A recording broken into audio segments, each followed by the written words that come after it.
output, but as you'll see in a minute, it does double the voltage apparently while maintaining the current. And that, my friends, is overheating. Let's get started.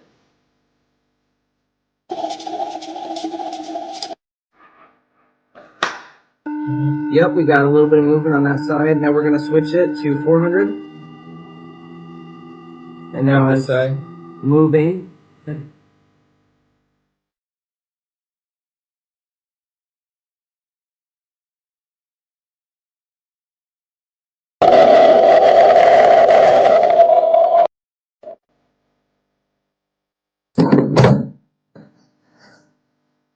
Holy shit.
Hi, I'm the benefactor.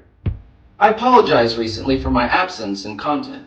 My computer crashed, but I just had to get this information out. Today, I'd like to demonstrate my Rodin coil and the effects that I've been witnessing over the past few weeks. I'll be going over unity and magnetic synchronicity. I haven't run this test yet with the neodymium sphere. What we will be doing is placing the sphere in the center of the vortex and seeing if it can capture and react to the magnetic moment of the generated electromagnetic field. And supposedly, if we can do this correctly, we can generate such a magnetic synchronicity that the sphere will keep on spinning even outside of the affected vortex where the magnetic field is condensed and contained. So we can take it outside supposedly and it'll still affect it, and even power off the coil with no energy going into it, and you can see the residual energy still affecting it as it powers down. I'm following in the footsteps of Daniel and Erica Nunez. I'm recreating some of their experiments to see if I can basically do what they did. And so far, the results have been very promising. The uniformity of the coil is not ideal. I screwed up a couple of parts, so it's probably going to be a little bit less efficient than the claimed 10 times voltage output. But as you'll see in a minute, it does double the voltage apparently while maintaining the current. And that, my friends, is overheating. Let's get started. Alright, as you can see, I have my input and output multimeters.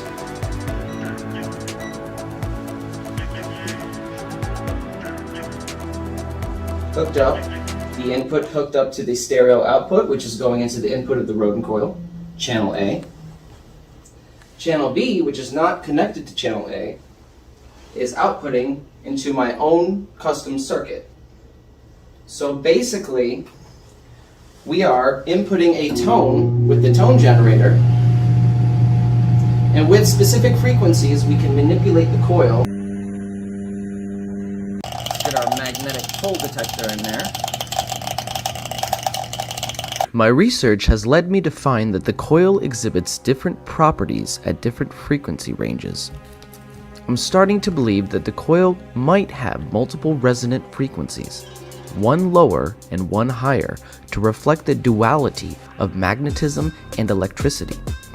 After all, magnetism and electricity are two aspects of the same phenomena, and what we see in this coil design is a very strong electromagnetic field generated at the low end. For my coil, I've seen this start anywhere from 0 to 40 Hz. And, on the other end of that duality, an over-unity energy production at the higher frequency range. The sweet spot for my coil seems to be around 1 kHz. Following in the footsteps of giants like the Nunez's, for a layman like myself, took months of painstaking attention to every detail of their coil designs. I went to great lengths to learn everything I could about their research, deconstructing and reverse engineering their videos. I even found an unlinked Google search to one of their website pages that had a treasure trove of information in text form. It was descriptions of all their videos that had been taken down off of YouTube.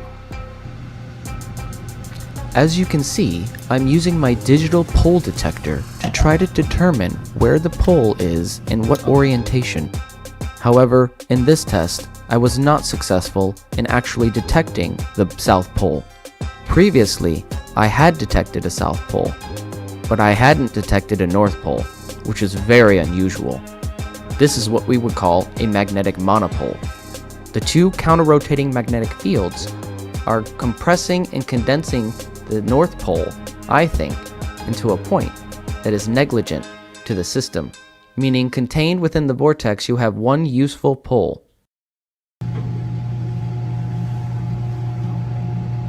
So we can adjust the power level with the gain here. Right now we're at 10, we're at virtually no power. So right now we are going to demonstrate the low frequency range, which has a strong electromagnetic field that's generated in the vortex of the coil. And what's unique about this coil is that it's a stable contained effect, where a normal electromagnet, it's just going to attract or repel something. This will only have that effect within the vortex, which makes it a stable system.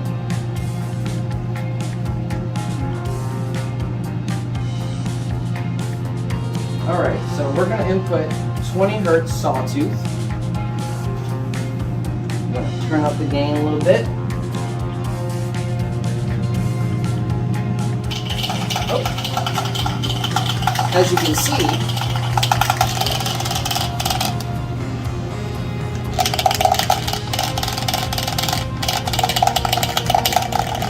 there's a strong electromagnetic field generated at the center, at the vortex.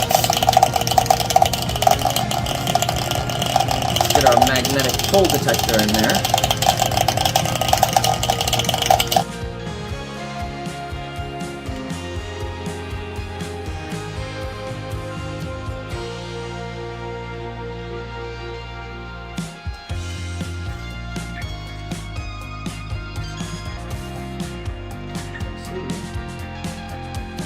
Clearly got an electromagnetic field, but we are not picking up any pole.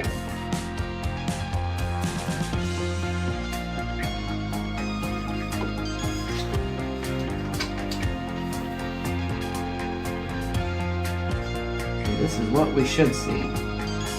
This is what we should see. Only it's switching back and forth. See it back and forth. I don't see any of that.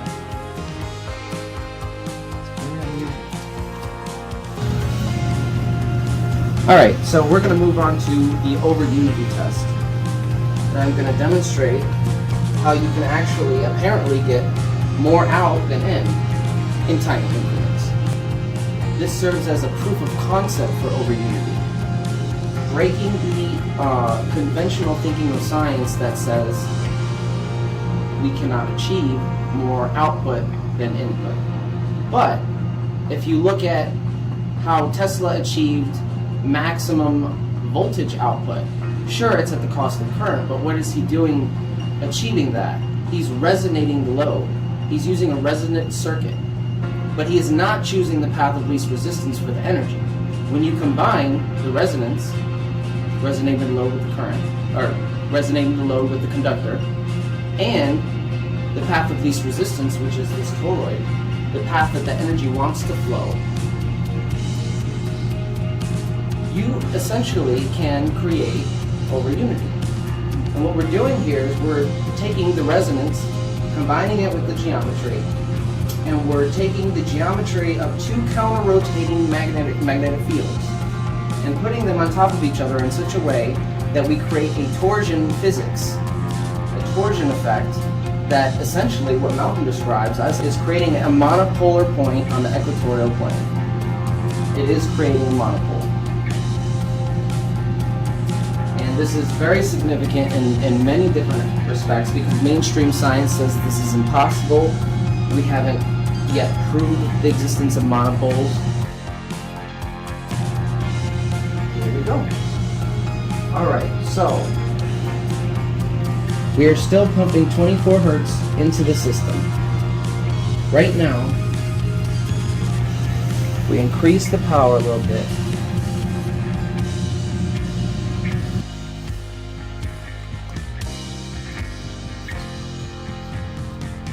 I'm just going to run this coil with a little bit of power.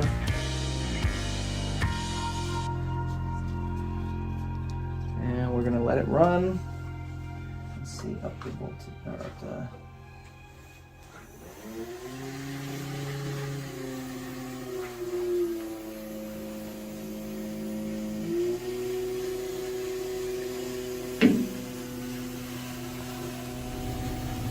I'm going to let this run, and then we're going to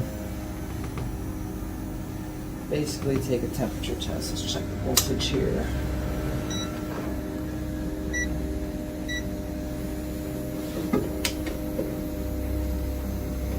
Alright, so we got 3.6 volts AC going in, 5.6 volts AC going out, and I'm sure if we check the current will be slightly higher on the output side like it has been. Let's do that real quick. Let's check the current for you. Alright, so we got 0.26 amps going into the coil.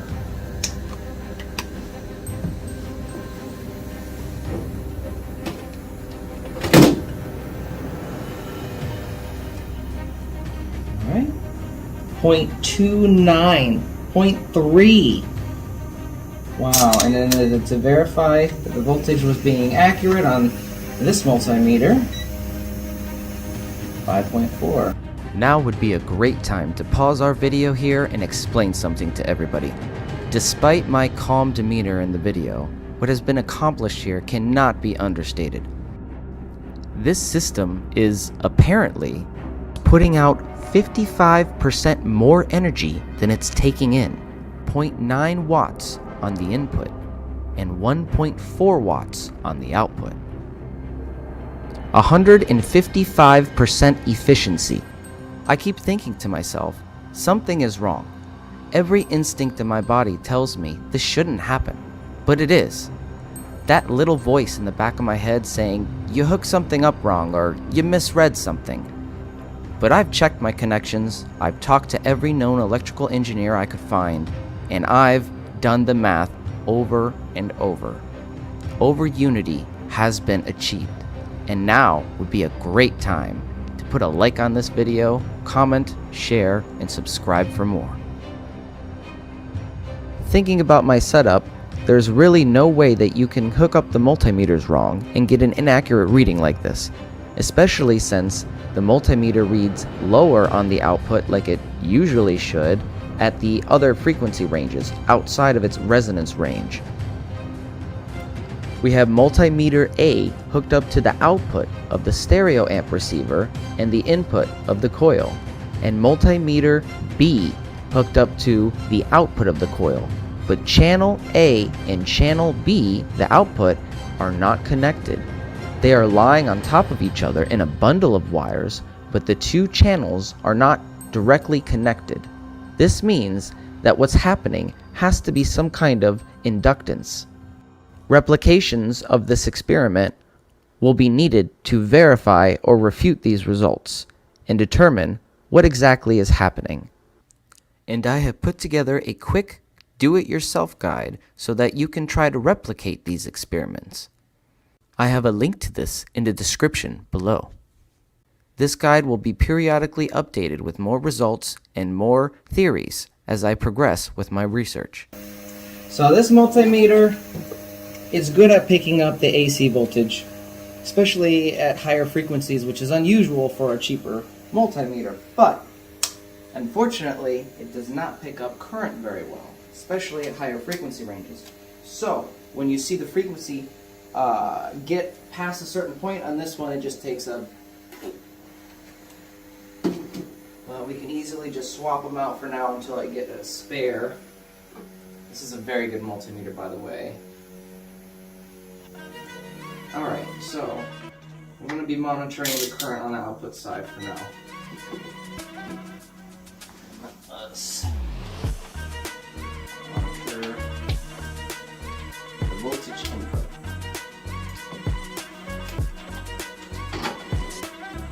2, 5.4 or something. Alright, so we've been running this for a few minutes, and crank it up a little bit. Since this is restricting the circuit, we can crank it up a little bit because it's plugged into the milliamp setting, which, you know, is going to restrict the circuit a little bit to read it as milliamps and be more accurate. So, let's take a look at the temperature reading. So the temperature did go up slightly. It went up about 1 degrees. 1 to 2 degrees it looks like it went up. The temperature before the ambient, before the coil was running, was around 77.4.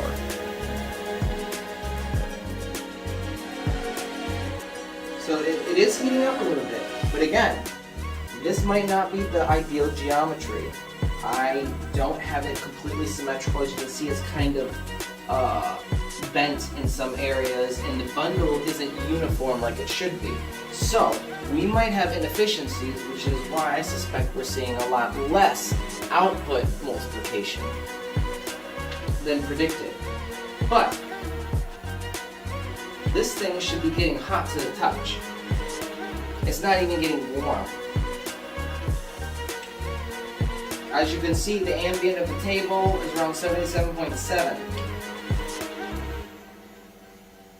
78.6. Right in the vortex.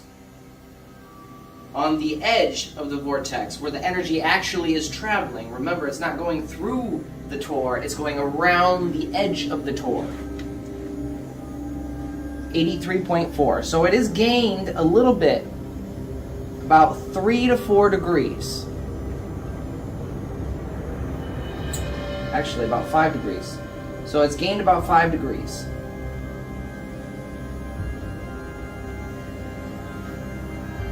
Yeah. Concrete is a little cooler, 76.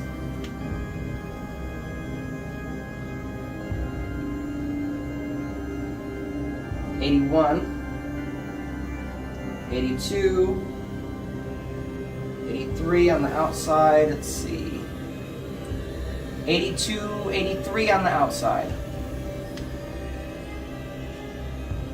81.8, 82. Alright, and we've been running this for how many minutes now? At least 4 or 5. 4 or 5? So a regular coil at this point, especially if it's expecting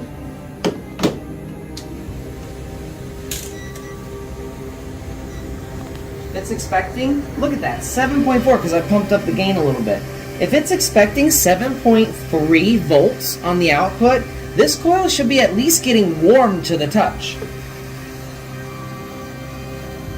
It's not even breaking a sweat.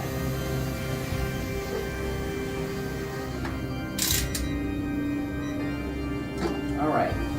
And look, oh.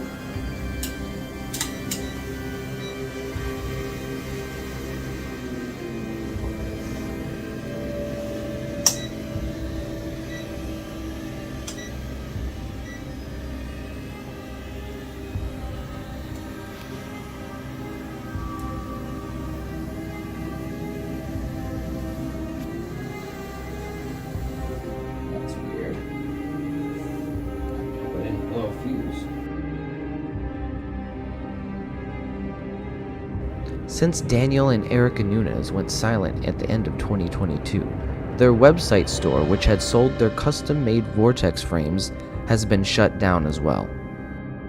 Their Facebook and Instagram are silent, which was really unusual because the couple had been posting quite frequently on their social media and had recently been excited about a newly obtained lease for a property in New York to develop their technology even further. Within their unlinked website forum, I managed to find an item list for one of their inexpensive setups, and I tried to recreate that here. I ordered the exact parts described, even going so far as to order the very specific stereo amp receiver that Daniel uses in some of his videos, an Insignia receiver that I will have listed in the description below. As you can see, my custom-made circuit allows for the use of both AC power for the 3 LEDs and DC power for the DC motor via the use of a 4-diode and single capacitor. The Nunez called this design the PoE Vortex Coil. It stands for Peace on Earth, but I just call it the Nunez design to give them credit. After all, they were the ones who came up with this easily made sliding disc frame for our coils. They not only made it, they perfected it. And we need help trying to recreate their advanced version 3 432 Vortex coil. Jordan from Alchemical Science might be able to tackle this one. The frame needs to have a very thin V-shape opening for a single wire set, not like the big spaces we see in Jordan's frame, or the one I am currently using. We simply set a single layer of wires down so they are symmetrically and evenly placed on top of one another, like we see here. This is their most advanced design, and it will supposedly eliminate the ozone problem with the coil. As some of you might be aware, it is not safe to use the coil inside while it is outputting high voltage due to its tendency to release ozone. The geometry playing a critical factor in the performance of a system can be explained by examining why a coil produces a magnetic field in the first place, while a straight line wire does not. The geometry is the determining factor for the presence of a detectable magnetic field. The closer you get to this precise geometry, the more you are choosing the path of least resistance for the energy. In a straight line wire, you couldn't be further from this path, since nothing in the universe travels in a straight line. Thus, it is within the realms of conventional science to assume that geometry is an integral factor to maximizing the performance of any system. This is not just one system. It is an all-in-one system, a transformer, a resonant circuit, a Tesla coil, a strong electromagnet. It is the holy grail of physics, a system unaffected by the weight that it carries, perfectly mimicking a black hole. From the macroscopic to the microscopic, we see plasmoid structures implode in on themselves in the same way that stars do. This isn't a coincidence. It is theorized that at the back of every black hole is actually a white hole. If you think about it, this makes sense. When you have matter being condensed into a single point, it's not just going to stay there. It has to have an... Okay, we're gonna start with 300 hertz sawtooth. So on this side over here. We're at 30 on the gain for the stereo. Yep, we got a little bit of movement on that side. Now we're gonna switch it to 400. And now it's moving. Can't tell. What side? Right here. It was easy. Yeah, we could see it a lot better on the one before, but it is moving a little bit. I wish this was centered though. Right, yeah, that's probably what it is. Oh, yeah. It's probably not centered. Yeah. No, once you You touch can it, clearly see. But you're affecting the vibration with your hand. Oh, there you go, yeah. See? Yeah, that's why I said on this side. Okay, so we're gonna increase it another 100 hertz. And now it's moving on. It's moving towards this. Yeah, now it's moving on the opposite side. So it is switching polarities, like you said. Alright, let's see. Beyond what? Okay, another 100, 600. Now it's coming here. Switched again. It's all over. Yeah. I think we need a more even surface to tell indefinitely, but yeah, it looks like it's moving a little bit. Oh, look, this looks centered though at 700. See, it looks like it's centered I in the can't see middle. where it's moving. Right, yeah, a little bit.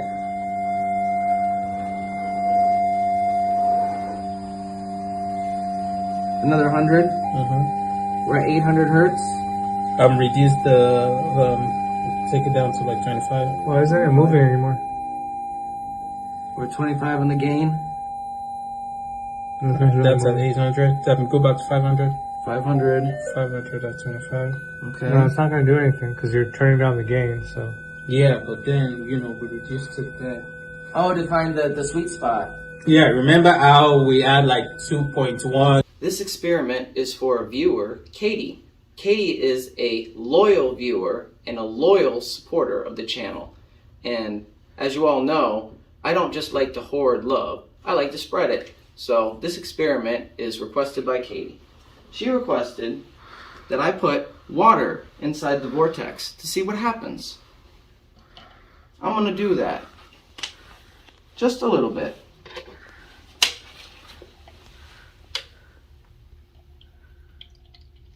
Okay.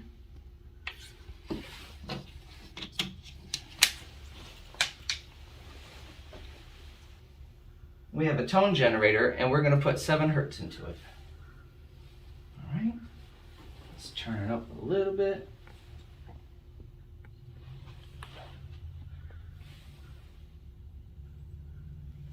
Get a shot of that too.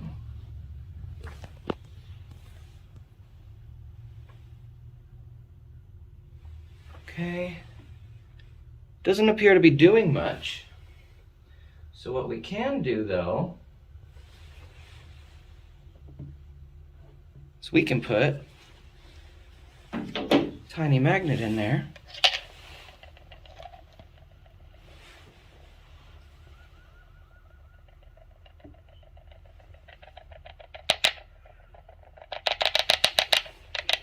And it's flipping around a little bit. You know, this gives me a good idea, Katie. Why don't we get ferrofluid, put it in the vortex and see what happens? I think that it'll start spinning.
just experimenting with this and discovered it while you were calling.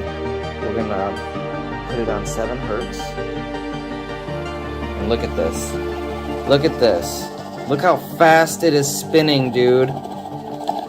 Look at this. It's insane. Wow. Wow.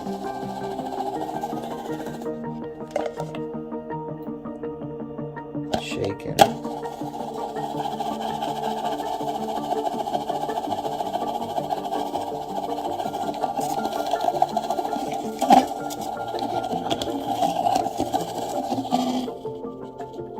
With all the complicated physics and engineering involved in these systems, here's the kicker. It wasn't that difficult to actually achieve this over unity, which is why I'm prepared to host workshops for everybody interested in learning how to recreate these experiments. I need more independent researchers who are ready and able to recreate some of my experiments to verify or refute my findings. After all, what good is free energy if you're not going to tell anybody how it works? Keeping science open source is key. Developing this over unity system, it feels like I found a cheat code for life. A system that is able to actually output more energy than it takes in? It seems like it's wildly impossible. However, I cannot dispute what I'm seeing with my own eyes, the empirical evidence in front of me. It makes sense though. When you look at how nature utilizes energy, it does not waste energy. Magnets are nature's over unity systems. If you calculate the amount of energy it takes to pulse a magnet compared to the number of years it can sustain itself against its own weight and gravity, you clearly get more energy out than put in. I think a lot of this has to do with the diminishing study of the ether. The dismissal of such a critical component, such as the ether, leads us astray. When thinking about magnets, north and south poles, it's best to think about them as inflow and outflow. When you think about it this way, it makes more sense. Why do opposite poles attract? To understand this, we must first look at this analogy. So we hypothesized that there was some sort of current circulating in and around the magnet, analogous to the current circulating in a coil of wire, and that this was the cause of attraction and repulsion in the magnet. But currents of what? We hypothesized that the vacuum of space was filled with a fluid of some kind, what you humans used to refer to as the ether. We speculated that these special objects were able to spin up the fluid ether in and around the magnet, generating currents that would then result in attraction and repulsion, analogous to what we saw in the coils. To test this hypothesis, we spun a couple of cylinders in a pool of water and watched their behaviors.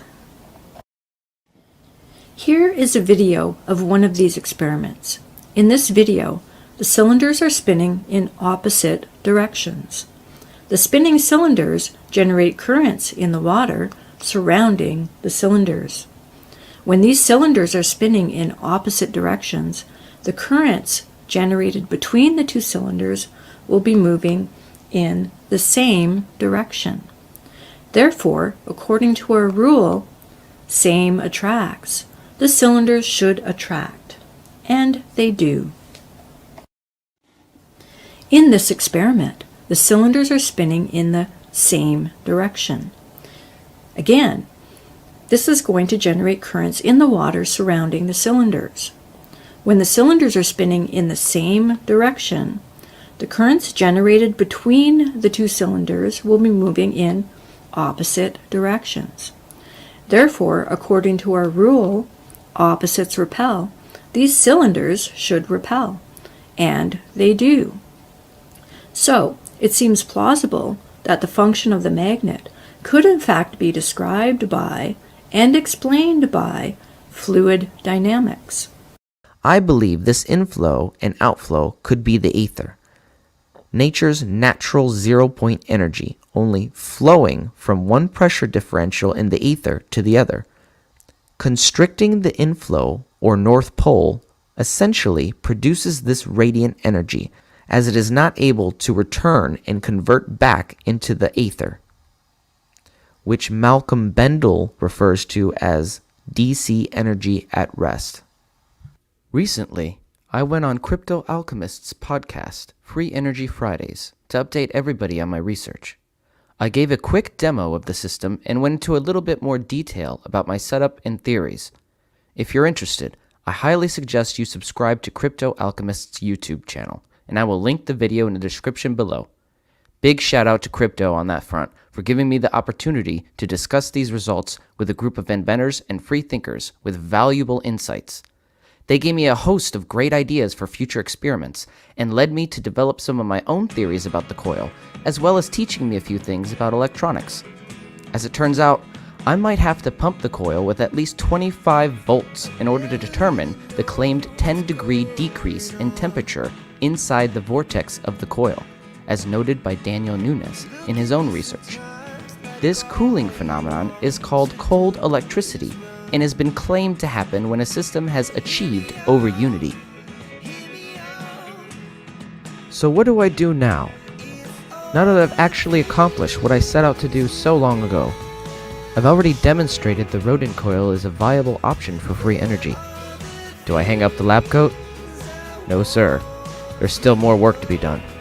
More experiments to replicate that I have not yet been able to, like the wireless transmission of energy from coil to coil. I was also hoping to be able to demonstrate the coil at this year's Cosmic Summit. However, it looks like next year is more of a possibility. In the meantime, I will continue to push my knowledge and understanding further than ever before, in order to demystify some of the valuable options held within my coveted rare edition of the Practical Guide to Free Energy Devices. So stay tuned and subscribe for more updates on my upcoming new show, The Benefactor's Guide to Free Energy Devices. Check out my website, Beneficence TV, for exclusive merchandise, research database, and community forum where you can stay up to date on my ongoing research and share some of your own projects. For those who are professionals or comfortable enough around high voltage equipment, please check out my do-it-yourself guide for the Nunes design. It's up to you all now to try and replicate this, and I will do my best to help you in any way I can. The easiest way to reach me is by leaving a comment on one of my videos, but feel free to reach out to me via my Facebook Messenger icon located at the bottom right corner of my website, or you can just email me at beneficencetv@gmail.com. Much thanks to Crypto Alchemist, Jordan from Alchemical Science, and the Martin Fleischmann Memorial Project Discord channel for helping me with this project and supporting the page. You guys are awesome. For more on Zero Point Energy, stay tuned to Beneficence TV.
What's going on, everybody? I'm the Benefactor. I'm an independent researcher looking into the Rodin coil and other areas of fringe science.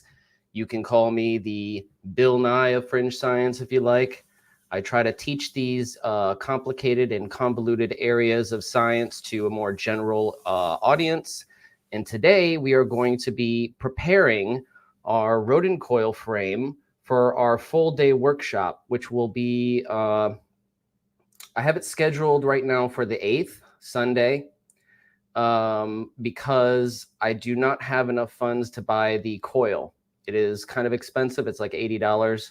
I have like half of that. So if anybody wants to donate and speed up that process, my Cash App is linked in the description. It is Beneficence TV. But today we are going to be going over how to build the coil frame, how to put it together, and I'll also be going over some of the materials, or actually all the materials that you'll need for the workshop. So it's not that involved, but I want to make sure that everybody who attends the class has all the materials ready so they can build it. Hey, what's going on, Joe? How you doing, Delta KB? Everybody's here, it looks like. We're gonna plug in the glue gun, let it heat up for a minute. Obviously, we're going to be using a glue gun for this. I don't recommend anything else, simply because the plastic is so thick and you want it to be sturdy. Unless you have a more durable adhesive, this is the cheap and convenient solution right here. And again, this setup is specifically to save you money. So yeah, if you have more expensive equipment and materials, feel free to use them. But the way that I'm doing it is the cheapest way possible without affecting the efficiency. So this coil frame, I believe, is Dragon 7. I think that's his name, Dragon 7. I have it linked in the do-it-yourself guide. I'm going to put it in the chat in a minute. But the coil frames themselves come from Alchemical Science. He has, Jordan from Alchemical Science has a custom frame that I am not using. I'm using the Dragon 7, I believe, coil frame. Very basic, still the vortex-based math spacing and geometry. It should do just fine. It's what I'm using for my other coil, as you can see here. Right there. That coil, though, is a little bit smaller than this one. This is the full-size one. This is the Big Daddy.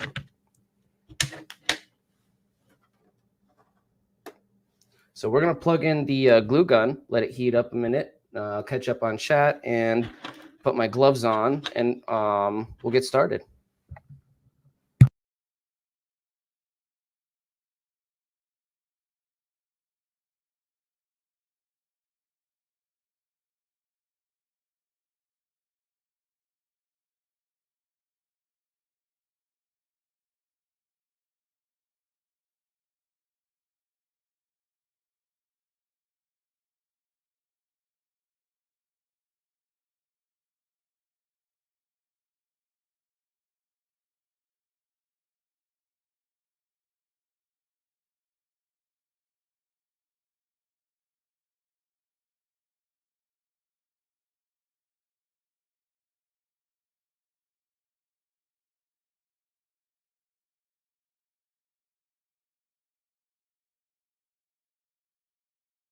There we go. That's what I wanted to do.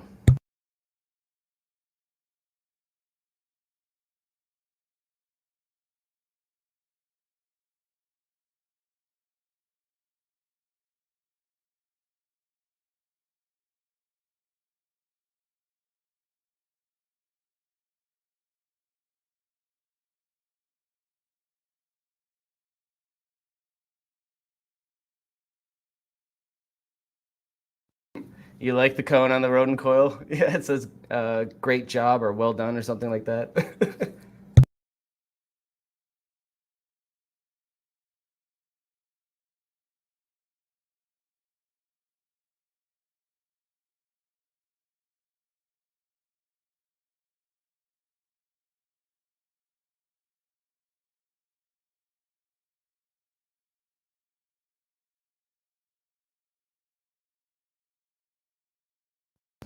Sean says he loves the ending. You talking about of the live stream video that I made? I thought it was pretty cool.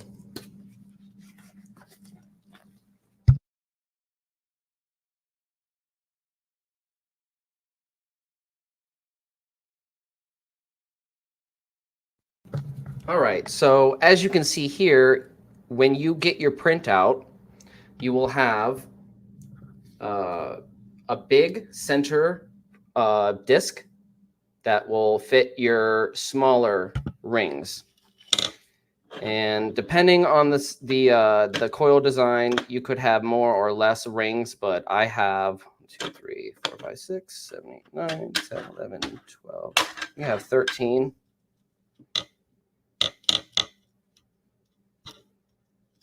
No, 12. So I have 12 here. I think Nathan was gracious enough to print me an extra one. So what we're going to do is just one by one, we're going to fit them like this and go around. But we're going to do it one by one. And we're just going to go around the edge. I don't know if you can see it right here. Go around just a thin layer on the edge on either side. And that's all you need. And then you let that dry for a minute. And then you move on to the next one. And again, these easy sliding disc coil frames were contrived from First Stop Energies, Daniel and Erica Nunez and their team. So this is all thanks to them that we have these sliding disc frames. Before, people were using just the donut, and that was very hard to do.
Again, you don't want to overdo it. You just want to get a thin layer so those two surfaces are bonded.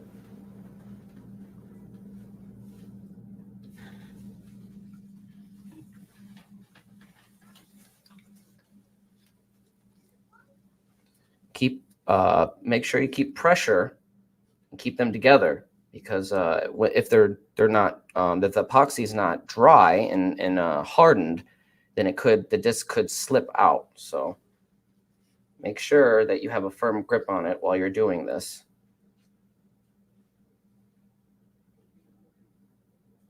Just a little bit at a time. Spread it if you have to. Just going to take it a little bit at a time. And it's very simple. It's put on some music. It's a meditating experience, if you ask me, making these coils. It's very mellow, very cool.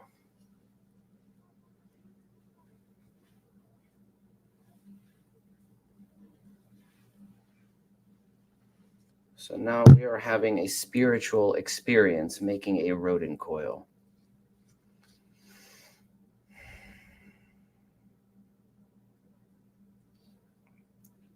There's a shadow person behind. No, that's my girlfriend. She's probably going into the kitchen. This is a 1-bedroom apartment.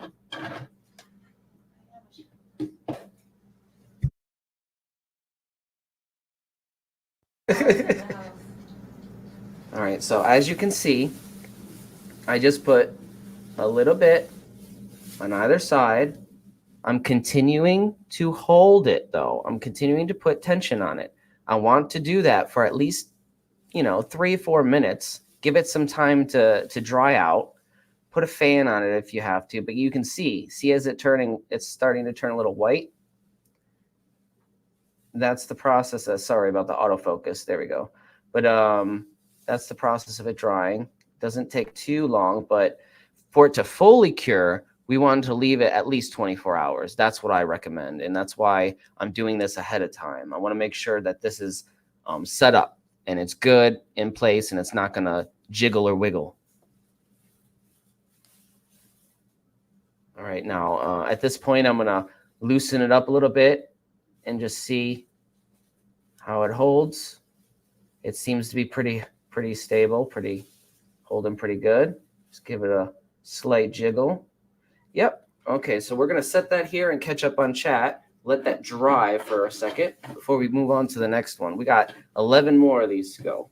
And then I'll go over the entire material list. And actually, while I have a minute, I'm going to put the do-it-yourself guide in the chat so you can do and take a peek at that if you're ahead of the class.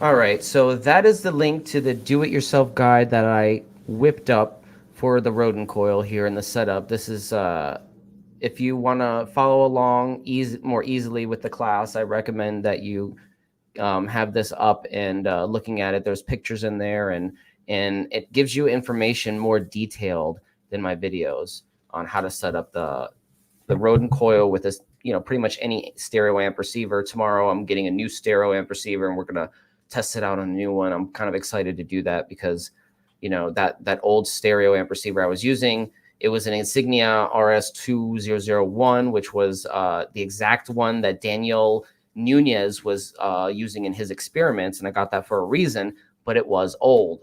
You could tell the back was a little corroded, so it was used. And eventually on live stream, it just blew up. So we're going to be testing that out tomorrow.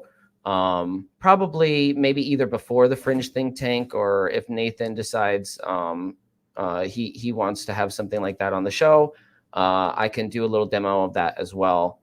So we'll see. But tomorrow we're gonna hook that up. I plan on that.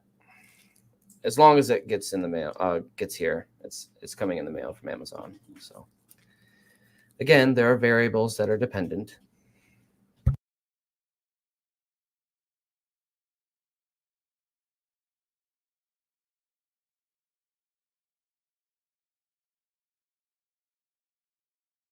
Hey Nathan, how you doing? What's going on? Good to have you here. Everybody's excited to have Nathan in the house. He's our local celebrity.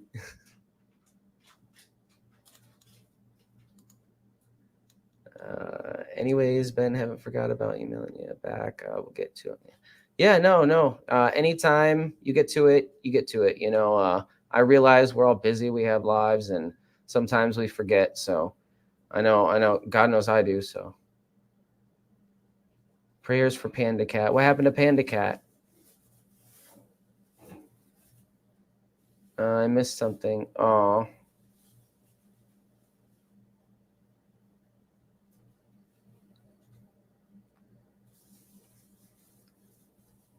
Oh, your cat's in hospice. I'm sorry to hear that. Yes, lots of prayers for Panda Cat. Yeah. You know, animals, especially the domesticated ones, they're our responsibility to take care of because we domesticated them. You know, we put them in this world that they're not naturally supposed to be in. So it's our job to take care of them. All right, let's move on to the next ring.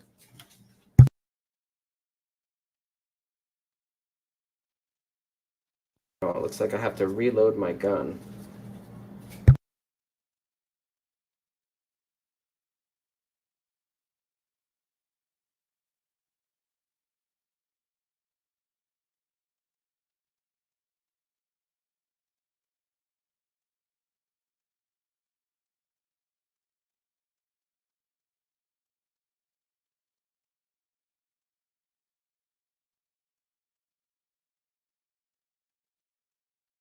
Looks about right.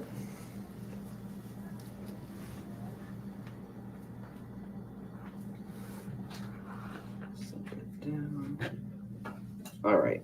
Now again, we're gonna slide the next small disc in and keep a firm grip on it. I recommend pinching it at either point. See, I have my middle finger on one end and the thumb on the other end. So that's what I recommend. You can even switch if you have to, but always keep that pressure on it to make sure that this is bonded correctly, because you don't want it uneven. Again, this is, you know, this coil is about symmetry. And even though I screwed up a couple of parts on this coil over here, my first one, it still worked. So I was actually surprised, but you want it as even as possible.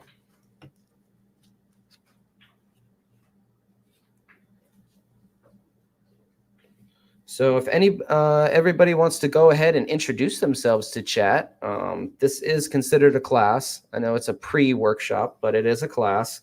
So feel free to take this opportunity to introduce yourself. And if you intend to make it to the full class, let us know.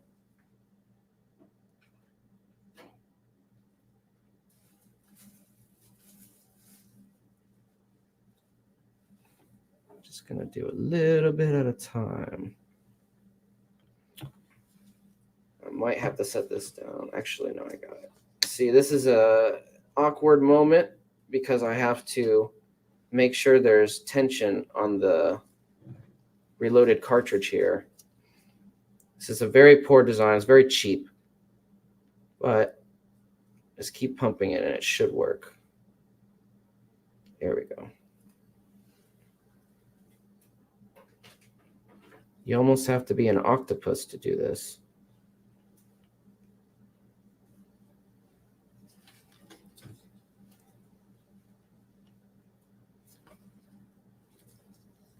Yeah, I might have to set it down for a second.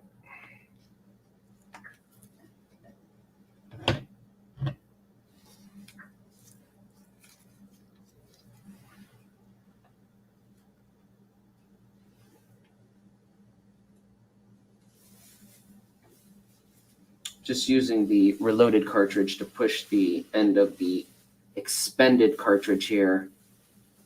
You know how these cheap glue gun designs are. There's a catch mechanism and it has to catch the new one, so I have to push it. So anyways,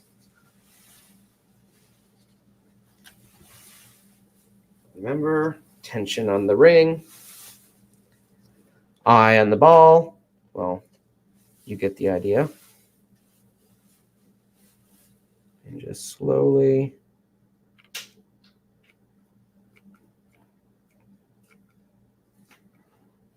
It's still not coming through.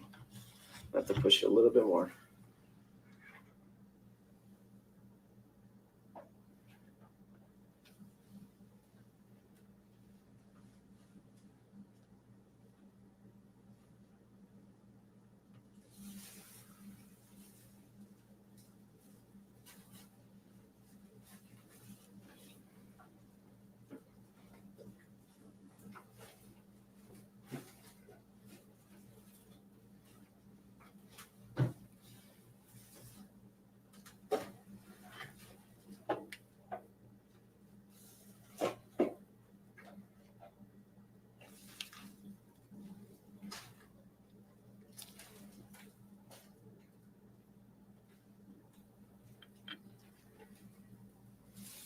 Seems to be stuck.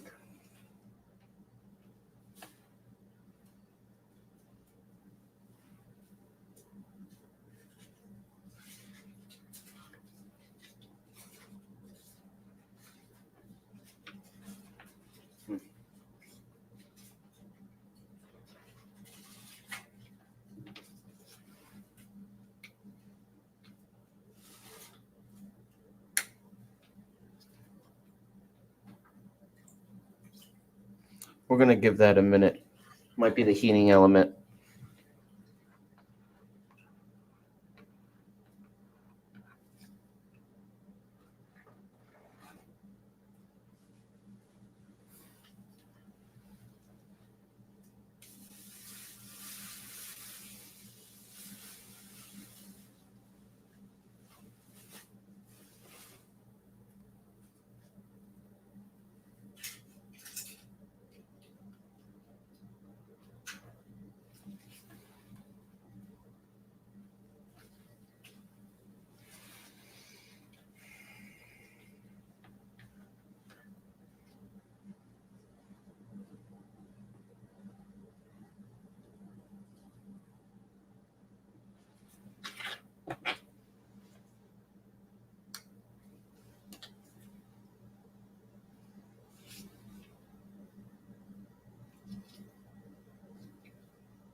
All right, I'm going to be right back. I think it's clogged. I'm going to get something to unclog it.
Tool.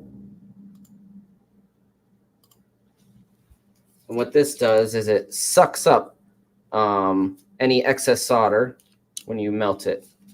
So, you have to do that real quick. So what I'm going to do is heat this up again and see if it sucks it out. It's just a little clog. It's old. It's not old, but it's just cheap. It's real cheap.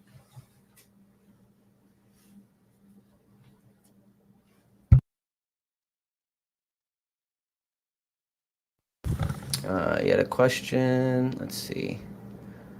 What was your question? Hey, could you post your question again? I don't see it.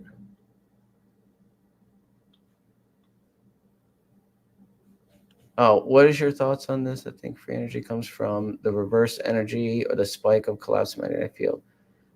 Yes, that's actually the theory that Nathan was going over. It's the reverse spike in the collapse of the field. That's something that Bedini talks about a lot, actually. So you're right on the money there in terms of what our theories are. Again, these are all theories until mainstream science wants to man up and start doing some of these tests too.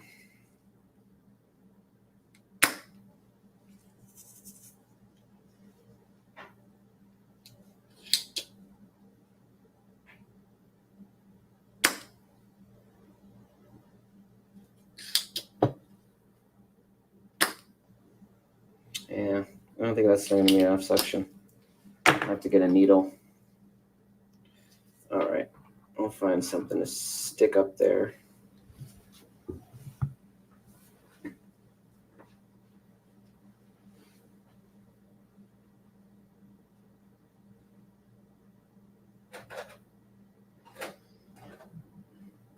Oh, there we go. Perfect.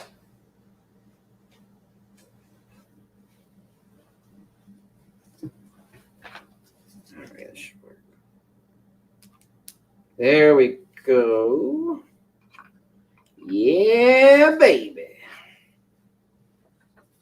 Now we're talking. Shove that bad boy in there. Now we're cocked, locked, and ready to rock.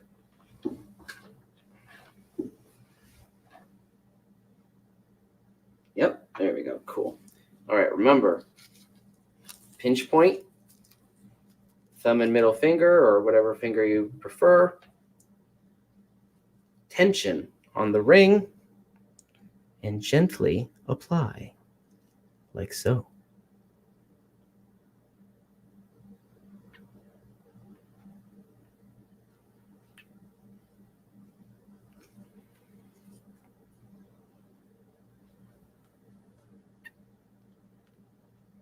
And if you miss any spots, because I know when it dries, sometimes you notice, oh, I missed a little spot here or two, feel free.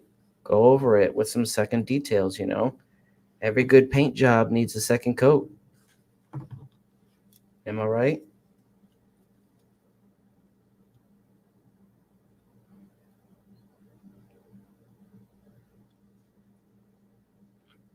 All right, one side done.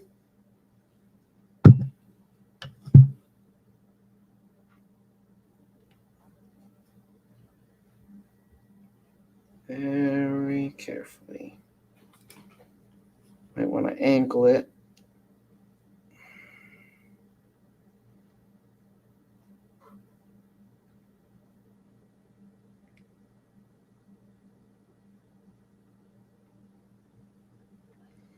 All right. So second ring is done. We're still going to apply tension, though, for a minute before we let go and let it dry for a little bit. We'll check the first one. First one looks good. Yeah, first one's actually pretty dry. And it's deceiving. It feels like it's all the way dry, but it's not. To fully cure, you have to give it some, I think they recommend like 6 hours, but I would say 24 hours, you know, and depending on the moisture content of the atmosphere that it's curing in, that could affect it. All sorts of variables. But at the end of the day, this thing is very efficient at what it does. And when we hook it up, you'll see that it actually generates more energy than it takes in. It's accessing the 0 point and generating that extra, or basically opening a gateway to that extra energy that's all around us. And it's fairly easy to do. You just follow some simple rules. Don't make the silly mistakes that I've seen countless people do trying to recreate these coils, and you'll be good. All right, we're going to set that down. And before we go on to the next one, I'm going to catch up on chat here and see what's going on.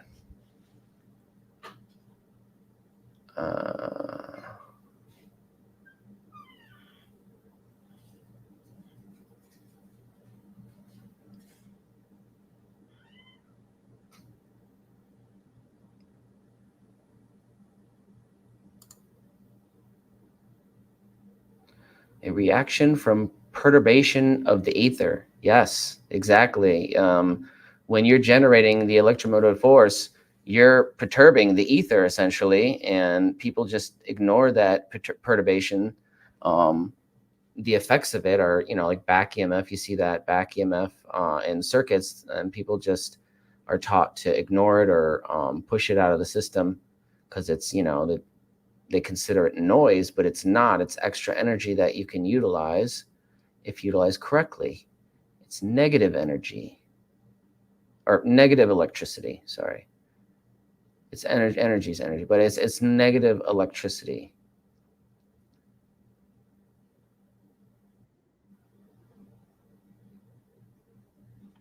Hey, we got old man Nathan, old man Builds in here. Nathan, you want to come on? Old man. I need to see what's going on. Yeah. Hey, how's it going, everyone? As I said, our local celebrity. Sorry, there you go. I had to pause my thing. I was watching your show at the same time. So I see you gluing it. What else is going on there? Sorry, I was just finishing up my live stream stuff. No, you're good. I was trying to catch some of it myself. You're talking about some cool UFO stuff. I have to go over it later because that was pretty interesting. So What's yeah, up, right everyone? now, Say hi to everybody out there in the chat. What's going on, guys? Yeah, we got Nathan in the house. Nathan from Old Man Builds, and he's reverse engineering the gravel flyer. Oh, sorry. Oh, these things.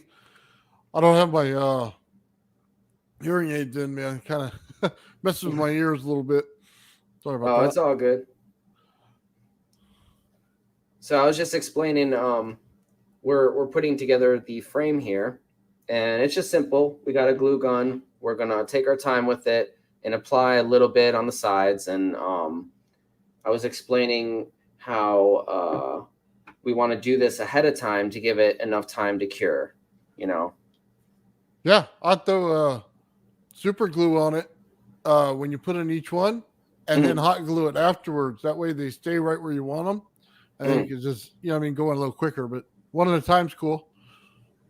As long as it works. Yeah. This is the process that I don't recommend rushing because, like I said, it could be very meditative. It's a Zen experience, making these coils, any coil really. Ben's going to another dimension over here building his coil. I get it. Yeah.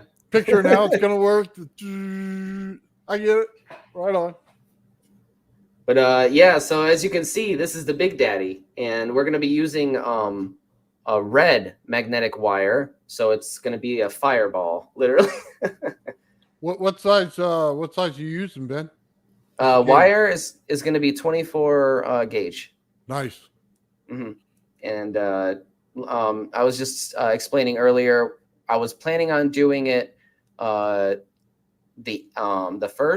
Sunday the 1st, but my budget constraints, I had to push that back a week. So when I get that wire in, because wire is expensive, it's like $80 for that spool, and I wanted to get the 5-pound spool, so I have an extra. Yeah. Well, how much did it take last time in the big spool you used? So last time it actually didn't take the full spool. I used a 1 pound, and it took a little less than half, I believe, or no, a little more than half. So. Well, that's a bigger coil too. That thing, when I printed it out, man, I'll be honest with you. I looked at the center hole and I'm going, man, that doesn't look anything like the size of his. You know what I mean? Like, well, I was gonna say, I think I remember decreasing the size of it when I printed it out, the original frame. So this might be the full size. Yeah, the cool thing is now you want to rotate the magnet in there. You may not even need the little bowl that you put it in. You have plenty of size in there now. Right. Yeah. And also, and here, let me set this down so I can give you a visual here. Because until you wind something like this, you really don't know what you're getting into. When you spool your wire, you want to have something not like a traditional spool. You want to have it long, right? So you can fit it through the hole. right? And that's one of the biggest challenges is if you're doing a small one, you have to fit your spool through the hole or just feed the line individually like I did with the smaller one. But Hey Ben, give everybody a perspective there. What size pipe is that? And then what size of the hole you think there is? I'm not sure. I'd have to measure it. About a 1-inch pipe right there? Yeah, about a 1 inch and Maybe 1.5 inches at the most. right. It's got to be like a 3 or 4 inch hole. At least. Yeah, maybe 6 inches, I'd say. I think it's pretty big. Yeah. So this might be 2 inches diameter. 2 inch? Really? Yeah. That's one big hole in there. I knew it was big. I forgot how big it was. But it's nice. It's I like the big design because it's the full design that we're supposed to be working with. You know, it's the full size coil, and we should see a lot more stable energy coming out of here, I would assume. That's so cool.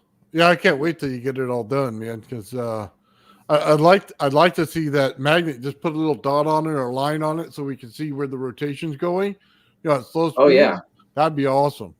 That is a great idea. So somebody brought that up in chat, and that's what I'm going to do tomorrow. Assuming I get the new stereo amp receiver, I ordered a newer one, a smaller one, but a better one. Okay. And I'm going to hook it up to the green coil that I have over there. And I don't know. We'll run some experiments, but I could definitely do that tomorrow. Test it out. Do you have diodes? Yes. Okay, try a couple diodes on your way out. So make sure anything doesn't pull back on it like it did last time. Right. So I'd try it out and see if it works. You know what I mean? Just hook it to a speaker with a couple diodes in it. Just make sure it flows one way and it doesn't give you any losses. So just put the diode in between the speaker wire. Yeah, well, like you know how your speaker wire comes in, you put a diode here, okay, and then it goes into your speaker right here. So you just want to see if it has a difference in sound so that you know when you're doing testing if there's a difference or if it works at all. That's probably a perfect way to test it, and then go ahead and put it in your machine. That way you know, hey, if it pushes back, it's not the back EMF's not going to kill my receiver again. Right. Yeah. So if it shuts down from the back EMF, then I know this is probably not going to last very long. Like, well, yeah, but you want to give it a kind of a test before you. Yeah, run it through. You don't want to keep blowing them up. You don't. But I could just use I could just use the LED diode. I don't know. You have to test it out. Whatever's going to blow before it blows your system is what you want. Is anything that'll push it back? Yeah, I mean, you could try LED diodes and see if it even does anything or has any loss in power. I would test it a little more for you. You know what I mean? Run right into it. You don't want to have something blow up you just bought.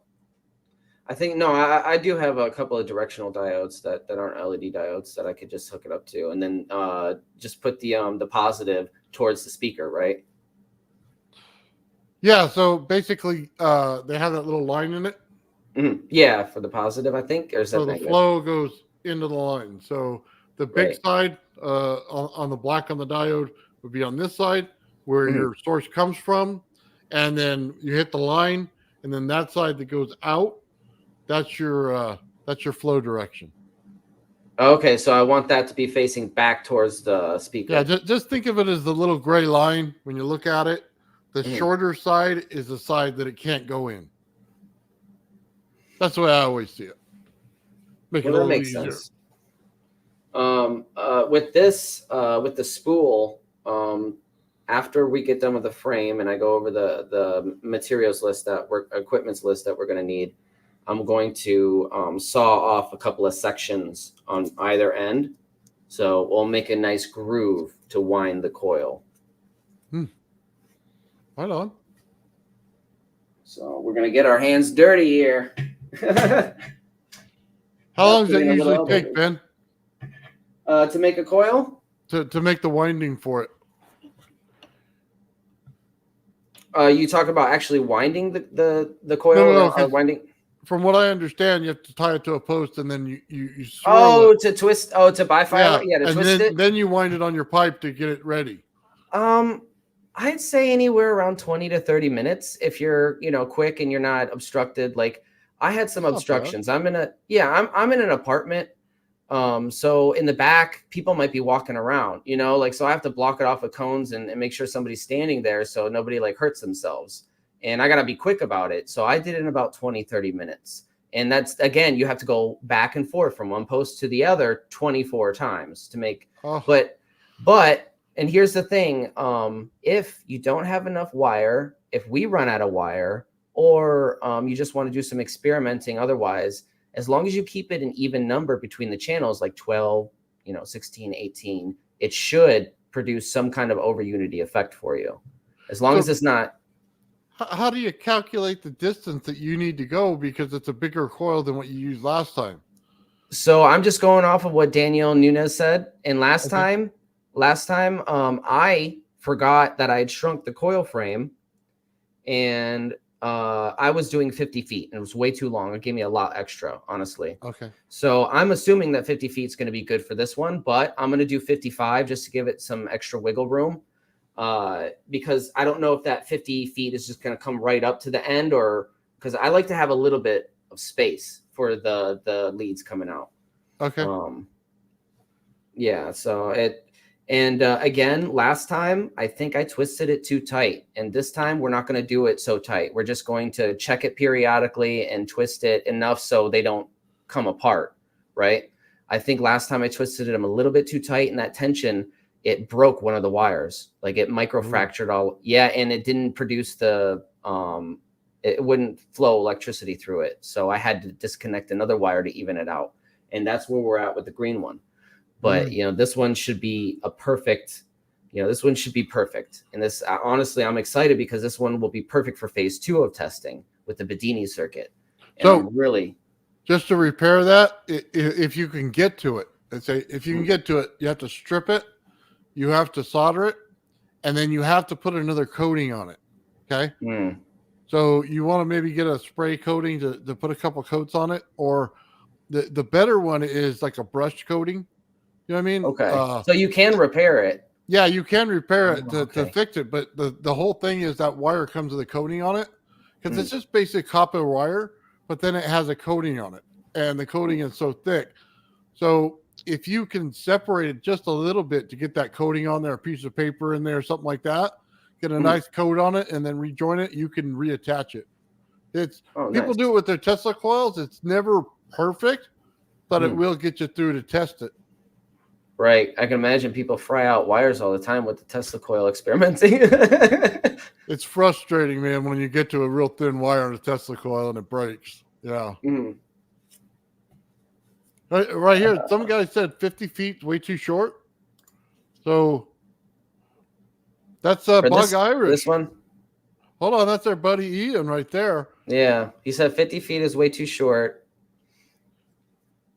So give him the dimensions side to side. Like put another wheel on the opposite side and give a dimension so you can. So I'm going to bring the other coil up here in a second. 1 second. And I'm going to put them side by side too. Give me 1 second. I'm going to bring this other coil up.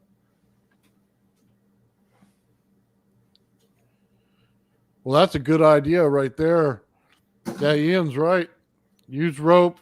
Check it out. Make sure you got the right length. Hey, Ben. Yes, that is a good idea. I didn't think of that. So you heard it? Okay. Yes. So this is just a comparison. Here, let me back up a little bit. I'd go to the dollar store and pick up a dollar, rope. Wow, that's like way bigger. Yeah. So this is almost like a POE mini.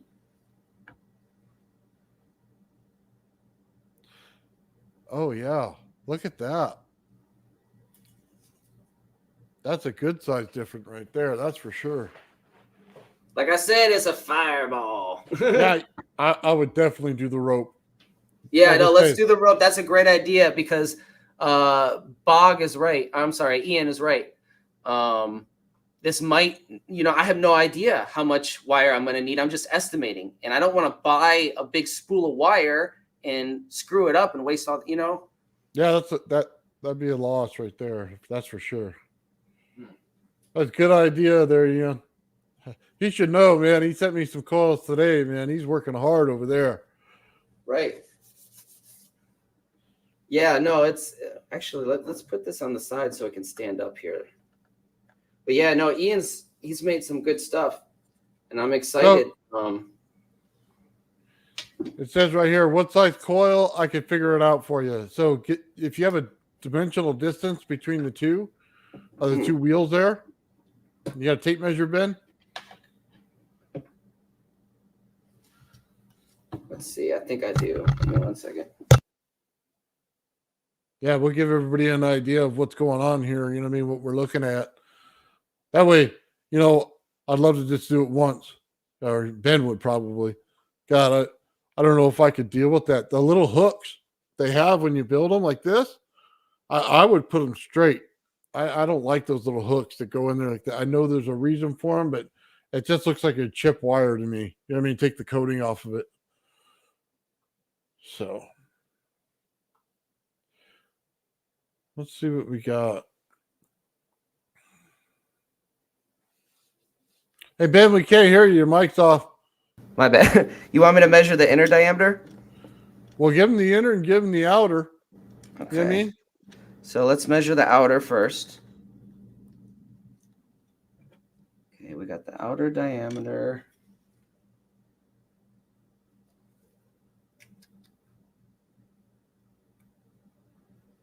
Just under 10 inches.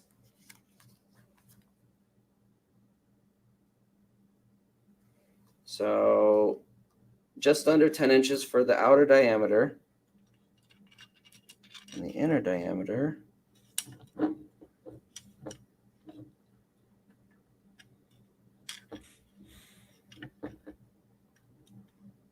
I love it. Ian says, just use the rope. My math isn't good enough to figure it out. 4.5 inches for the inner diameter. Wow, that's big. I can fit my Tesla coil in the center of that. Hey, that would be an experiment. That would be a good experiment for one live stream. Look, the one right over there, man, that gold looking one right there. Mm-hmm. Both of them are 4-inch diameter, man. They go right in the center of that. And then the two fields combining. Oh, wow. That would be crazy. I wonder what would happen. What if the donut just shoots right up? That'd be cool, man. That'd definitely be cool. All right, we're going to go on to this next ring. So, Nathan, what have you been up to today? You know what, man? I'm just going through, and I've been talking about the field and stuff like that, and I wanted to get it out there, exactly what was going on with it and how it looked, because a lot of people are confused.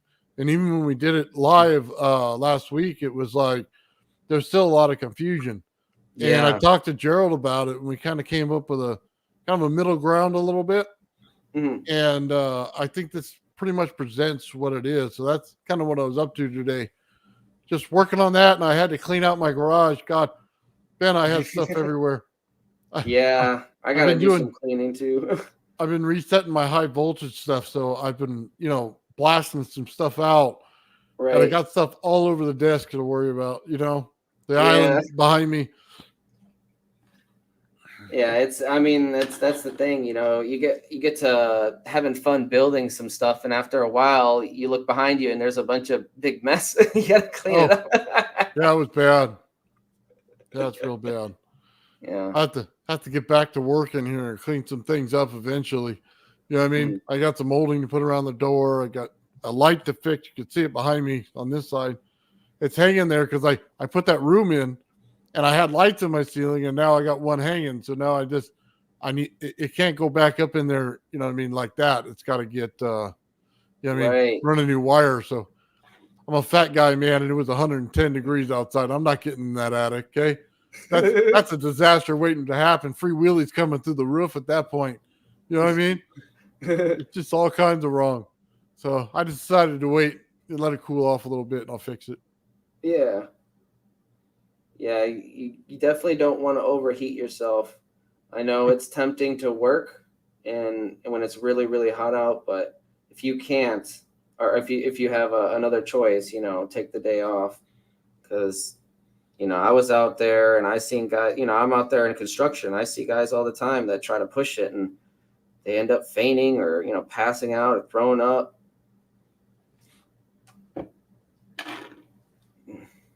be kind to your body, you know, Yeah. and stay hydrated.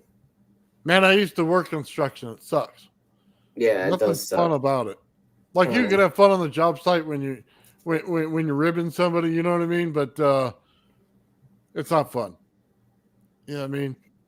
Yeah, it's exhausting, you know, it's tiring.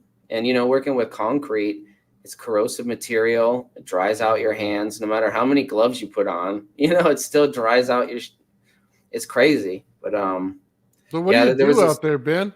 You lay in the concrete or no, you doing pouring foundations? What do you got? I'm a construction technician. Okay. So I'm certified to go in and test density with a nuclear density gauge. And also I test the integrity of the concrete. So there's different specs for the concrete. And I determine if it passes those specs and if they can place the concrete. So Nice. yeah, I've worked on big projects. I worked on the Gordie Howe project, which is the biggest infrastructure project in North America right now. That was fun. Um, yeah, I worked a lot of cool places. Been a lot of cool places. So the first one that gets the concrete out is you. You test it, and then they can pour it if it's good. Yeah, yeah. And sometimes they pour it anyways, and you know, it all depends on what they're pouring for. You know, if it's just a tiny little patch in the ground that's a sidewalk, you know, for the city, they might not care. You know, if it's like barely making it or it just under the spec or whatever. But most of the time, it's not for me to decide. I just test it. You know. Yeah. Do you have to test the dirt as well to see how much compaction there is, or is that not your part? That is. No, that's part of nuclear density. So I take the nuclear density gauge, which has cesium 127 and americium 235. So, I forget what the isotope of americium, but it has two different radioactive isotopes in it to determine the moisture content and the density content. And you know, there's different scientific tests that you can do. We first established the maximum density of the material by pounding out a mold, and we compare the compaction levels what the gauge picks up. And Nice. you know, it's very, very, very scientific, but it's fun. You know, like it's honestly what kind of inspired me to do science and get into some of the stuff. Like, yeah, science is fun. I should probably get back into it. All right. Well, we're glad you did, man. I love this stuff. Yeah. So we got 3 rings down. Moving right along. Is there anything that anybody wants to ask or any videos that you guys want us to pull up and chat about while I'm working on the ring here?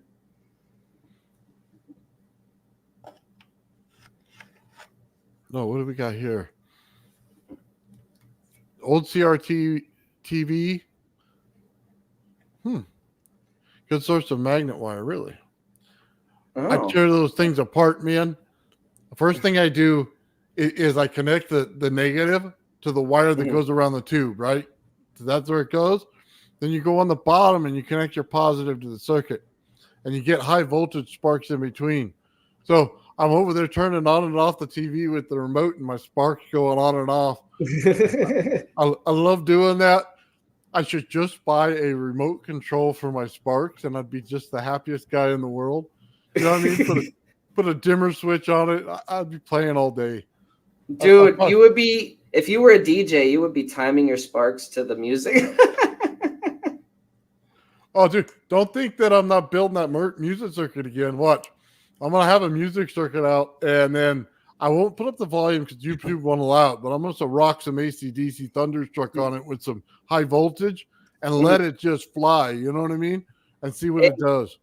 You know, that's why I like streaming on Twitch. Sometimes I'll stream on Twitch because as long as you don't save the VODs or have the option where it saves your live streams, you can stream whatever you want pretty much, and they don't care.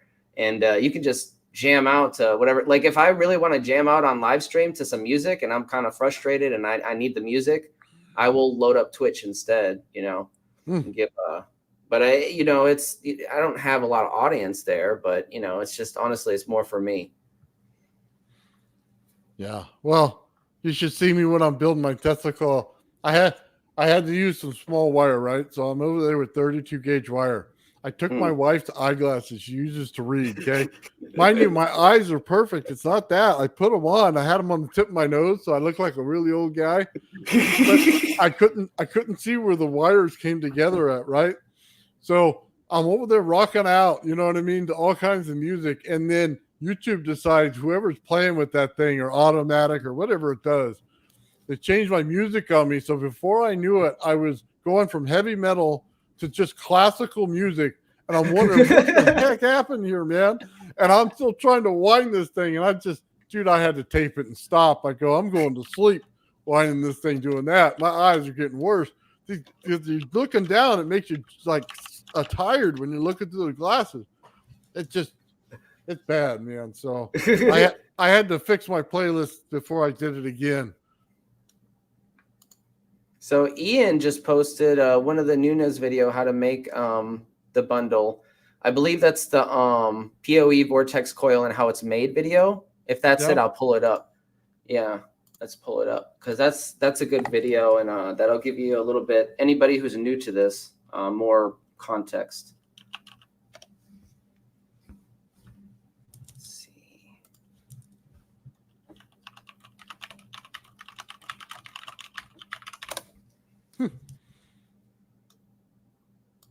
Look at that.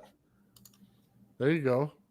Oh, I found a playlist. We'll play the playlist, and it's got this video in it. So yeah, we'll play some of these videos while I'm doing this, and we'll have some conversation, some commentary. Let's see, pull that up here. Share screen.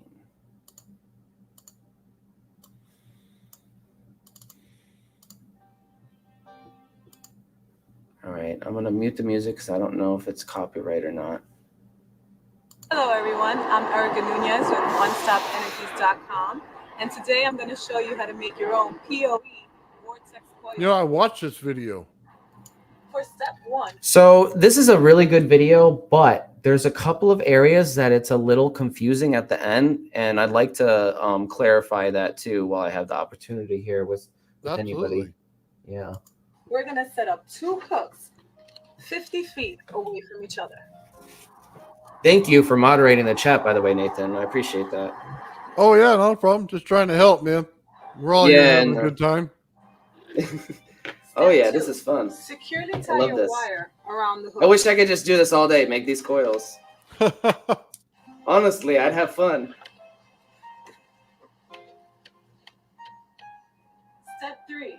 Now walk the wire back and forth 24 times.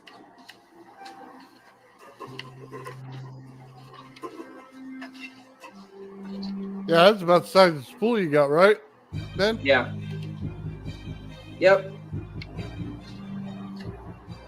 So they recommend for their coil 50 feet, which turns out to be, I think you need 1,200 feet of coil, something like that.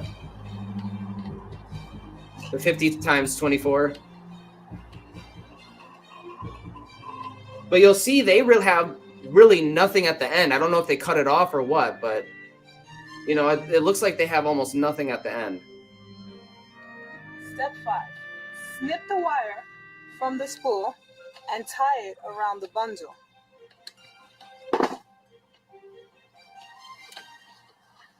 Tightly.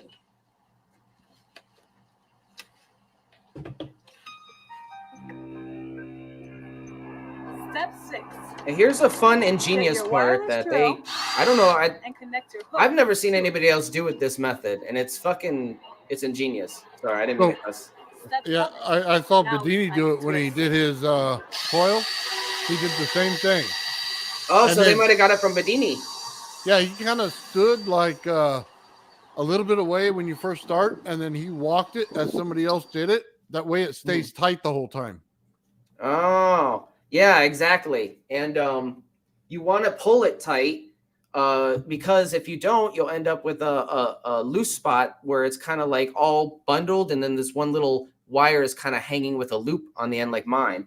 Mine has that at the That's why he walks it. So he starts off real close, and then he holds the wire as it's spinning in his hand, and then he walks it back so you don't get any of those loops.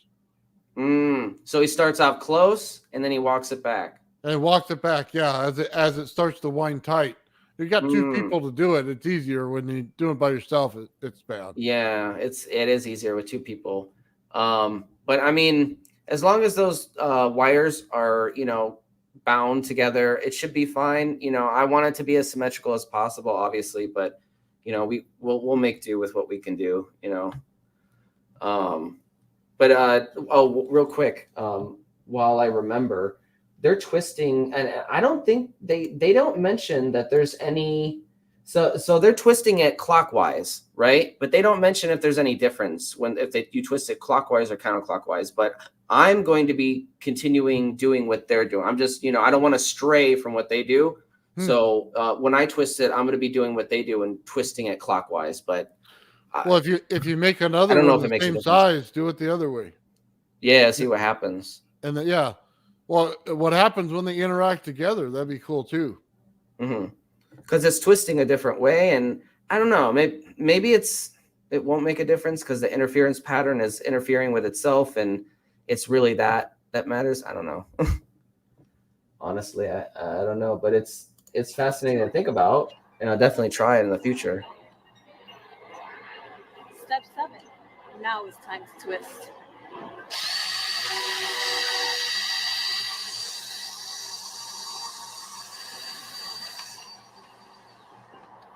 Now, if you do have a second person with you, make sure they are wearing gloves because when you're twisting this is wire and it can cut you. Don't do that. I mean, I guess if you do it real slowly and you're careful, but I don't recommend it. I would wear gloves. Yeah, she does right on through it. They make it always look so easy. I know, and you could tell like these guys, they're not professionals. They're amateurs who were put in a position where they had to learn all this stuff. This wasn't their career. They were, I think, Danielle was a model and an actor, and I don't know what Erica did, but they kind of pivoted and started learning all this stuff over the course of like 10, 15 years, and they collaborated with Randy Powell and all sorts of interesting people to teach them this stuff.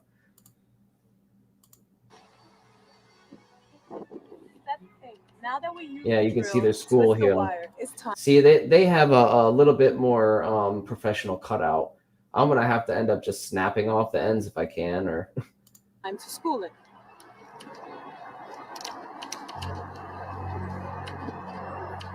You don't have a Dremel? No, I don't. I mean, I don't have a lot of equipment here. I don't have access to a lot. I have to make do with what I have. A little handsaw. That's what I bought. So if that works, okay. It works. Check it out, Ben. Take some 80 grit sandpaper. Okay, take a block of wood or whatever can fit in there. Like it could be a piece of metal, anything. All you have to do is sand it real quick. Okay, with the 80, then change to a 220, and then it'll polish it out most of the way. Okay. It'll get rid of all the rough edges on the corners when you cut it. Like if you just do it with a like a regular saw blade or something, you always want to hit it with a little bit of sandpaper to smooth it out because that wire has that coating and you don't want to rip that off. That's a good point. I didn't consider that. Yeah, you said what was the grade? What was the grade of sandpaper? I'm gonna write that down in chat real quick so I don't forget. I used 80 and then 80 220. And 220. So 80 first, then 220? Yeah. And 80 is really like heavy grit, so it'll tear down the stuff real quick. 220 is more of a finer one. It'll clean it up. And then you can always, if you're even worried about it past then, throw a couple of layers of duct tape on it. You know what I mean? Just to get another layer of something on there so that it doesn't start to cut everything. That's if you're really worried about it. No. That's a good idea. And honestly, paying attention to those details is very important to me, at least, because I want this coil to be perfect, as perfect as I can make it. And it's like, it goes back to what I heard Malcolm Bendel say that Martin Fleischmann said to him. He said, Malcolm, spend 6 months preparing the metal and 1 hour to try to get your result. Don't spend, 1 hour making the metal and then 6 months of testing. You have to make the design right, you know, and taking your time with it. And when we wind it, I'm going to take my time with it, as you'll see, you know, be gentle with it.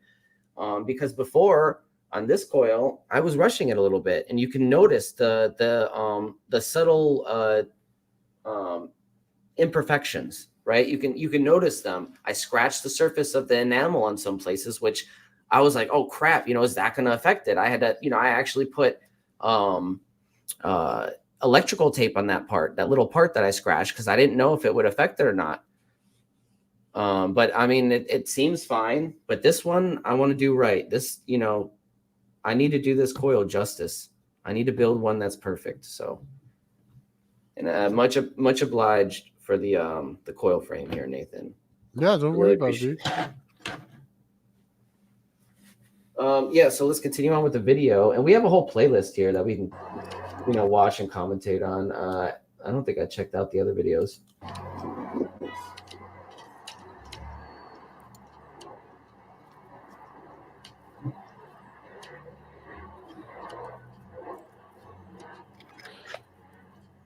9.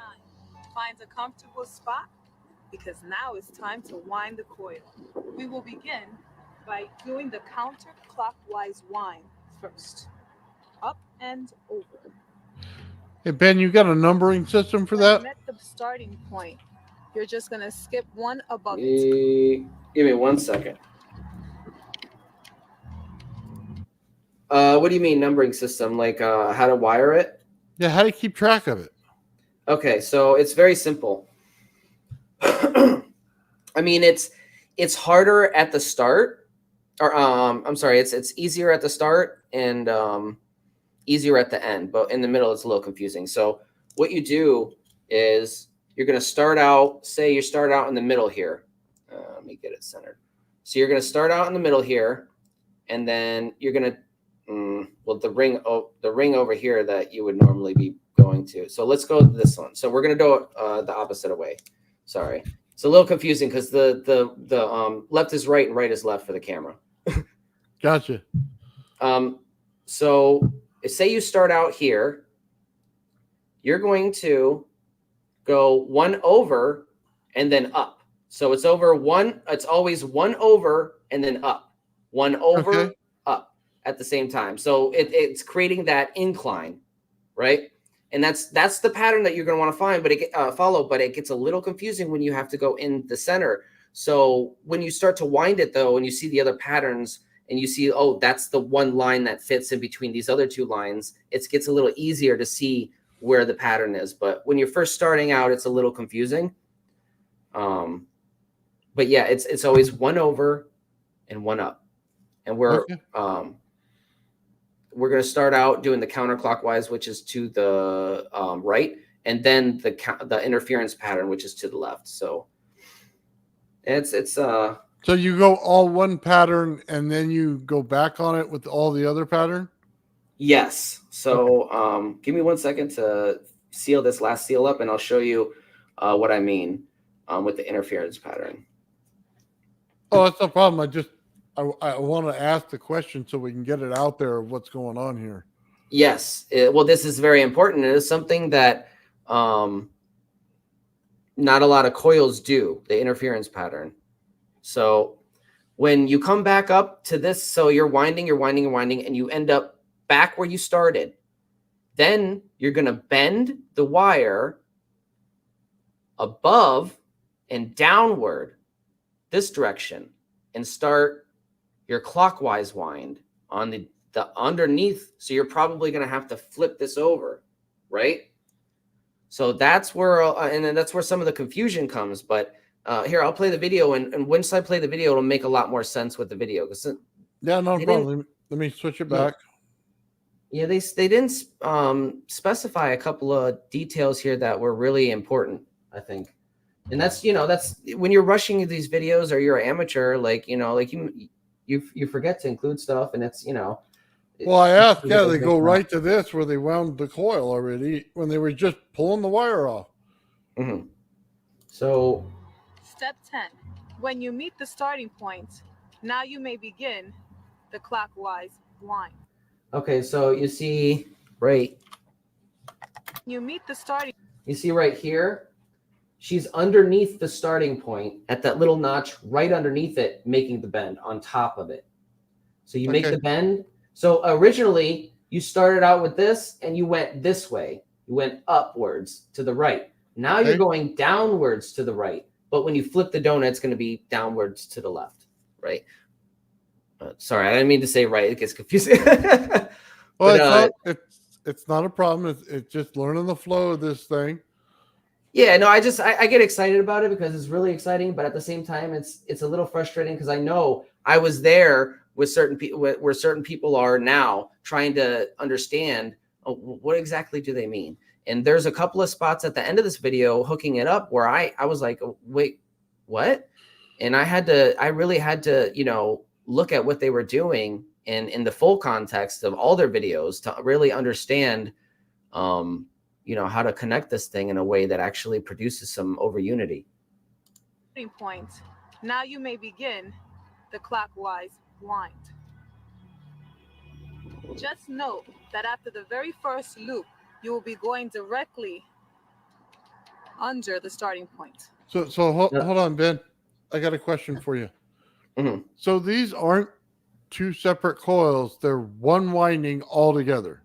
Yes. Okay. But the way you hook the wires up does essentially produce two coils. They're just wound together in one bundle. So what you're going to end up doing is you're separating these 24 wires into two channels of 12 and 12, and you're putting each 12 in series. So it's one really, really long, or it's two really, really long wires. So essentially it is a 1-to-1 ratio coil. It's a 1-to-1 transformer is what it is. Okay. Yeah. And that's a really good question because not a lot of people realize that it is actually the way you hook it up. It could be 3 coils, you know, you could have 3 channels, and a lot of people do experiment with 3 channels. And that's something that I'm going to be doing in the future.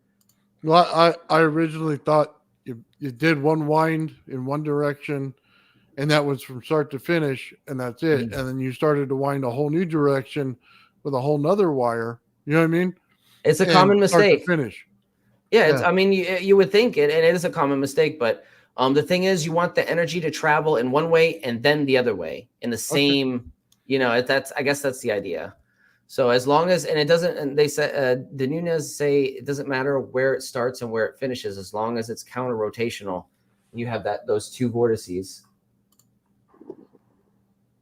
Oh, one thing real quick, right here is what we're going to be doing, and they didn't do in this video, is when you start the interference pattern, because the coil frame sticks pretty well for the first wind, but when you start the interference pattern, sometimes the slots can get a little crowded. This is a little bit bigger, so it might not have an issue, but I'm still going to reinforce the second interference wind with zip ties. So what we're going to do is at each intersection point where the wire intersects with itself, like right here, we'll just put a zip tie there, not too tight, and then reinforce it so it stays in place. And that's something they didn't do it. Yeah. So it's going to help us out with if you have to transport it or ship it anywhere, it's just going to help keep that wire in place. Okay. So take it. Step 11. Now that the winding is complete. Yeah, she straight up just went from winding out back to being done real quick. Yeah, you could tell it wasn't a professionally done video, you know, and not everybody's a video producer. I understand, you know, and even I miss things that I intend to put in my videos, and I make mistakes. It's not that. What I would just say, it's the confusing part that they skipped over a little bit. They should have, you know, just gone to that a little bit more. That's my opinion. But I appreciate the fact that they're showing it. It's just for somebody who hasn't done it before, you need more information right there. Right. Well, the thing is, and Bernie could probably have more, shed more light on this, but I have a feeling they did in other videos that actually were taken down off of YouTube, because they had hundreds of videos where they had different demonstrations and tutorials like this. This is like the one that people, honestly, I guess was the most popular, and people just grabbed it and downloaded it and reposted it on their own channel. And that's how that's my theory on how a couple of their videos survived.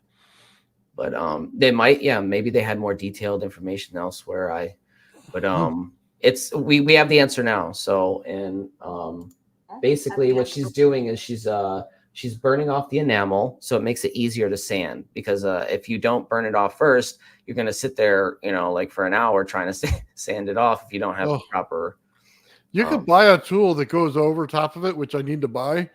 I use a razor blade to scrape it off, but even that doesn't get it all. So you're better off with the burning it, to be honest with you, until you can get that stripping tool. And the thing is, I do recommend anybody trying this to use the burning method first before you grind it, just because grinding it puts a strain on the tips of the leads. You know, you don't want to add micro fractures there and damage your lead. You know, you want to, you know, just grind it off enough to scrape that enamel, but you don't want to damage the wire. And when you don't have a, you know, a method of burning it off fast and then grinding it, it's just, you know, you're going to sit there and grind it, you know, and break those tips. The wire. So you see how it flashes?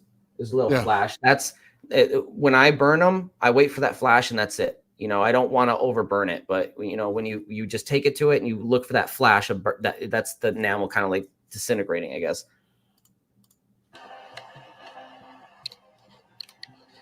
We are melting off the enamel, so when it's time to solder, it's easier to make the connections.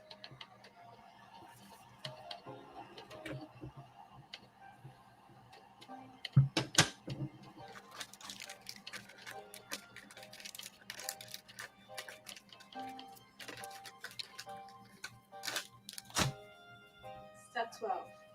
Now it's time to sand the ends and remove the burnt enamel.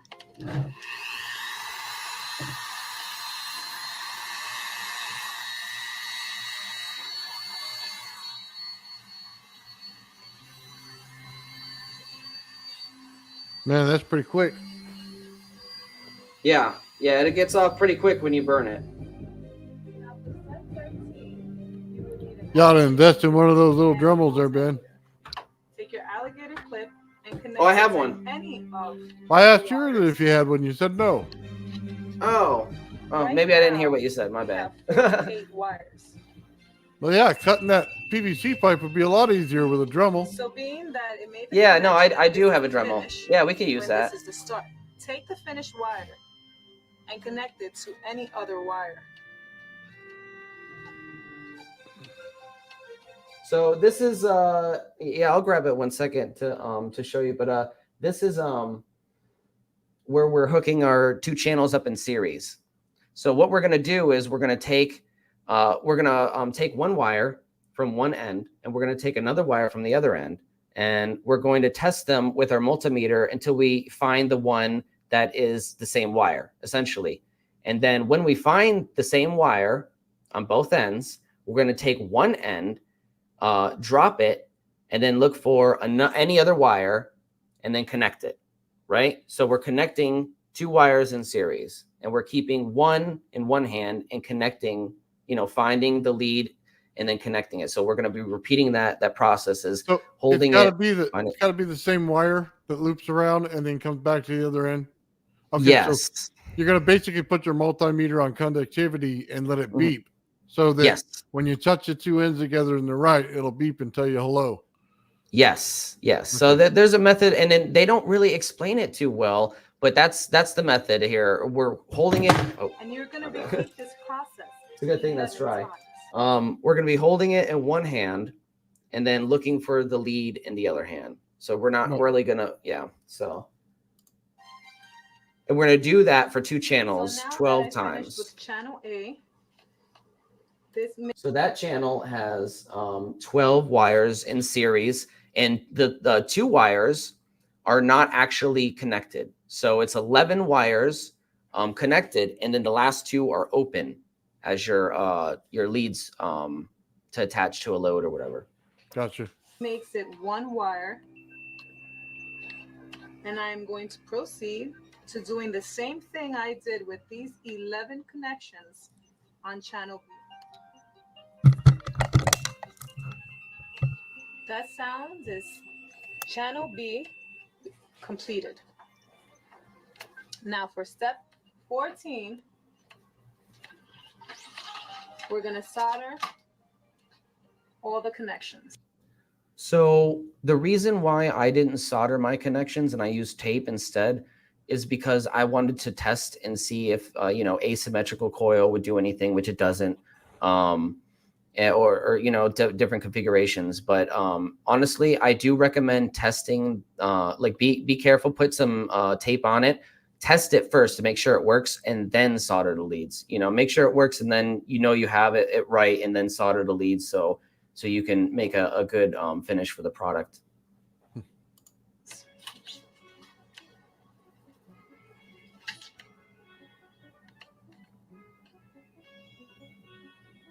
For step 15, get electrical tape and put it around the ends of the wire that was soldered to avoid the connections touching.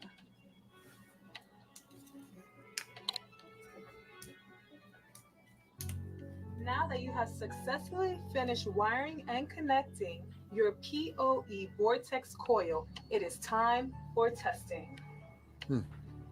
We're going to take channel A and connect it to the amplifier, and channel B and connect it to the amplifier. Now for the last two wires that are remaining, they are going to be connected to the 192 LED panel. Oh. Yep. So this is using the open circuit method. I'll grab the chart here in a second for everybody to see. Turn it on, and voila.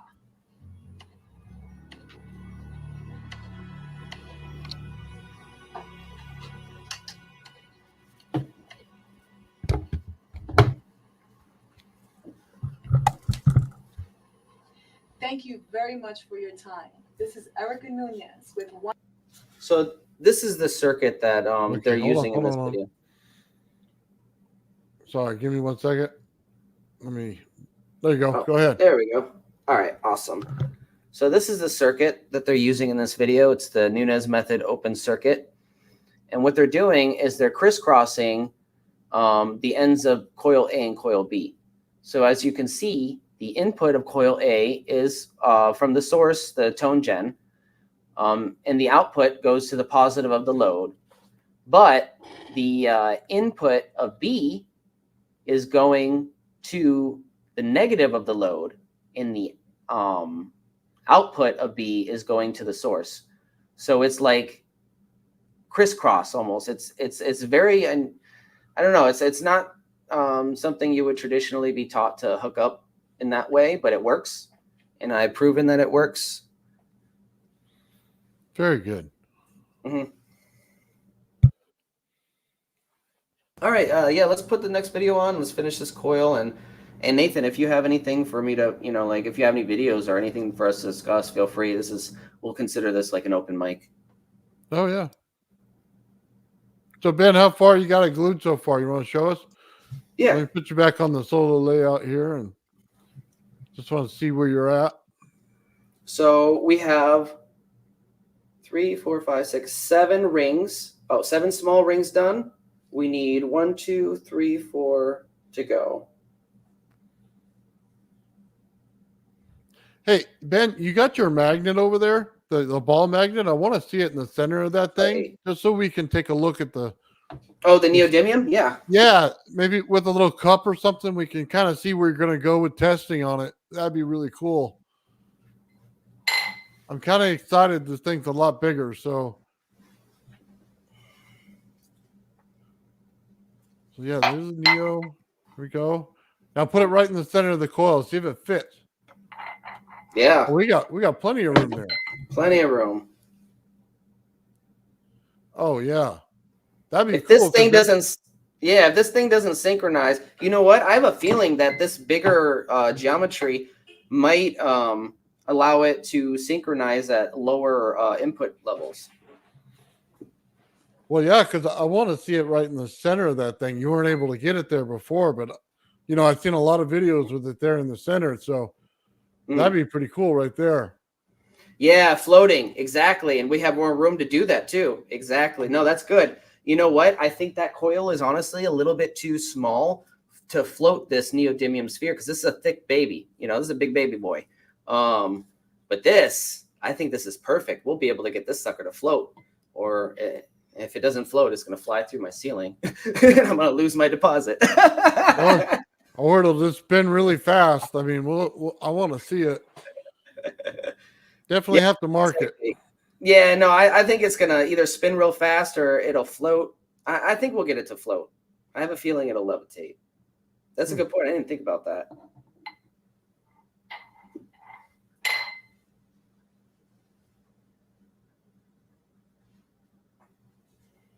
Yeah, we'll have to find some tests for Ben to do that's not ordinary. You know what I mean? Kind of throw everything at the wall and see what sticks, kind of thing. Yeah, exactly.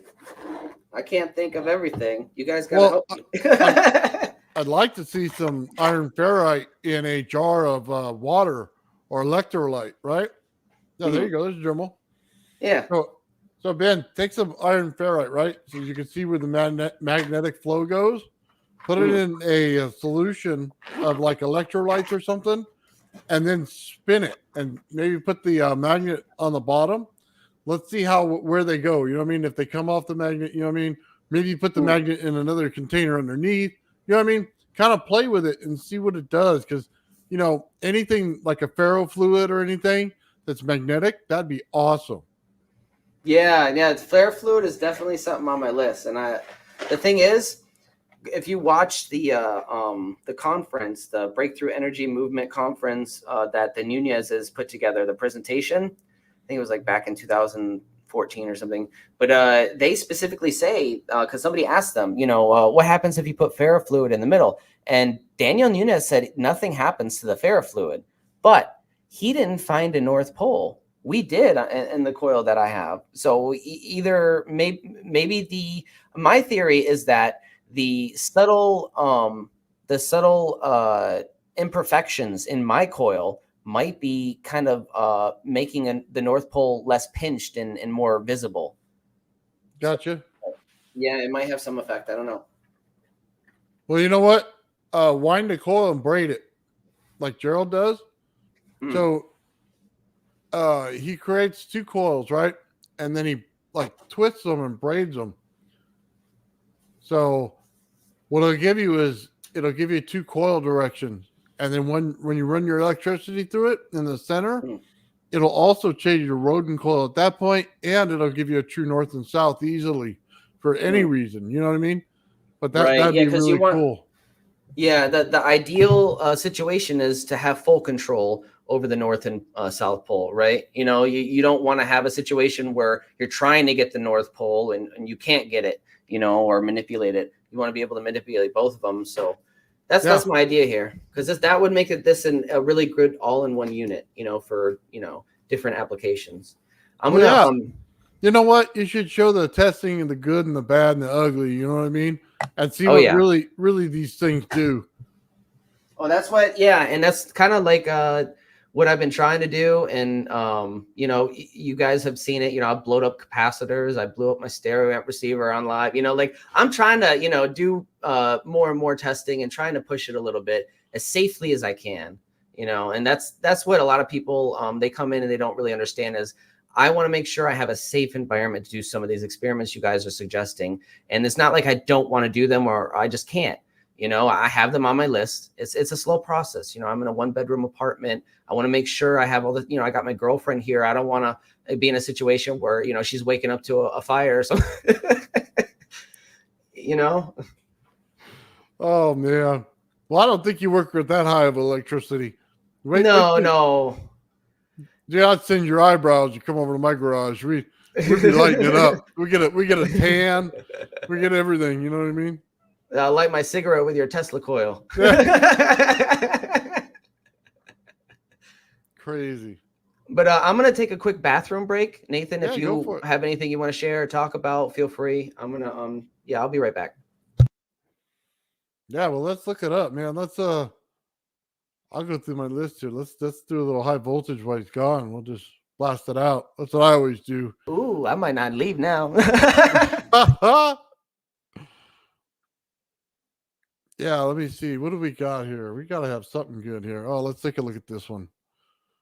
I'll share this one. I do a lot of high voltage, guys.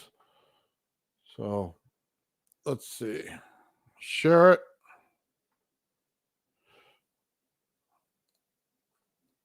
There we go. When you want to let loose, it's time to just let it all hang out. So what do I do for fun here on this channel? Well, I light things up. That's what I like to do. Not with does here. Well, these are not just for fun.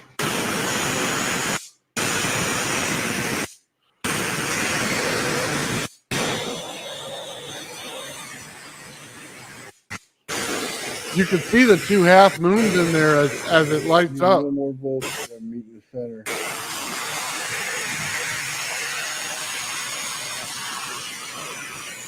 Just cool. That's only three. Install it to it.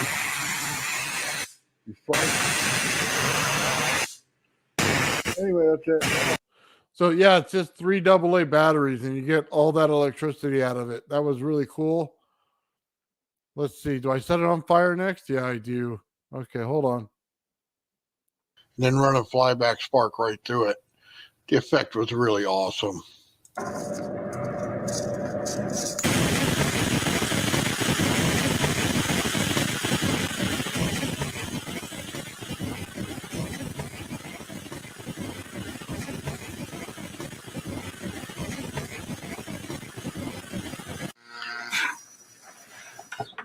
I like the fact that this thing started out really calm, and then it just hit, and then it hit again, and it just lit up the whole room, man. It looked cool, and it's sounding just gnarly.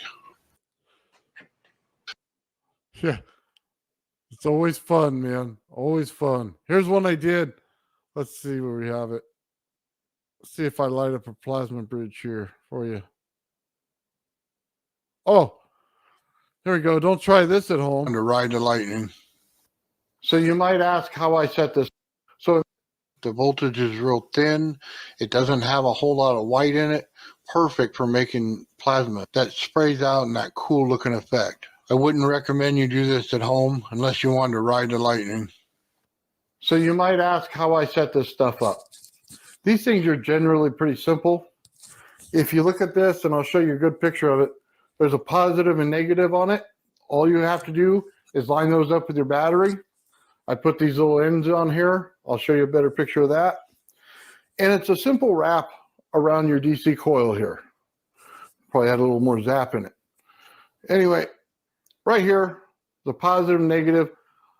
I've had these things where the amps are so high on this side, this little bracket here, it just burns right off. It unsolders itself, and then I had to solder directly to the board itself. So keep that in mind. Now on your negative, it's just the one that sparks the best. I'll show you a picture of that. It's actually pretty cool when you do it. It's a little fun adventure just to have, because maybe you just want to go out and spark something. I do that. Matter of fact, I do it a lot. But anyway, I'll show this better for you, but this is one of the setups I use. This is one of my voltage coils. So you're basically going to see this one with the, you're going to see it with the battery right here. So that right there is what's going to create your pink plasma. All you need to do is get your ZVS set up here with your flyback. Okay, and all you're going to do is you're going to put, this is an aluminum ring. You can use steel. Okay, it won't matter. Or copper.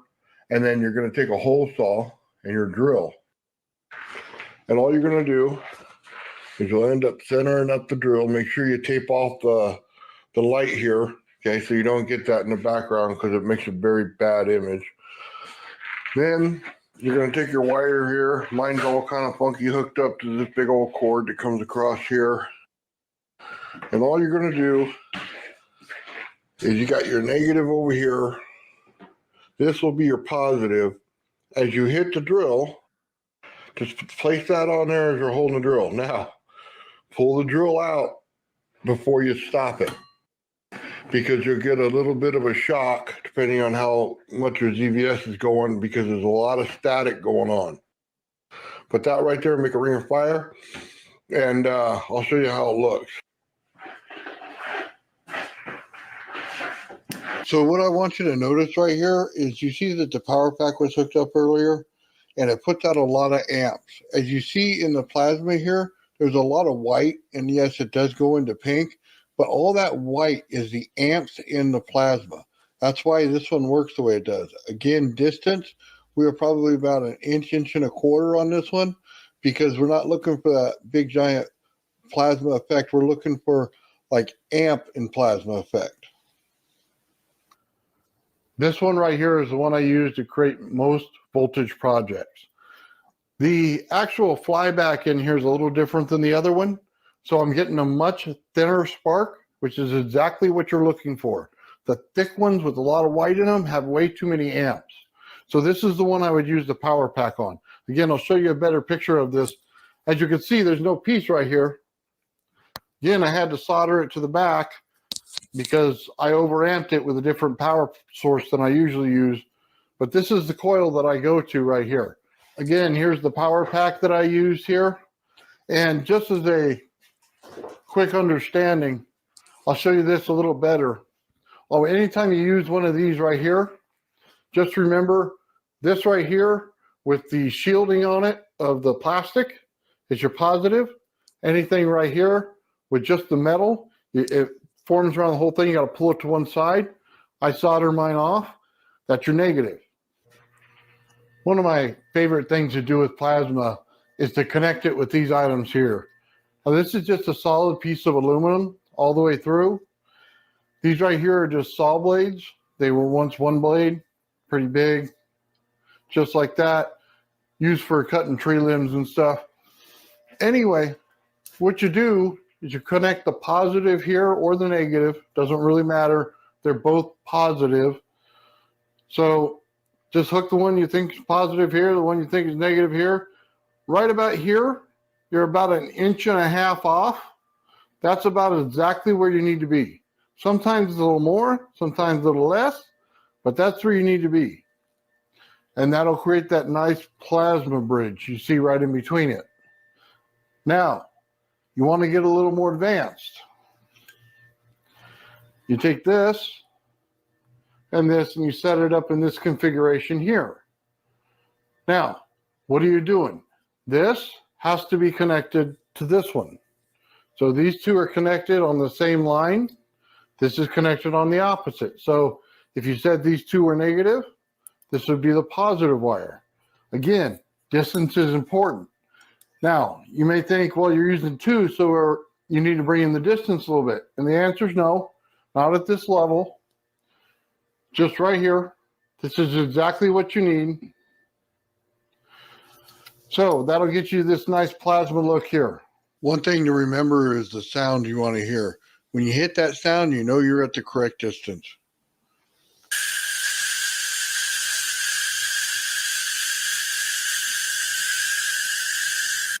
Maybe you want to do it in saw blades.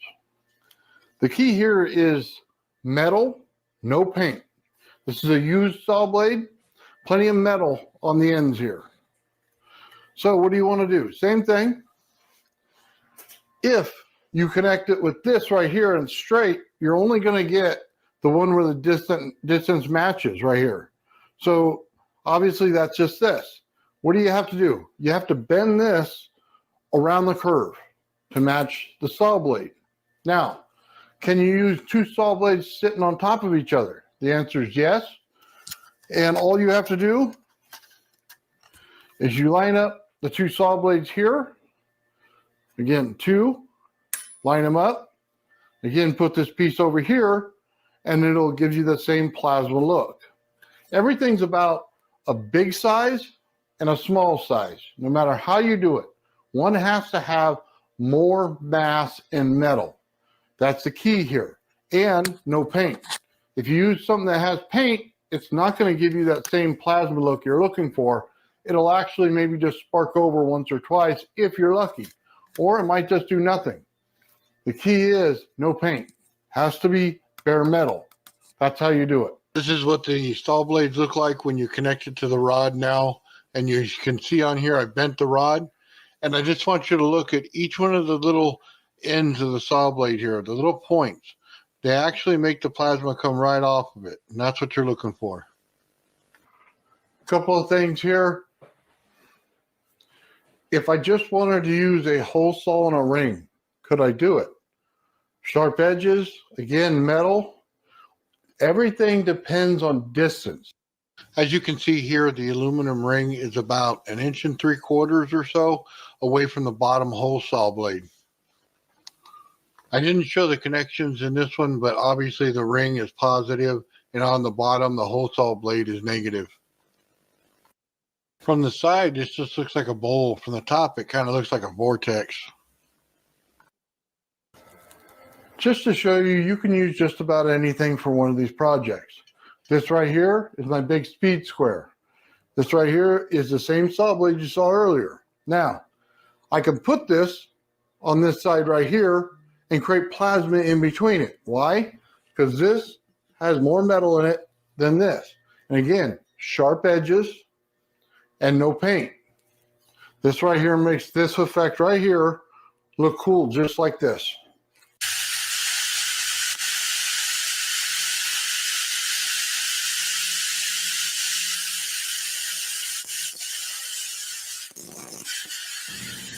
Wow, that's awesome. This right here is a pretty cool effect. What's going on? I have positive on one side, negative on the other, and all I'm doing is converting small to big, and it's sending ion wind down to the other plate. Now, if I pulled it back just a bit, it would just create charge on the disc. This way it converts it over. Just so you're aware, every time it sparks over, it loses charge on the plates, and it has to start over. I just wanted to show you guys this build real quick. This is a... Hey, Ben, you're back. Oh, now you're gone again. Okay. Hello? Oh, yes. What's up?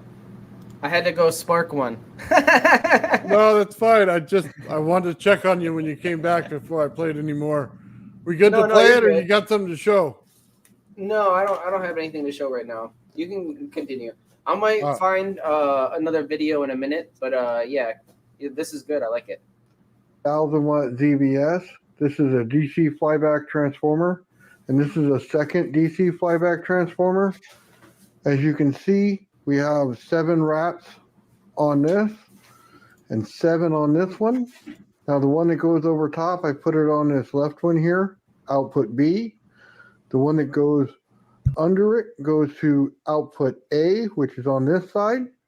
Okay. And this right here connects here, and it connects here. This top one here connects here and here. This is run really simple. The hot wire that comes out the red one right there, it connects over here to the ground that goes into this one.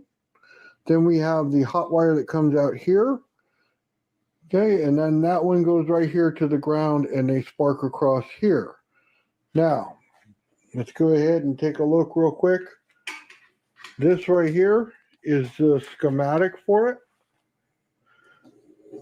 And as you can see, we have a power pack on this one, 19 volts, 2.37 amps. Goes to a ZVS. Pretty simple, plus and minus are shown. All right, guys, let's just skip to the good part. All right, now we turn off the light. Let's go ahead and take a look at this. Look at the ends. You can already see them lighting up right there. Let's bring it a little closer. And yes, I do have fireworks going on behind me on that one. See it coming together? Let's see.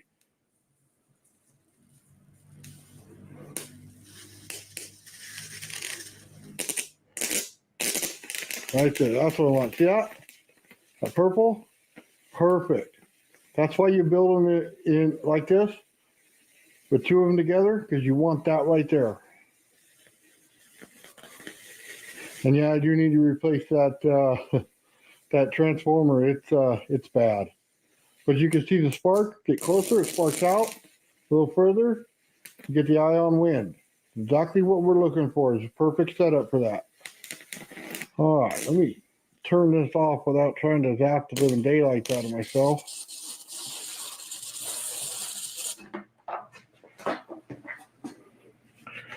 All right. So you can get a look at what we're doing here. Here's our negative. Anywhere on the bottom here, they're all connected all together on the bottom. All the wires are connected into one. So you can just hit one on the negative there.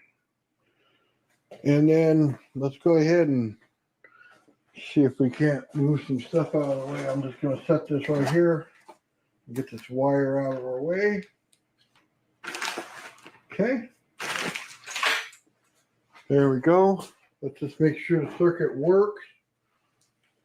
And then we'll turn off the lights again. There we go. I can hear it. All right. I'm going to go turn off the lights real quick and you can see it.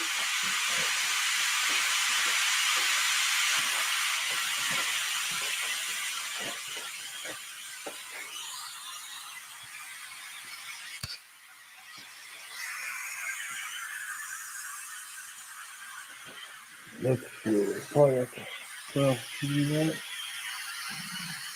There we go. You can see it right in there now. Look at that. Now this one's kind of beat up. I've been using it a lot.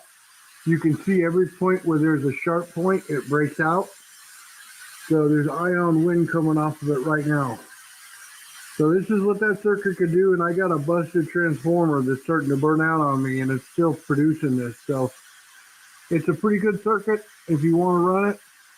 I have the STLs for this right here, or the 3D printed files where you can make your own online. I'll go ahead and put the link in the description for you.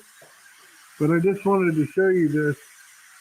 It's a pretty cool setup, and it makes some pretty awesome ion wind. I wanted to show you guys this. Look, through the top of the thruster at night. You see all those little lights, or like, I don't know what to call them. Everywhere that you see them is where my razor blade went over the magnet wire to make it bare. So you can see just the total amount of ions that are pulling from there only. The rest of the magnet wire doesn't do anything. It's just this little bunch, okay? So if I probably add more, okay, I can get a little bit more, but it doesn't add in the amount that it comes out, right? So we're getting what, like 2.3 ms out of a regular thruster. But by adding a second wire, and you can see it in there right there, so it's 2 right there, and then it goes down to 1 bar in the middle. It did add volume to the total amount of air coming out. So we added more air coming out, okay, which will eventually give us more thrust. But, okay, we didn't change the amount coming out. So I hope you understand that. Just give you a better look. It's a really nice light show if you're watching it. You can see just a total cloud there now. It used to be real thin. I didn't show it the other one at night. But anyway, it comes over real nice. Just thought it'd be cool to show you that. It's a really, really neat thing to see at night. Yeah, by the way, guys, I got those STLs. They're on Thingiverse. If you just look it up, so it should say ion thruster or plasma thruster or something like that. But yeah, you could build it yourself at home. Just take that flyback like I showed earlier. I used 2 in series, get that sucker real thin. Test it out just the way I did, man. It comes out beautiful. Just make sure you have ventilation. So if you run it for like 2 or 3 minutes, make sure you open up your garage and ventilate it. Never run it in your house. Always you have to have it dark so that you can see it. But, you know, a little exhaust fan or something like that would be awesome. Hey, Ben, where you at with your coil? You got a couple more in? Just one more to go, and that's all we have left for the coil frame, my friends. Ladies and gentlemen, we are at the end of the stretch here. Or coil frame, at least. Right on. How long did it take for all that to dry, Ben, before you start working with it? The bottle or the glue recommends 6 hours, but I recommend a full 24 hours just to Full be day? sure. Yeah, there might be differences in moisture content in your atmosphere, and that might differentiate the cure time. And I don't know. I just like to be safe. Always safe than sorry. So I give it 24 hours. But, we're going to give it more than that, obviously, because we're not going to be ready for at least another week or so, depending on when I get the wire. Right on. I do have a smaller spool, so we can kind of see what it will look like, Well, make sure when you do the rope, you tape it and put it up on video so that we can see it. So that we take Ian's theory and put it together and show it what it looks like. Actually, I can do that on this live stream, because what I'm going to do is not rope. I'm just going to I'll do it with the wire. I have the same wire. I just have a smaller spool. So what I'm going to do is, I'll measure it with that, and we'll just, take that and times it by 24, right? That should give us our answer. Well, even better. Let's see it. You know what I mean? Obviously, when you're done and you can maneuver it, obviously. Yeah, and that'll be a good. No, this is good, because then I get the opportunity to show you guys, before our class, so you're ready, how to actually wind it, and we'll do one wind with it. It'll be real easy. Huh. I promise everybody, it'll be easy and painless. But yeah, we'll give this a few minutes to set. Yeah, because it should be fine. I'm just going to be really delicate with it. That's all. Well, do what you're comfortable with. I'd hate to see you ruin your project. So worst case scenario, I just have to glue it over again. So. By the way, just so you guys know, if it's metal and it's in my garage, it's not safe. It's going to get high voltage through it. Yeah, and your hair might stand up. Oh, well, you see, dude, I use my speed square. Whatever comes to mind, whatever saw blade's laying around, you better watch twice, because I'm going to take it and use it, and I'm going to put it in my experiment and see what it does. So, yeah, dude, if I cut up a toupee. Don't go into his workshop. It'll be whoop. I cut up 3 saw blades that were for my table saw over here, and I used those in that axe I was doing, man. It was just amazing. Both sides lit up on it, you know what I mean, with plasma. And then the center went like this, okay? So I had another plasma thing going up just like that. I did a Jacob's ladder out of the top, and it had a big skull on the front. Man, that thing was cool. So, yeah, they wouldn't let me go out and LARP with that, that's for sure. Sending me home. Old man's over there trying to burn everything down or sit there with some plasma. Yeah. Hey, Sean, what's up, man? We were just building some plasma while Ben's over here putting his coil together. So he's putting the last winding in now. I'll go ahead. I'm going to play a little more plasma there for you, Ben, while you're doing that. Yeah. Sounds zen to me.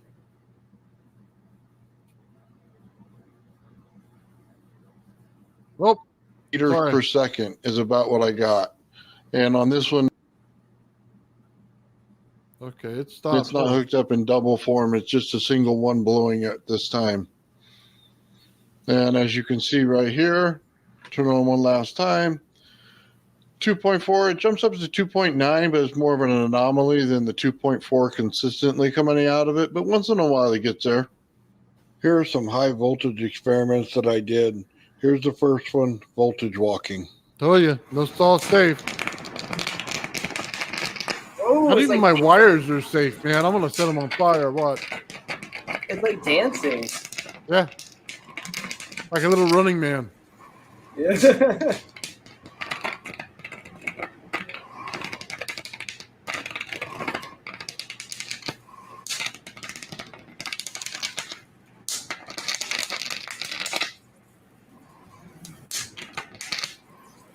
Here's the second experiment. I call it pins and needles. Hey, don't walk into the garage, everybody. He's sparking one up. Yeah, it only goes to one at a time. It never goes to all of them. I was kind of hoping for all of them to hit at once, but they wouldn't do it. Maybe if you have multiple. This is the third experiment. We've all seen voltage on a round magnet. This is what it looks like on a rotating magnet.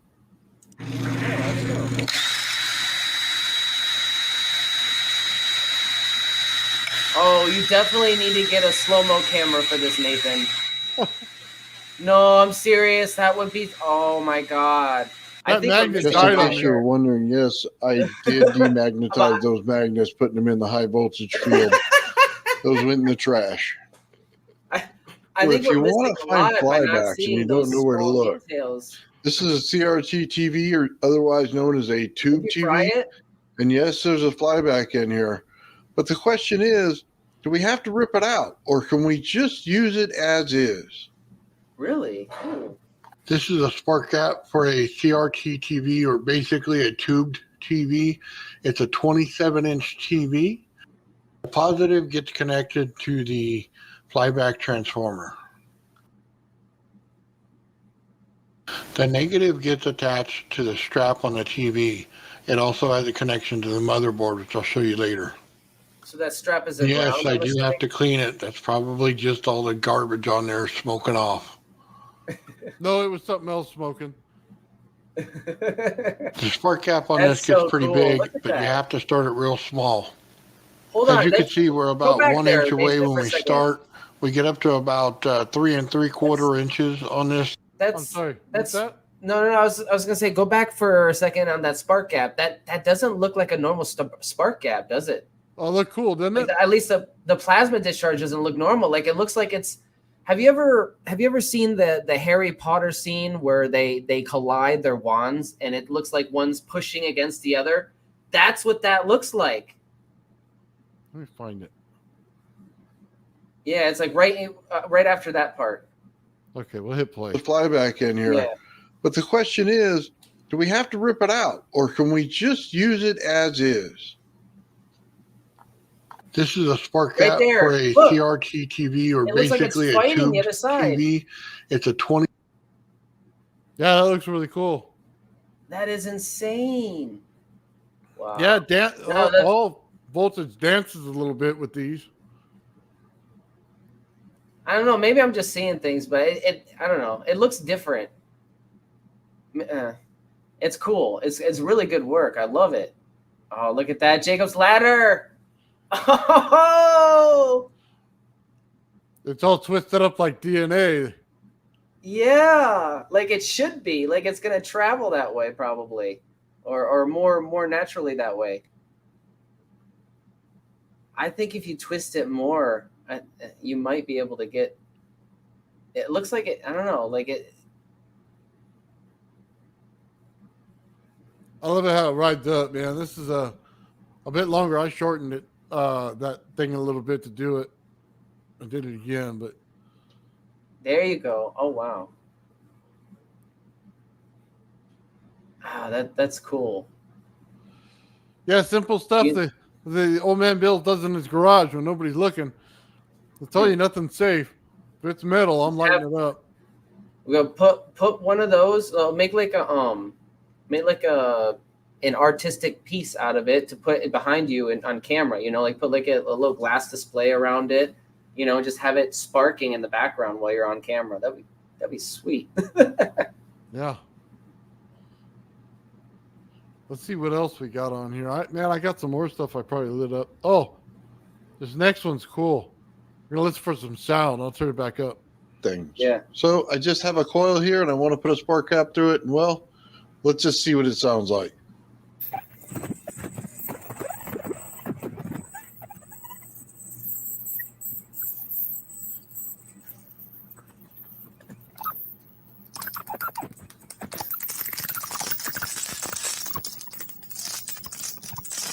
So originally I was going to build this thing as an atmosphere motor, and well, I failed. So I decided to just... Okay, hold on. With this one, you ever want to see the stages of plasma, okay? And you want to know where it goes from. I'll just tell you the backstory real quick, okay? I was trying to build a Corona motor, and I didn't listen to everybody else and, smooth the edges, stuff like that. And I put it in the wrong direction. Total nightmare, right? Totally messed it up. My fault, okay? But when the thing starts burning the plastic, you'll start seeing it'll go from purple, where you get the ion, you know what I mean? Then it'll start going into different colors as it starts getting hot. you'll start to see the white and the yellow, and it'll light it up. Okay, so I'll just restart it real quick and let you watch it. That means if we actually build a lightsaber, Nathan, the yellow is going to be the strongest. The yellow and the white. Yeah. Oh, I got excited. I almost trashed my frame here. I got so excited about that. So originally I was going to build this thing as an atmosphere motor, and well, I failed. So I decided to just hit it with a lot of high voltage and see what it looked like. And well, you could see that it pretty much is starting on fire. Yeah, that was fun. You know, you just can't win them all. No, I don't think I ever win them all with this stuff.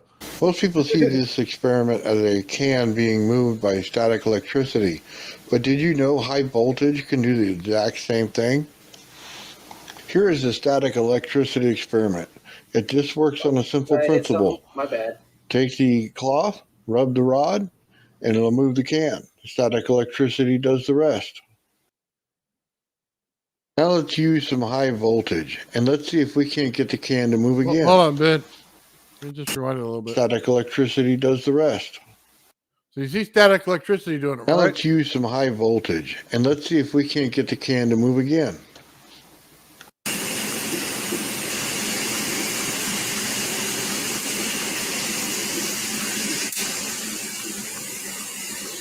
As you can see, both effects have worked. Why? Because we're polarizing the can.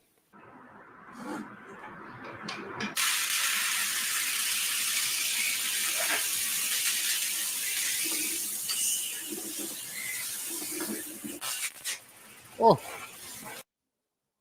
As you can see here, I sanded the can down. Why? Because it reacts better to the high voltage when it has metal to metal.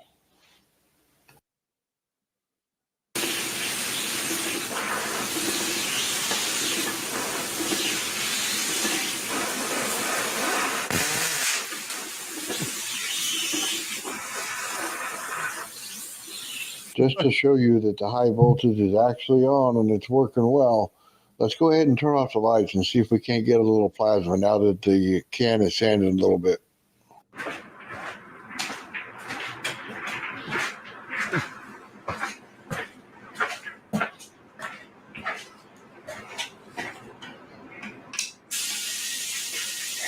That can immediately moved, by the way.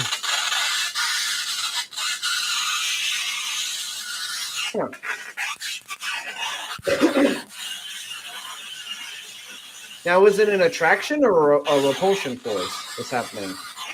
As you can see, the high voltage works just fine.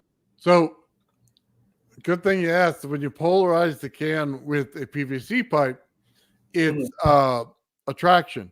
When I do it with the high voltage, it's repulsion. So, it's more of an eddy current in it that forces it away because of the magnetism.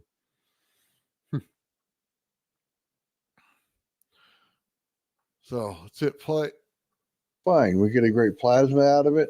And yes, I do need some new wires. They have cut open with the high voltage experiments and they seem to blast plasma everywhere. I'll tell you what though, it does make a cool look with that wire being messed up. It actually shows you just a stream of plasma coming off that thing. Of course the wires are busted. For those of you who are doing high voltage experiments, you should really understand the simple fact. When you thin out the voltage and remove the amps, it acts just like static electricity, and it polarizes things. In this experiment, we just use a simple can, whether it be from static electricity or from the high voltage. Well, let's go forward a little bit. As we put in these I'll last show you how to build a AC high voltage flyback, multiplier. You can see it goes over. With an AC flyback in it. Let's see what it does. So we got it connected. This thing on, let's see what we can do.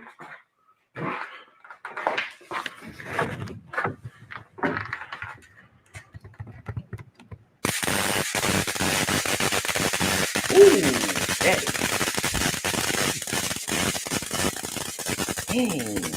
That is a nice lightning arc. Yeah. It looks like lightning. Wow. Like every As you kind can of see, different we all spark work. gap or It arc looks looks good. different. I like it. Thing's a beast, isn't it? Yeah, That was I just like the one way voltage it. multiplier. I got 2 set up. I'm gonna try here in the next couple of days. Like So I I know got some people prefer the purple, and purple looks nice. Don't get me wrong, but that clean like blue crisp lightning effect. Ooh, I love it. Go spark one up right now. yeah. Watch this. Oh, that's so cool. Hey, we're inventing a new way to make your popcorn, everybody.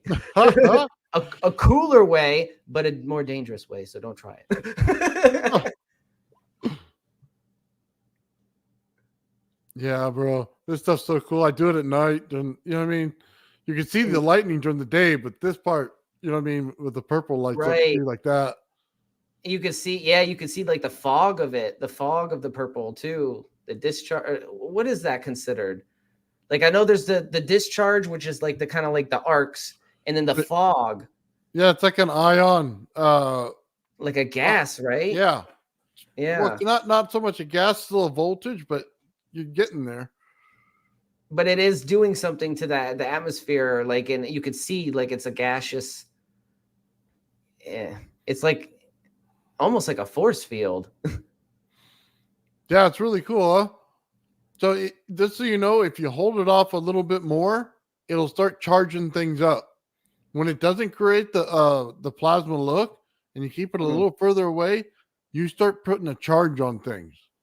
Okay, so if you're ever wondering when you want to make charge, and you put it on a plate here and a plate here and a pole in the center, and you put paper in there like a little paper UFO, it'll create a heavy static charge based on the distance. You put it closer, you're going to get the plasma breakout. You put it further away, you're going to get a static charge, and it just creates massive amount of charge on it.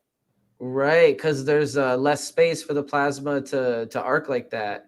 Because you're not wasting it. You're not using it. Right here, as soon as it sparks, you got it close. You're using it. And the other way, it just builds up and builds up. No, that makes sense. It's sparking, it's discharging, it's wasting energy. And you can visually see it in the form of that light, the lightning effect. It's really cool.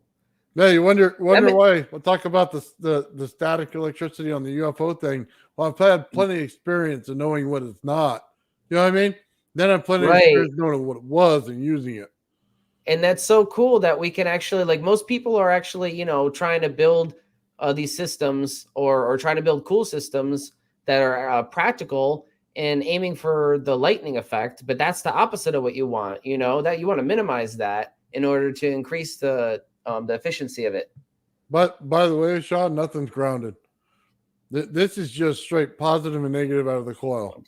The top plate was actually built like a capacitor at one time. So it's got like 4 different plates in there. And on each plate, there's a piece of aluminum foil on each one. And they're stacked. So you get a little bit of extra coming out of it.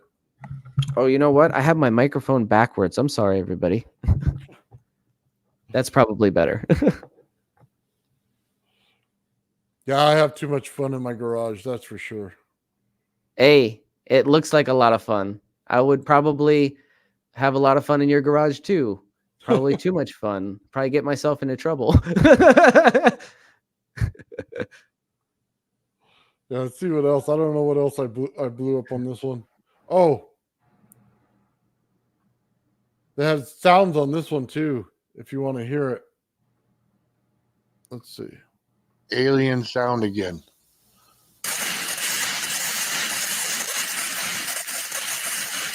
Oh, I hear that screeching.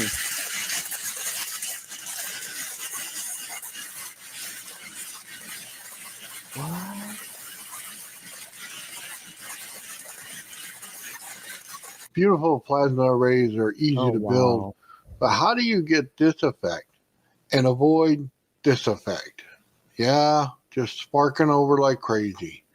And then what's going on during the day when you can't see it?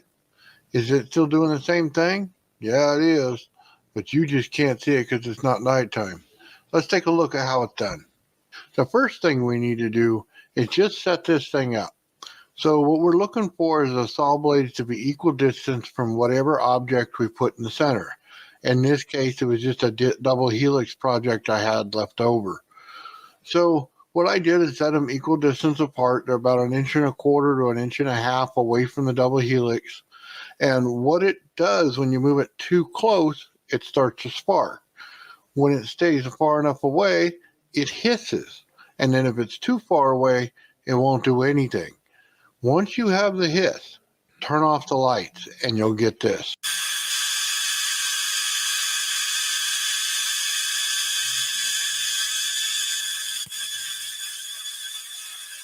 Let's take a look at this other project. I built a coil around a all thread, and I was trying to get it to spark around in a circle all the way up. The voltage doesn't work that way. I went ahead and changed the coils just down to one coil so that you can see what it actually was doing.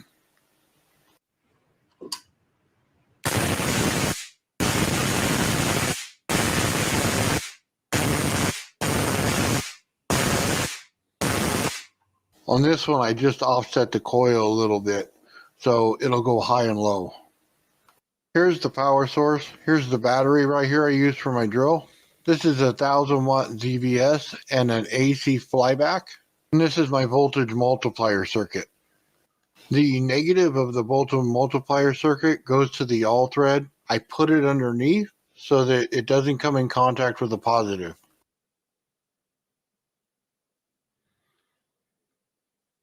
The positive goes over to the ring itself.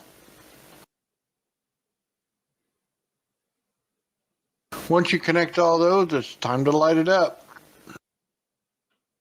If you're wondering how I built the voltage multiplier or the circuit itself that you just saw, I will add a video to the end of this one and you can go ahead and watch it, and I do the complete build on it. I wanted to show you two more things here with this coil that I thought were really cool. This one here, when you put the voltage into it, you see it sparking over. You can also see the lights coming out today. It's no longer nighttime. So you can see just barely some plasma in there. But the coil does move as you turn it on because it wants to roll towards the saw blade. You're probably wondering the other experiments with the coil, if you get something down the center, can you get it to light up? Well, yeah, I could. Unfortunately, the lighting outside just got a little lighter and it changed the effect, but it looks cool. As you could probably tell with a lot of high voltage projects I do, I use these saw blades because they are just awesome for putting out plasma. So I wired these all together. See if I can't get them all to spark at once. I saw a guy on the internet put these between his legs and fired them all off. I'm going to give it a shot myself. So I got these two batteries here hooked up, and I'll just show you what it does. Yeah, that between your legs. All right, it's going to be fun. I couldn't stop laughing the whole time I was Remember when doing your it. mom told you not to do stupid things? Yeah, this is one of them.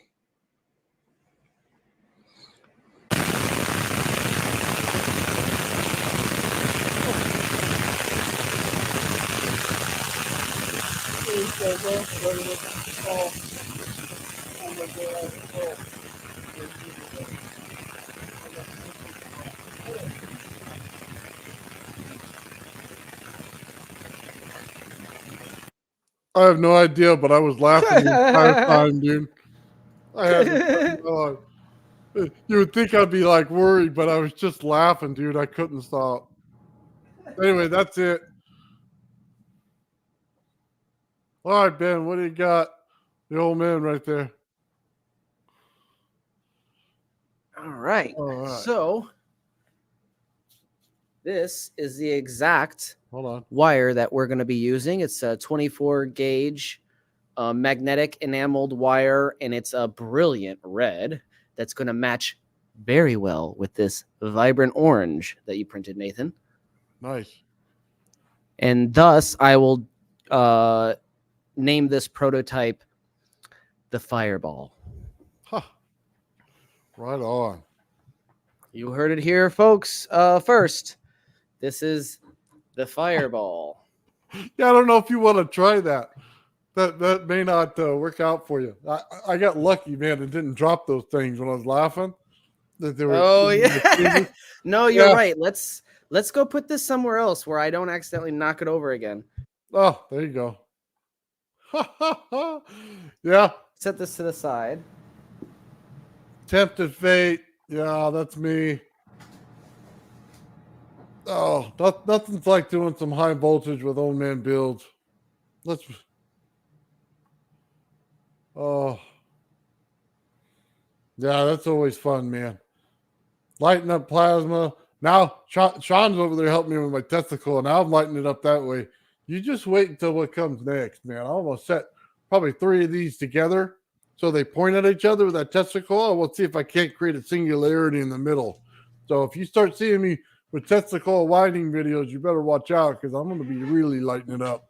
We'll have to buy some more parts over here, get it all done. So that'd be pretty cool, man. Yeah, big fireball. Well, maybe. You know, if there's wood in the middle, it's starting on fire. That's for sure. So I learned my lesson with wood next to it. That kind of get you going. Yeah. So I set it down on a 6x12 cylinder sample. We get rid of them a lot of those at work. So I took the nice ones and I use them as displays. You know, they're nice stands. They're concrete. You know, keeps things a little cooler. So I like them. Right on, yeah. And also, when I ship my coil, do you want me to ship you a small cylinder, a stand, or do you think you have something that you can? You know what? Just show me how to wind it, Ben, and I'll wind it. That's all you gotta do. Yeah, I got like bunches of wire here. Like, oh, I got perfect. Big rolls of wire here. Yeah, because perfect. I've been building Tesla coils and stuff. You know what I mean? So 5-pound spools is what I've been buying. And, as long as you follow the instructions in my class, you'll be good. Yeah, just take your time with it. That's all. And, you know, even because sometimes it does take a long time when you're first starting out building these things, it's okay to set it, you know, when you're in mid wind, set it down somewhere where it's not going to be bothered, you know, and you're not going to disturb the wire, you know, and continue it, you know, take it periodically, you know, take it one step at a time. Yeah, no, I can't do that. My mind doesn't work that way. If I don't loop it right at that time, I'm going to lose where I am. So no, that's good. You know, that I'm the same way, but you know, just for some people, you know, just so they understand, it's okay to, you know, set it aside if you have to. Just make sure the wire isn't disturbed and you're not bending the wire unnecessarily. The only bends you want to try to put into it are on the spool to wind it, and the spool, and then to wind it on the frame. That's it. I think I'm gonna mod your design, the one that you had me print. On the corners, I don't like that sharp corner that goes where the wire goes. I want to round that out. So well, yeah, right. You got this. I got the spare here. Yeah, right here. I don't like the sharp corners either. Yeah, round that out. That would be nice. I mean, it's good that it's kind of hooks it in and traps it in. But if you have a zip tie, you don't need that there. You know what I mean? And that's what I do. Yeah, that's what I think I'm going to do. I'm going to round those out because that looks like a mess when you go to put the wire in. Yeah, it is. No, it is. And honestly, that's I did catch the bundle on mine a couple of times. You got to be careful. It'll scratch it or release it from that tight bind. And that could mess with the field geometry in unpredictable ways. So that's all stuff to consider. Also, if you look here at these openings, Nathan, if we can try to make these round ones just a V, just a tiny V shape, that's all we need to do to alter this to make it like a advanced 3.0 where we just set the wires down on top of each other. Or you wanted a rectangle. I'm sorry, you said what? You want that round hole to be a rectangle or a V? A V. So it only space for one wire, but on top of each other. So you don't have a bundle. Yeah. So maybe I can pull up They're trying to pull off another effect. Okay. I'm just trying to figure it out. Yeah. But now that I'm thinking about it, I don't think it would be that hard to alter one of these designs to do that. Let me pull up the picture here. Wait, watch this. You create the singularity. If you suddenly disappear, we know what happened to you. Yeah, you get sucked into the singularity. Huh. Hey, if that happens, you have to take my coils and give them a safe home. Hey Ben, what size you were using? 24 gauge or 23? 24, but you can use different gauges for different things. Like the Nunez's recommend, I think, 18 to 16 gauge wire at least for anything practical and energy generation. Like if you're using it as like a generator to power like a big load. Okay. Mm-hmm. I got a bunch of 20 gauge left over from a generator I built, so I'll So use this that. is, yeah, this is, and this coil frame is a lot smaller, obviously, but look, it's got a lot more notches. I think, That's a single wire size, the opening. yes, that's what I mean by a small V-shape opening. So it can layer them on top of one another symmetrically and evenly, but it's not enough for a whole bundle. Yeah, And but I want to try to. It doesn't You look said what? V, it looks rectangle. Yeah. Well, yeah, maybe I got it wrong, but still, like the idea is just to give it enough room for one wire. Okay, that's a beautiful coil though. Yeah, I want to really try nice. I want to try to build one of these too, but I have to get the frame, and I haven't been able to find a frame like that. We have to custom make it. I'll see if they got an STL out there. I'll have to run it super slow. Some of those things, you can run them real fast. And then some of these parts like this, you have to really fine tune them and run them slow. Yeah. So. Yeah. And with VBM, it's all about the spacing really. So, well, that's something for a future day. That's a more advanced project than what we're working on right now. This is more along the lines of what we'll be doing. Oh, that's cool. I didn't see the clear acrylic right away. I just thought he had it out there in space. That looks cool. But even this coil, see, it's not tightly bound, but it's still together enough to compile the field geometries of each individual wire on top of one another. They're close enough so that they have some kind of accumulative effect. You know what I mean? Whereas if you have them just without the bundle and they're just in the spacing here willy-nilly, like you see a lot of coils, I don't know if that's enough to actually do what we're trying to do here. So Ben, let me ask you, when they cross over each other, would it help or not help to have any kind of I don't know, divider in there, like a piece of plastic or something to give it space in between the coil? Is that a bad thing or a good thing? So actually, you don't. That's a good question, but you don't actually have to worry about spacing with the second one as long as you use the zip ties, and as long as you use the zip ties. No, that's not what I meant. I meant, would it be beneficial or change the outcome if you gapped them in between the coils? So you would go from two overlapping wires, two bundles that are overlapping like this, and then you put a spacer in between. So then you would have space. You know what I mean? With plastic in between instead of. I mean, the only difference I think it would make is it would make it a little longer to wind, but it might help retain the shape a little bit.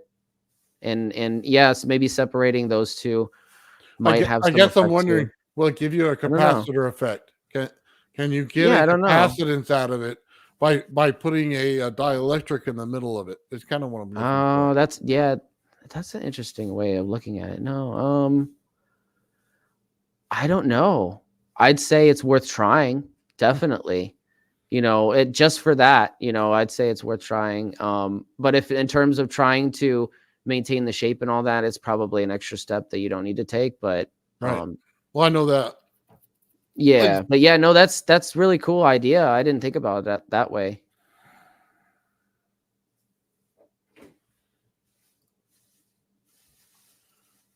Create any kind of frame you want. Send your description, and I'll email it to you.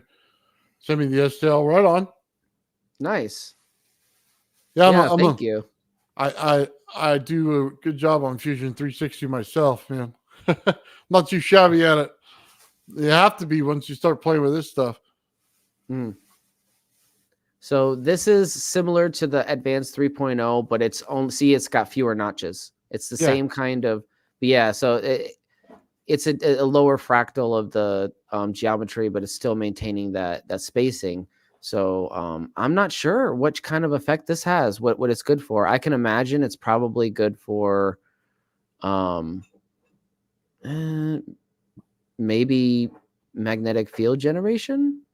I'm not sure. You know, every geometry has its own story. So you just got to remember that. I think until you test it, you really don't know, right? Yeah, that's what I mean. And get your hands dirty. Yeah, they got some interesting designs here. This is the small one that see how small it is? That I couldn't do that. That I'd pay somebody to do. No, thank you. No, I'm gonna do it, but it's gonna take some. Yeah, it's gonna take some time to do this one. This one's gonna be very, very hard to do. It'll probably be a long process, but we're gonna eventually try because I want to try to build all these different designs. They're so cool, and like we said, they have different effects. They're used for different things.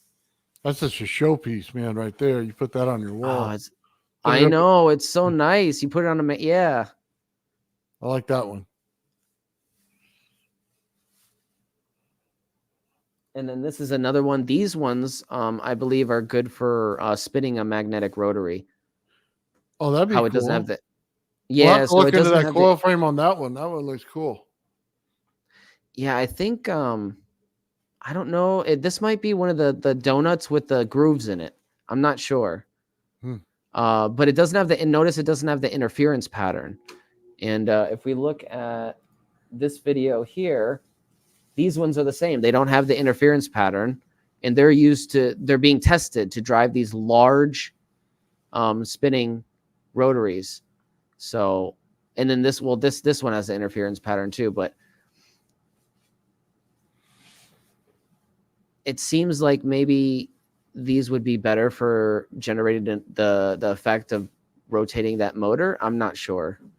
But that's kind of what I inferred from it. But yeah, they had a facility where they were just testing these, and testing how long they would run and how efficient they would run and how big of a load they would put on them and all sorts of stuff. I never knew that. Mm-hmm. Yeah, they actually, before they went silent, they had obtained a lease in New York for a property where they were intended to expand all these experiments. That they actually would have like a big place, like a workshop to do all this stuff. Yeah, Sean's over there building more Tesla coils, man. So this is cool right here. Look at this. It says, tonight we are spinning a 6-pole magnet rotor using a PoE vortex coil advanced 3.0, driven using 1.95 watts total. Next housing will have to be really more rigid. I think he meant rigid. But as you'll see in a second, it does need a better housing because this thing is insane. Watch this.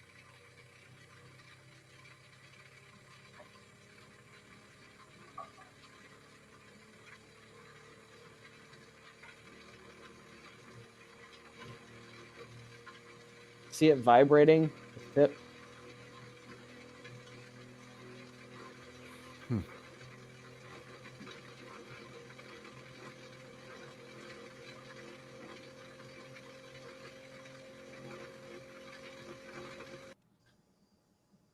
So it goes really, really fast on a relatively low amount of power compared to other systems that we've seen.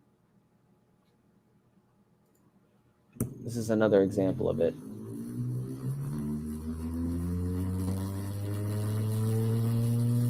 Like when you do this stuff, I would highly recommend wearing PPE, safety glasses, and even a hard hat if you have one.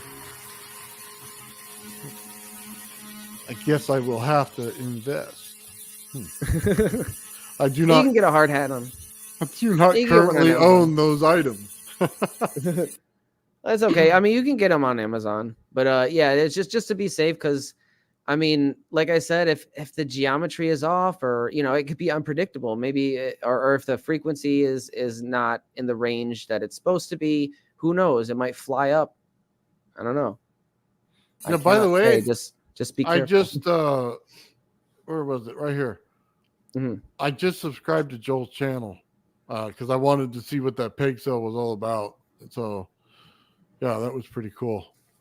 Oh, that reminds me. While I have a stream going today, also I want to go over this device. I don't know if it's the PEG device, but it's this basically a system of PVC piping, and based on this system of PVC piping, it creates like a swirling vortex that creates supposedly creates like a buildup of pressure, and it can just like you get it going and it just sucks up water and keeps on sucking it up without any input.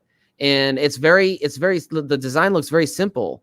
And Bob Greenier was going over on a live stream, and it's something that I thought, like, hey, that wouldn't be that difficult to try to whip up and test and see if it actually works. Is it a coil and it's pumping wire?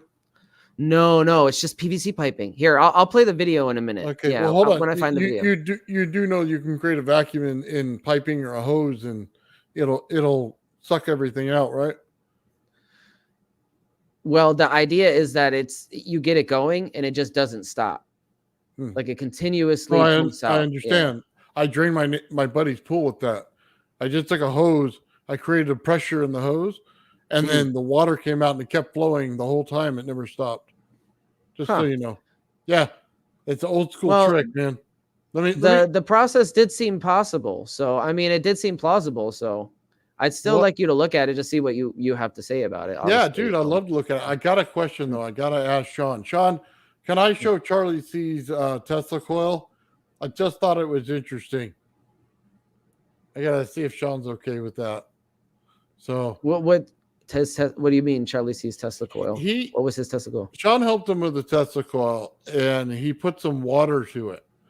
And it's not so much the Tesla coil that's sparking off that I thought was the coolest part. It's just, I don't use water in my computer at all, but Charlie used it to cool down his number 1 coil.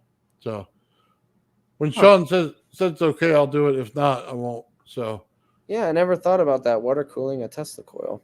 Yeah, that's what I'm saying. It was just out of the blue. And with Sean, you never know what's going to happen when he's over there helping somebody. I mean, for God's sakes, man, whoever thought of a round Tesla coil? But yeah. I know, like it's insane. It's really cool. You used to see the other stuff he was working on, man. He's got so many windings in there with he used the square or rectangular. I can't remember which one it was, but it was the winding, the wire. It was actually like a square shape. It's totally different. So, Bob Greenier's actually live right now. That's cool. Right on. Well, bring up your video, man. We'll take a look while we're waiting for an answer. Yeah, I got it up right here. I just need to look for the correct part.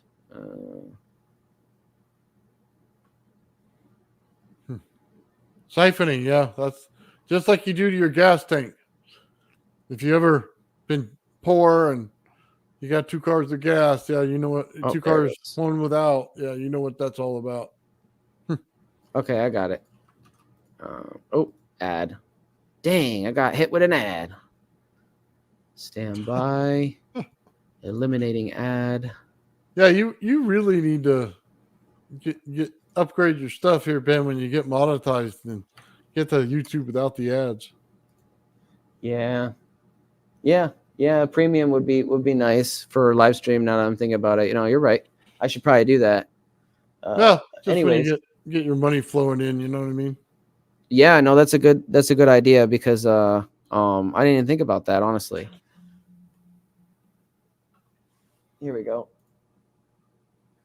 Through various variations. In this one, which is quite nice, this one here, they have a large tank here going into a well through a small bore tube here, okay, and a fat outlet, and they actually put a membrane on the top, which is see-through, a polymer membrane, and you can see it very, very substantially suck down.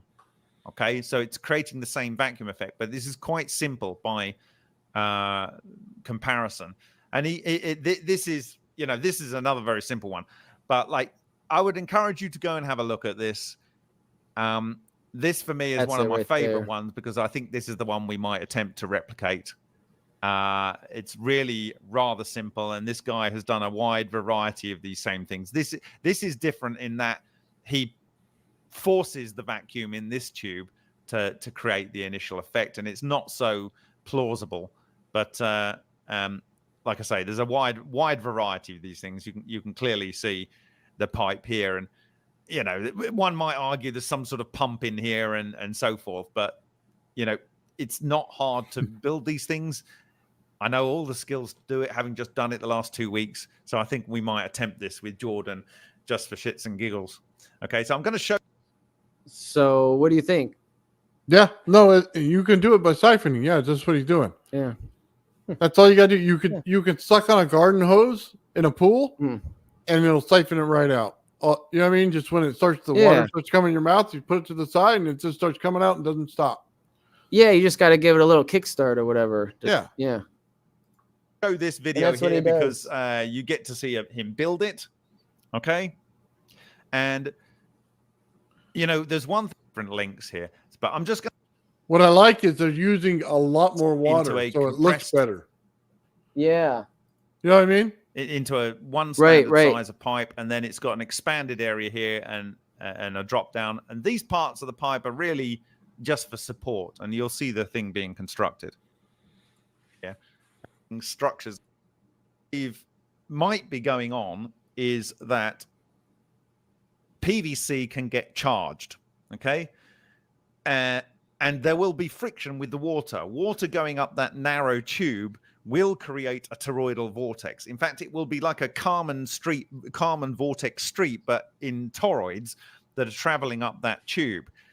Because it's a polar molecule, it's naturally charge separated, and you've got the end molecules of PVC are such that they will likely encourage the easy water or inverse easy water. It doesn't matter actually, but charge separation within the polar charges of the water, that produces your toroidal vortex in the long thin column. And what that will do, in my view, is for a proportion of that water, it may cause it to produce water gas. Okay? May cause it to produce water gas. And the water gas then tries to push back against the check valve and closes it. And the only way it can expand then is to push water uphill. Because water gas, as we know, is 1,617 times larger than water. So you only need to convert a minute amount of this water. Yeah, so he's basically saying you're compressing it in such a way that creates like a vortex, and that creates like a vacuum. And it continuously works. And it makes sense. And supposedly there's a lot of different devices like this, and it makes sense. Like, like from your perspective, you're like, yeah, we rig these things up all the time. You've never siphoned gas? No, I haven't. Oh, but well, let me tell you the old redneck way to do it. You take your hose, take your little clear hose, okay? You shove it in the gas can, right? Mm-hmm. You suck on it until the stuff comes right up to your mouth, right? Then you put your thumb over it and just turn it down and then let go. And it'll just start pouring it out. And it'll continue to siphon until it's gone because you created the vortex. Wow. That's so cool. It's the same kind of effect. It's a vortex. It's Schauberger. Victor Schauberger. I can't say his name for whatever reason today. It's okay. Schauberger. There you go. I don't even know if that's right. But yeah, basically, and even the forward head of the torus will cause. He just has to give it a little start, like you said. Suck it a little bit. Water gas to be synthesized, and you really only need a very small amount of water gas to be synthesized. He's getting that push water the water up against the check valve at the bottom, and that will cause water to come over. The water to come over will then pull a bit more water up, and the point is like. I almost don't care whether this is fake because it's so simple to try and replicate if what you're seeing is, what it is. Mm-hmm. Should have wrote it like a sawhorse or something. That'd be cool. Mm-hmm.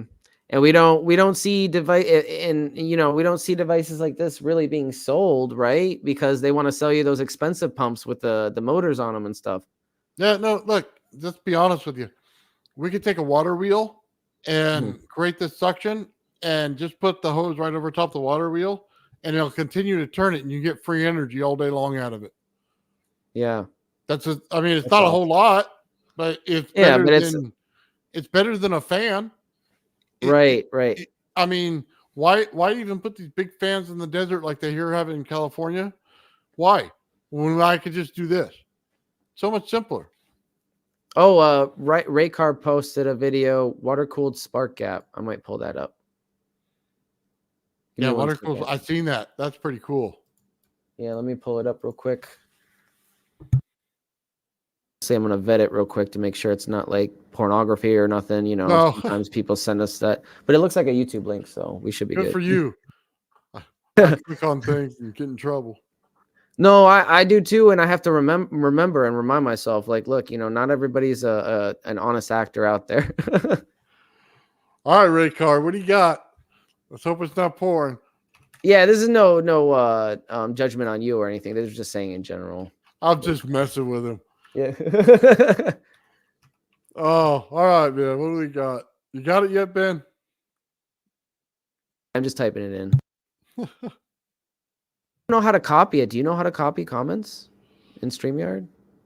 Copy them? I don't know. Yeah, I haven't figured it out, and it won't let you copy you it. Can't just manually. click on it. No, it's hide or show. It doesn't let you highlight the text. So, not that I know. Go back over to your normal stream and pull it up. Yeah, that's a good idea. Okay, let's do that. Yeah, and just click on it. Yeah, they let you put them in the private chat. I gotta figure out which one it's on. Is it on Bernie's or is it on mine? Raycar's and Bernie's. Okay, yeah, I got it right here. Okay, got it. All right, let's see what we got. Do your vetting process. Yeah, we're good. Yeah, warning high voltage. All right, right up my alley. Here we go. Yeah. Oh, let me mute the volume real quick. Yeah, mute the volume. Oh, yeah, I seen this guy.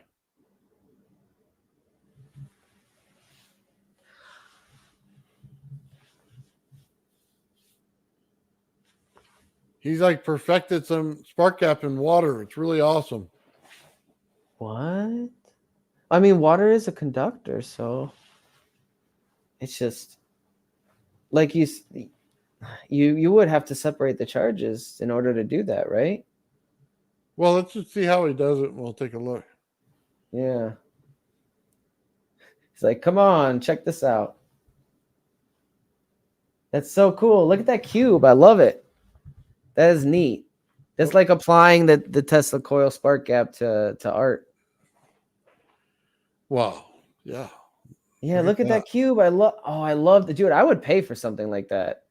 That is so cool.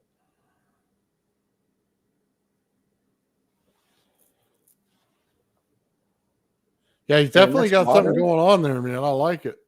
And that's water in that little dish? Yeah. 30-degree angle.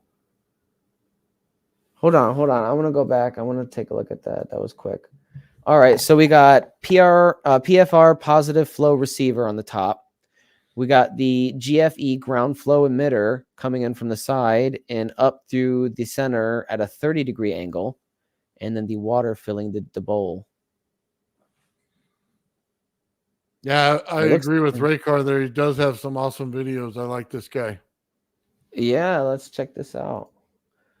Actually, I got to go to the bathroom, so I'll be right back, but I'll he said throw on some closed captions while the volume's off. Yes, that's a good idea. Thank you. I forgot about that. All right. Oh, look at that. You just 3D printed those, huh? That's pretty cool. That doesn't look hard to build. No, it looks kind of simple. Huh. Oh, it's way awesome. All right. I can do that. Gonna have to give this a try. I got plenty of high voltage around here.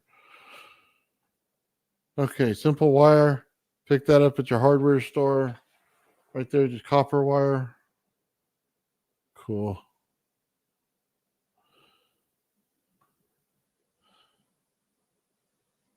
Oh, look at that. He's got different ends. That's pretty awesome. Just switch him in and out.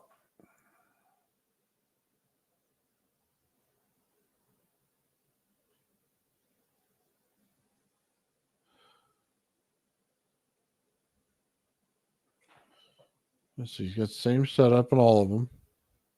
That one's got 3 wires coming off it. Never one. Okay.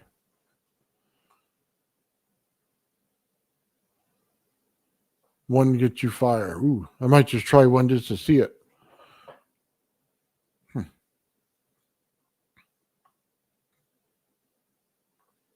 Yeah, experiment with different shapes. Yeah.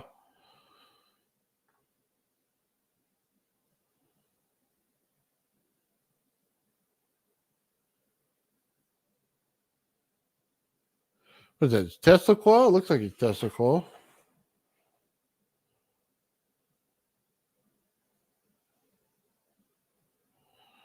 Wow, that's cool.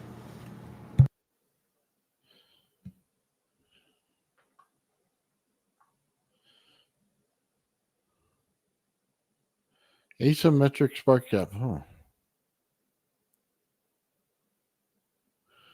right, what do we got? We got a bunch of them in liquid. What does he got going on there? Because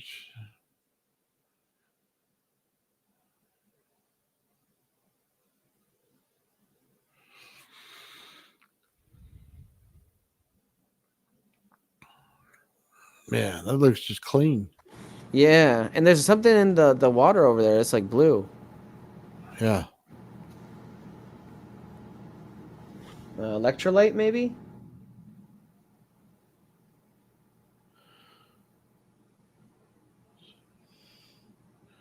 Charge capacitance, huh?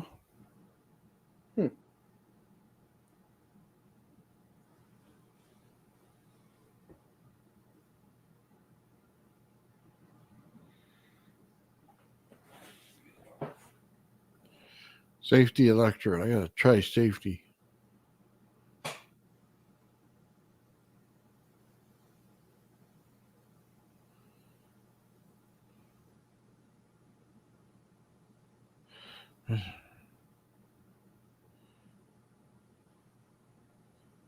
Oh, so he's got special water in there too. Okay, hold on.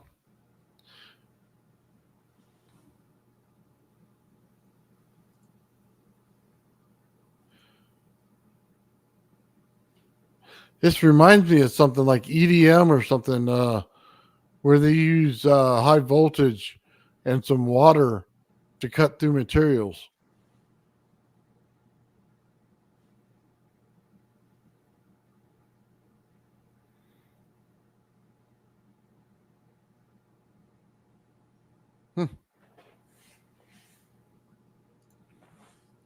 Is that it? That's cool.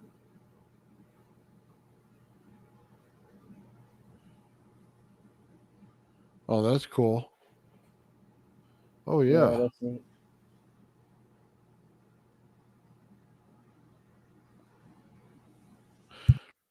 He's talking about splitting water in two, huh? That's cool. I have to go back and rewatch that. Is he talking about separating the charges? Is that what he means by splitting it in two? I'm sure it'll tell us in a minute, huh? Interesting. Right on. Yeah, that's a cool video, man. I like that. So I think I'm gonna check on the frame here. We might be ready to start that wind pattern. Yeah, get that wire going.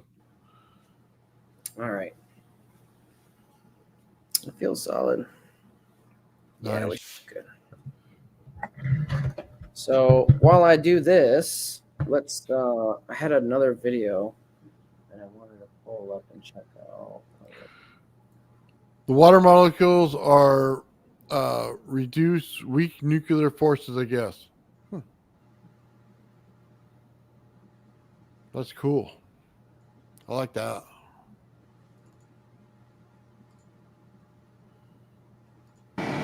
Good evening. Welcome to my laboratory. What I've got here is a Tesla bifilar coil, flat pancake coil. It has an inductance. This is the one I just wound. It has an inductance of about 640 microhenries. And this is a little magnetic compass. And right now it is pointing correctly to north. And what I'm going to do is set it down on the Tesla bifilar coil right there. And I have the Tesla bifilar coil hooked up through a 54.3 ohm carbon resistor to the output of the Interstate F43 function generator. And I've got the function generator set on a very slow pulsation. This is not nearly as slow as it will go. I'm still in the normal range of the frequency multiplier, not the 1/100th frequency. But we're down near the bottom of the dial, and I have it set to produce a positive and negative going square wave output. Right now I've got the output turned way, way down. And what I'm going to do is just turn the output up while you watch here. Okay, so here comes the output turning up.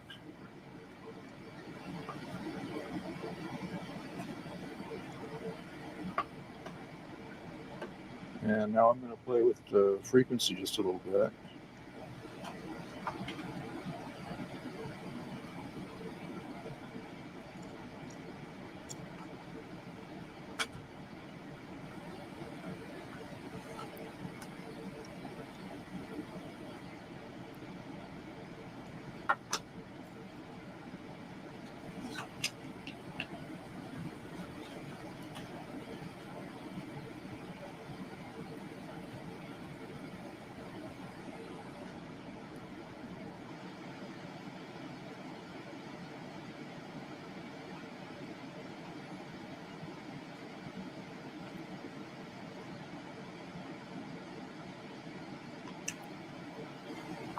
I'm just very carefully adjusting the frequency.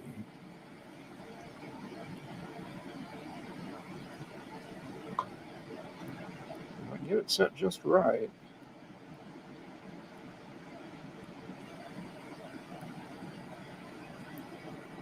Get that.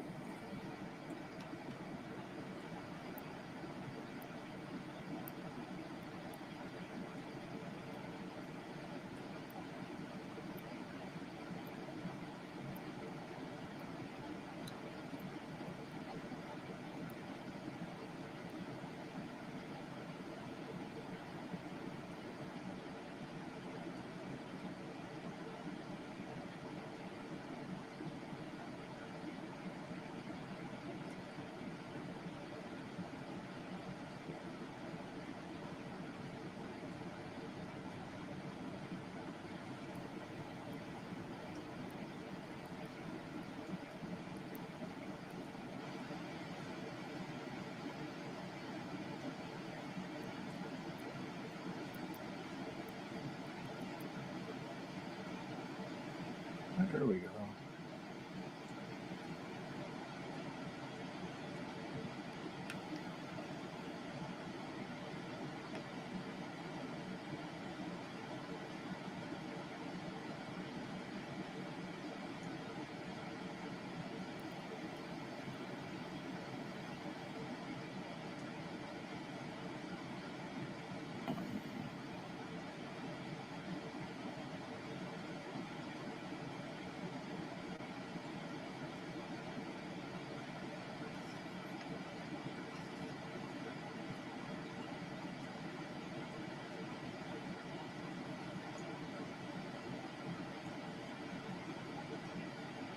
Now, does this mean that there's a rotating magnetic field in there? No, it doesn't. This is a type of mechanical resonance where we're driving the positive and negative going field, which is radially looping through the coil like this, at the correct frequency to mechanically resonate, if you will, the magnetic compass. And so it goes around in a circle. And if I can catch that just at the right place, I can actually make it accelerate.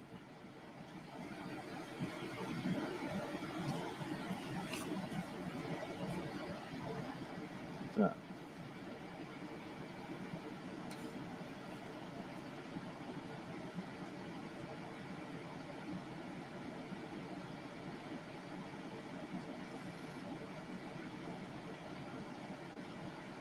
No, I'm just very gradually increasing the frequency of the function generator.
Okay, oops, it dropped off, but you can still see the compass dipping there.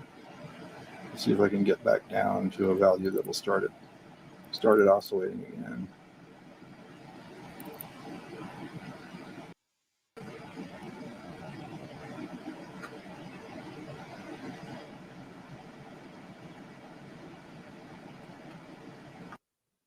So this actually, now that I'm watching it, is explaining magnetic synchronicity a lot better. It's not actually spinning. The magnetic field isn't actually spinning, but it's that's causing the neodymium sphere to spin. But it's actually resonating with it. So it's causing it to resonate with the pulse that you're providing it, and that's providing the spin. At least according to this video, which actually makes a lot of sense. So with that, I'm going to show you real quick before I start winding. And then Nathan, if you have anything you want to show us while I wind. But I started, here, let me, how do I pull this up? Okay. So I started, as you can see in the middle here,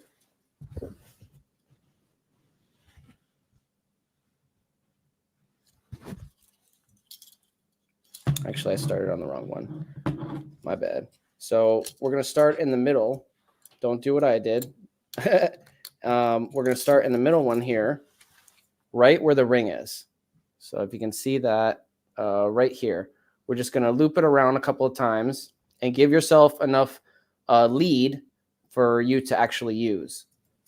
So don't leave yourself with like an inch to use and to connect to something, you know. And what we're going to be doing is we're going to be taking this wire and stretching it all the way across to the one right next to it, and then going up one. And then every time we're going to do that same process. Stretch it over and then up one, right? Next ring, stretch it over and then up one. So you're creating that, so you're creating that curve, that incline. And while you're doing that, keep in mind, you want to, you know, try to smooth out all the bends. I know the bundle will be easier to work with because it'll be bundled together and it'll have more structure. But if it's like you see like a little bend, you know, catch it fast. A stitch in time saves 9. So by the time, you know, you don't want to find yourself at the end of the wind and find, oh, you got a small bend here and you want to fix it. It's not really going to fix because you got all that tension already on it. You know what I mean? So I'm just going to continue this process and Nathan, if you have anything you want to show us, pull that. Here we go. Oh, there I am. Okay. Yeah, I got something to show you. I'll probably get in trouble for this, but I'm gonna do it. It's not anything bad. It's something super cool, but I don't think I have permission. But I'm gonna share it. So Okay. this right here is Charlie C's Tesla coil. Look at the water in there. Go into his number 1 coil. I just think it's so awesome. It cools it slightly, but it's more of the look. It just kind of it adds something to a Tesla coil that you don't see every day, but it's still functional. So I'll hit play on that.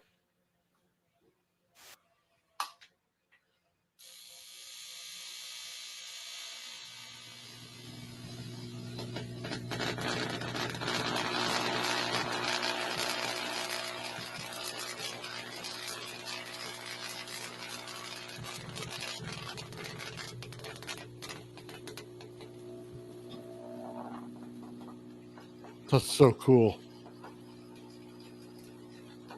I love the water going in.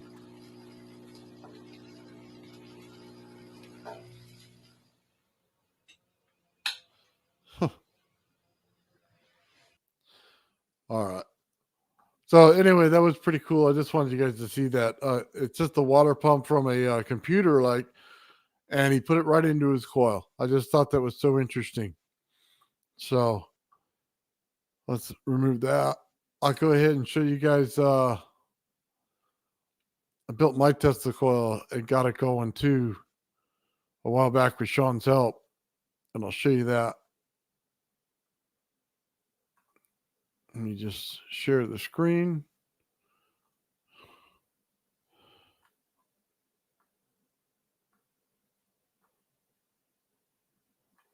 And here we go.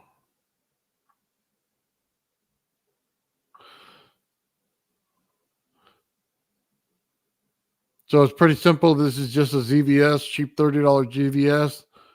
It's got 2 different capacitors. We took out all the other ones that were in there. And it's really cool. It runs on AC right there. And we hooked it up special. You have to watch the video to figure it out, but it's really easy to do. Got the Variac.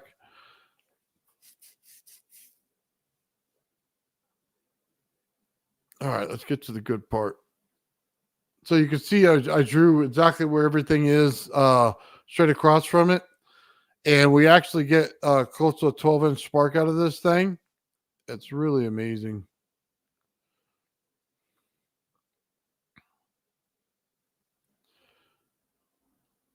So, come on now. Let's get it to the point where it lights up. There we go. All right.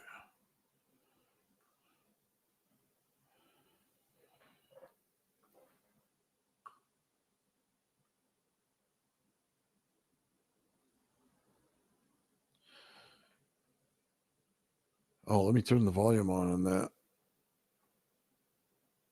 We have got 8 inches. You can hook the 9.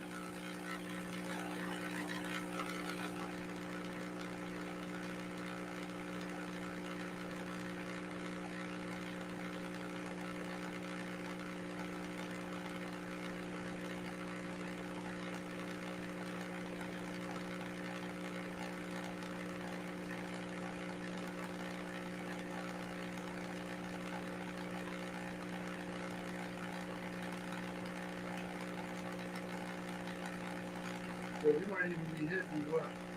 10? Yeah, I hit 12 there. Let's just so you guys know. I got it up to 12 inches on that Tesla coil, man. That thing was awesome. By the way, thank you, Sean. Big shout out to Sean right here. One of the most amazing people I ever met, and amazing at building Tesla coils. So thank you. He helped me out with that a lot. So that was pretty cool. Yes, I'll share another video with you. I want to share this.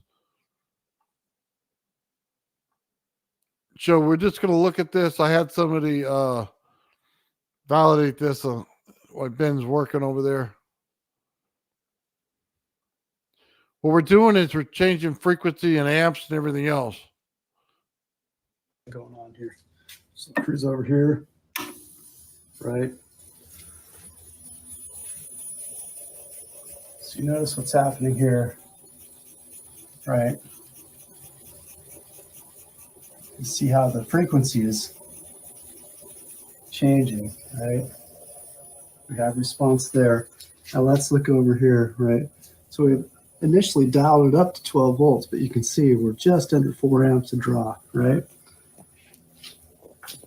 So when we actually change the pulse width, check this out. See that? See how the amps start dropping and the voltage rises, right? It's an inversion. All right, we'll go the other way. Notice the amps are rising, voltage is dropping, right? There's your duty cycle action. I haven't adjusted the voltage at all, okay?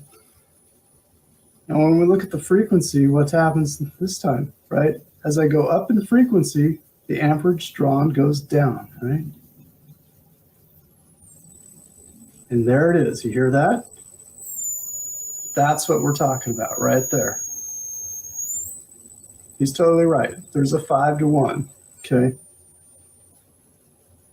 As we know, everything is connected. You know, you can't just change one thing and expect to get something, you know, isolated. Everything changes and moves with it. All right, so we're also looking at the actual resonant frequency of the flyback system itself, right? So I'm changing the pulse width. You notice we've dropped in voltage, right? There's a raise in amperage, pulse width down, right? Raise in voltage, drop in amperage. See that? Now we're increasing the frequency. Now we're decreasing the frequency. Now you hear that, right? So we're coming out of the ultrasonic range. Right, and this has a lot to do with the resonant frequency of our flyback, right? So everyone's slightly different. You got to kind of find your zone. So look where we're at right now. 8 grand. Right, let's take it all the way. Right. So you see that now we're way high on the amperage, right? So we'll change the pulse width. Yep, wrong way, right? See that? Lowering of amperage, raising of voltage. Right? You can hear it kind of slowing down.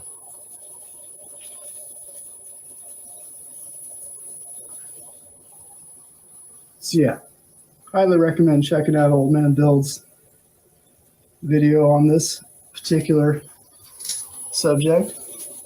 There is a lot going on, right?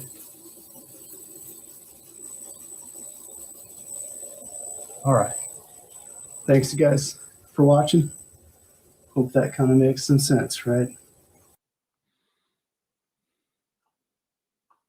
So as you can see, everything in there, it just changes. So when somebody tells me the wattage on their project, it's kind of hard to evaluate all the time because your volts and your amps change no matter what your wattage is, because the wattage is simple multiplication. So yeah, you kind of have to watch it and see what it's doing. And it's just cool to see somebody out there that took my understanding, because all I did was a video like this, and I was just talking to the camera and telling them what goes on based on, you know, the projects that I have going on in my garage. And then he took that and he did the test himself and found it out. Now, I've done that test a million times. I can tell you it works all day long. But to see somebody else do that and validate your work was totally awesome. So big thumbs up, man. Thank you for that. It's really cool to see. That is. So how you doing on your coil there, Ben? Good. I had to start the wind over again because the wire got tangled. I guess it was tangled in the spool, so I just cut it and start over. Oh, gotcha. It'll be a while. Yeah, it could be a few minutes, guys. Yeah, right on. We'll just find another video, man. See what else we got on this thing.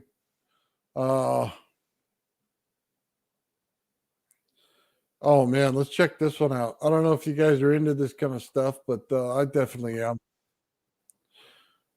Let's see. We'll share this.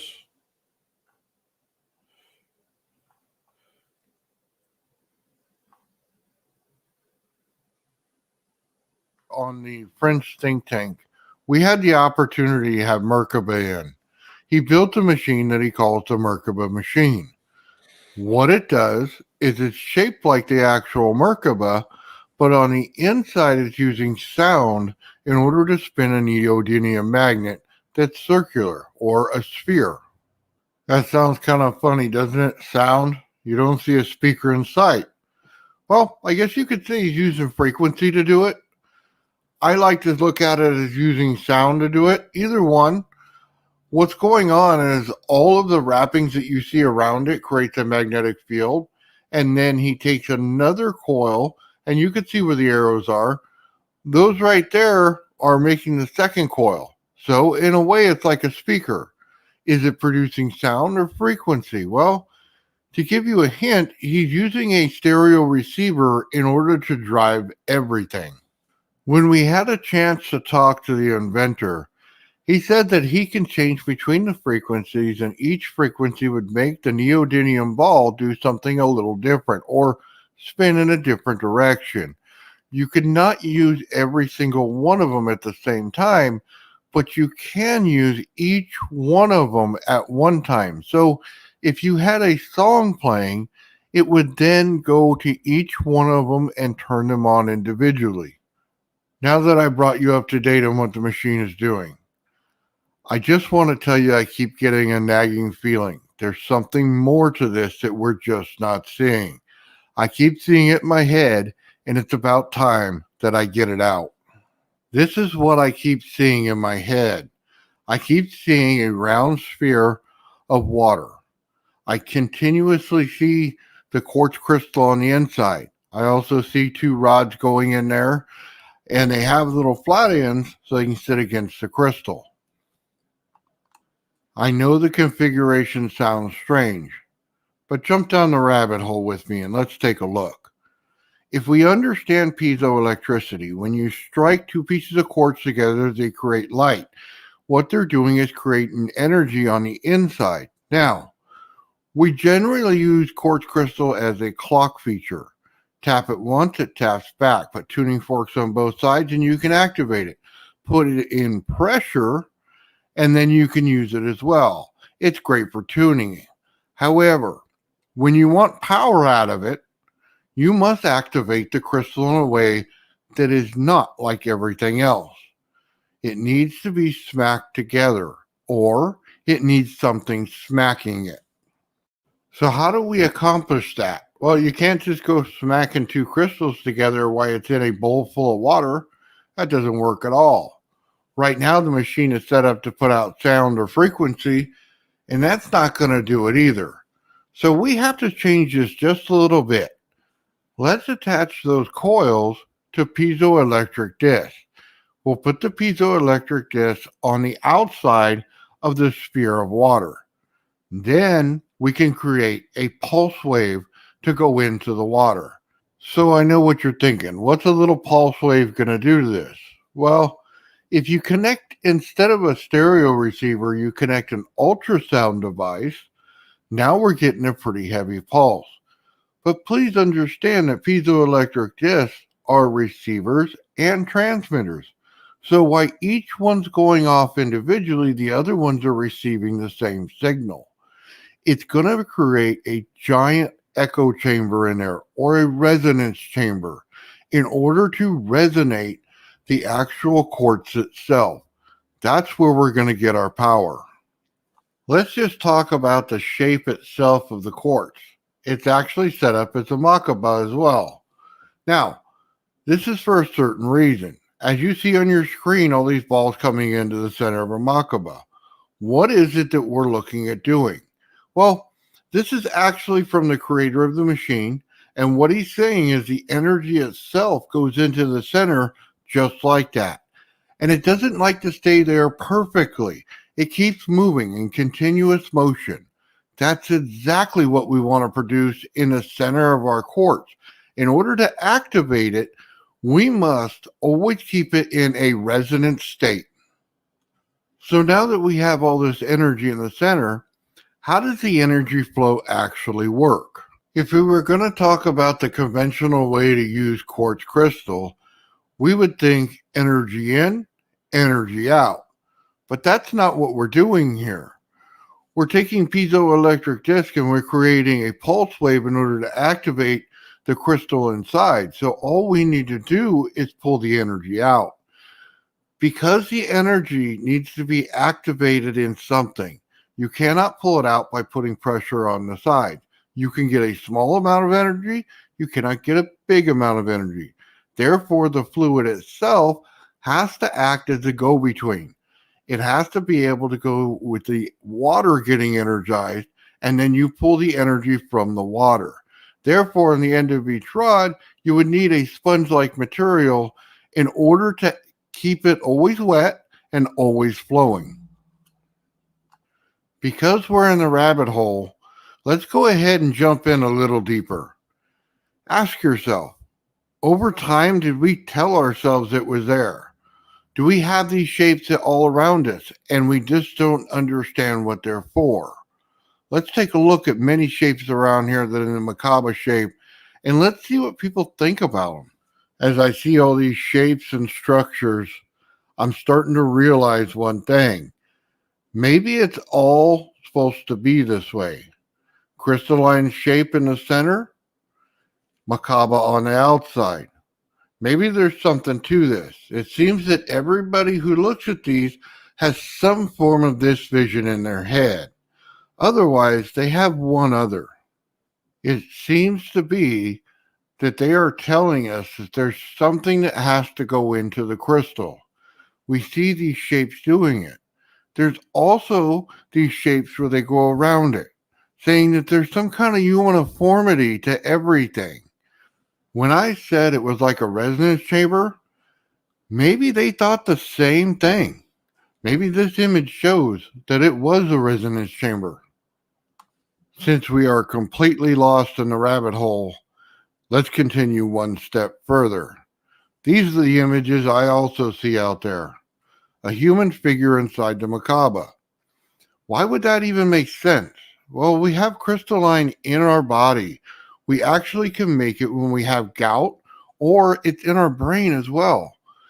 It's crazy. Maybe it's saying that we can communicate on some scale once we actually activate the crystal itself. That's just amazing. But there's one more step in the rabbit hole. We can go just a little deeper. This is what I keep seeing.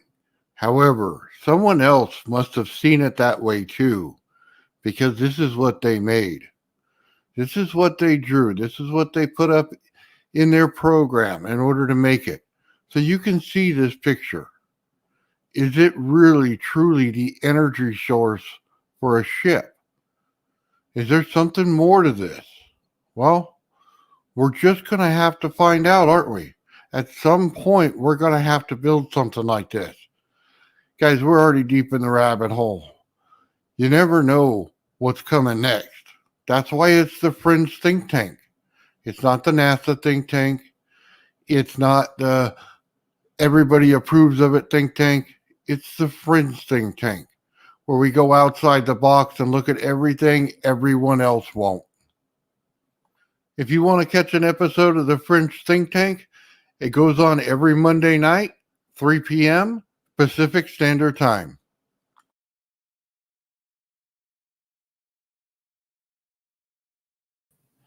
That was pretty cool. Ben, where you at? So I am on the fourth go round on the first pattern, not the interference pattern. So here, I don't know if you can see. Hold on, let me put you up solo here. Hold on. So as you can see, I'm on the fourth one. And it's a little bit easier on the second and third round because you can kind of use the first one as a guide where to go. How many times you got to go on that? Let's see. It says Depends on how many you have. Let's see. 1, 2, 3. 3, 4, 5, 6, 7, 8, 9, 10. 11. About 12 or 13.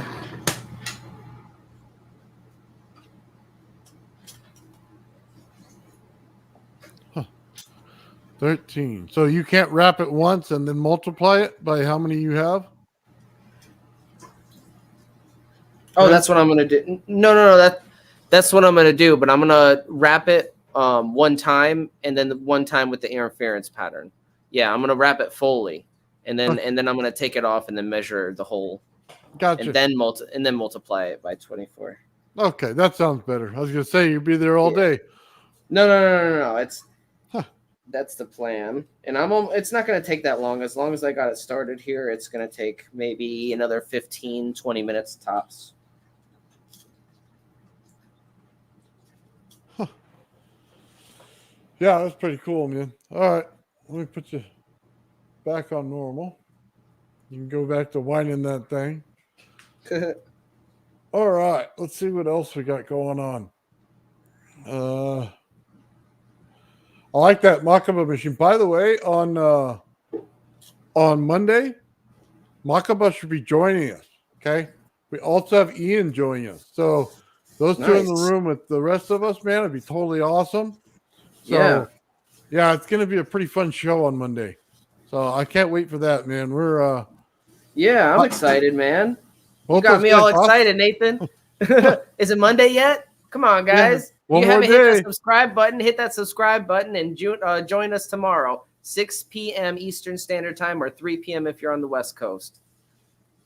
Yeah. It's going to be a great show. I can tell you that if we have those guests on. Yeah, both those guys were fascinating last time. So, I can't wait. And the way they do things and the sound and everything, they both talk about harmonics and stuff like that. So yeah, awesome. That'd be just awesome to hear the conversation between the two of them on that alone. So I'm excited for that. Yes. Ideas are coming together. People are coming together. If we could have a in-person potluck at this point, we would. You know what I mean? Well, like Gerald said, it'd have to be on the Canadian border up there where we all got together. That's fine with me. Yeah, I'd be up for that too, for sure. So let's take a look, and we'll go to this one. Normally, I would tell you exactly what's going on. Normally, I would tell you exactly what's going on in an experiment. However, this time, I'd like to hear from all of you. What do you think's going on here? As you can see, that's not paper. That's not foil. What it is a piece of packing material or styrofoam type material. So let's see what it does.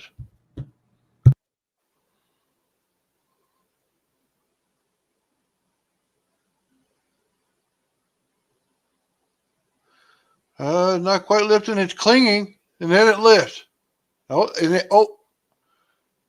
That's pretty cool. I bet a lot of people right now are thinking ion wind. Is it? Let's see the next one. Now we have some paper in there. It's got some sharp edges, guys. Look at it. Oh, it's just bouncing in between.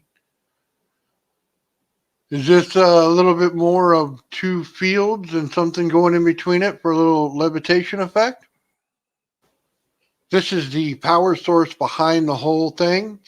Let's take a look. So the actual experiment's pretty small. And we can see on the very left side that we have a DC power supply.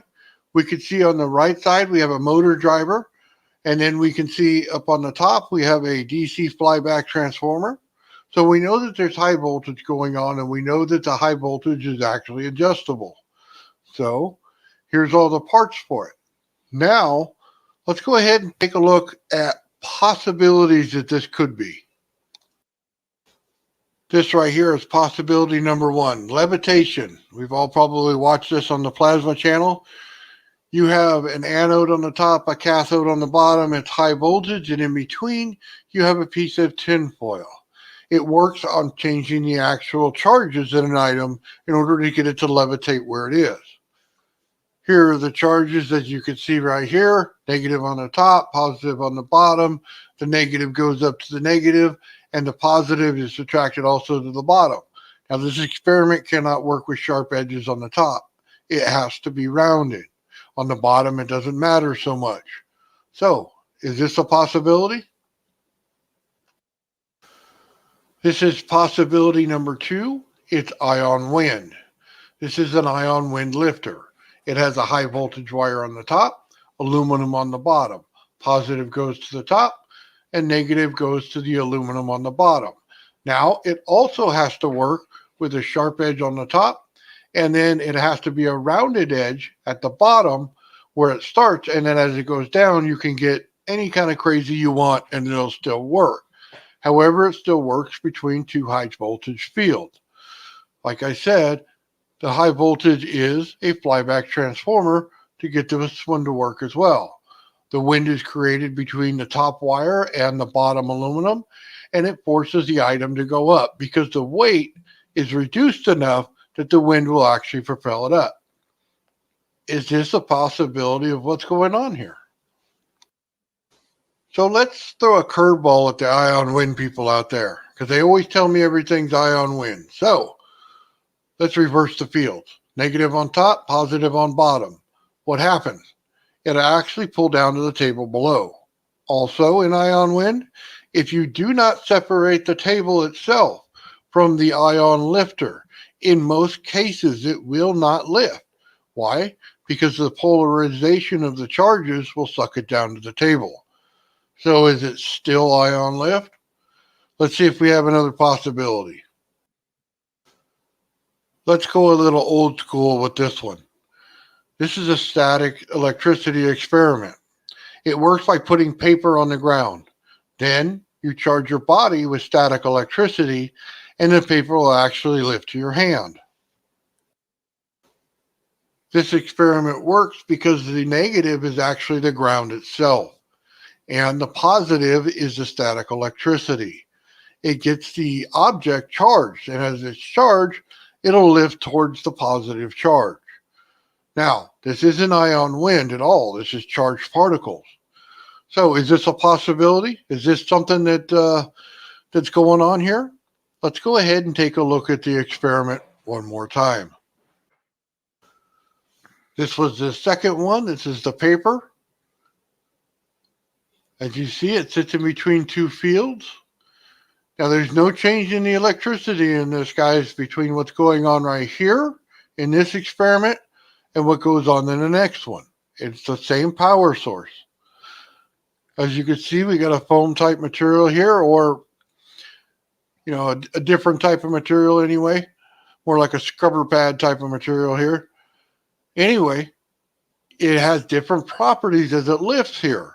It is not the same type of lift, but the power source is the same. So, is it the same thing? Is it the same process going on here? Guys, this is a question for you, not for me. So you tell me in the comments, what do you think it is going on here? Is there more than one effect going on here? Is it basically just ion wind like everybody claims everything is? Or is there something more going on here?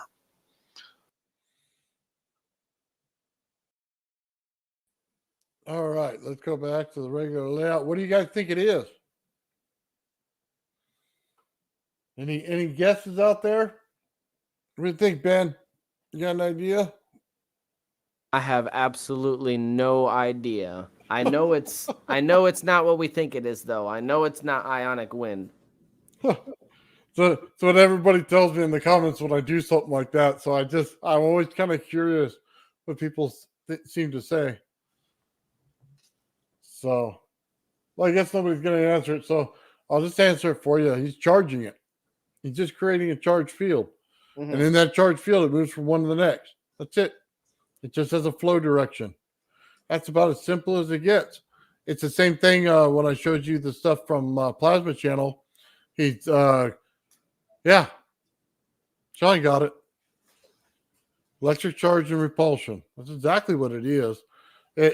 it's easy to identify when you've done it. It's so hard if you've never seen it before, because you start guessing at everything that it could be instead of, hey, it's directly this. You didn't see any plasma breakout, so ion wins out of the picture. You see that it's between the two fields, but even if you turn the light off and that same experiment's going on, there is no discharge happening. That's a state where you get absolute charge. That's it. It's just moving between two charged fields. So anyway, just thought that was pretty cool. How you doing over there, Ben?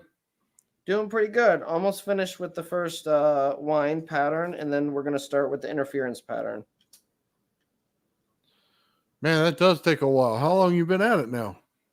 Well, I had to start over a couple of times because the wire got tangled, and I decided to switch to this small spool, which can fit through the door of the donut.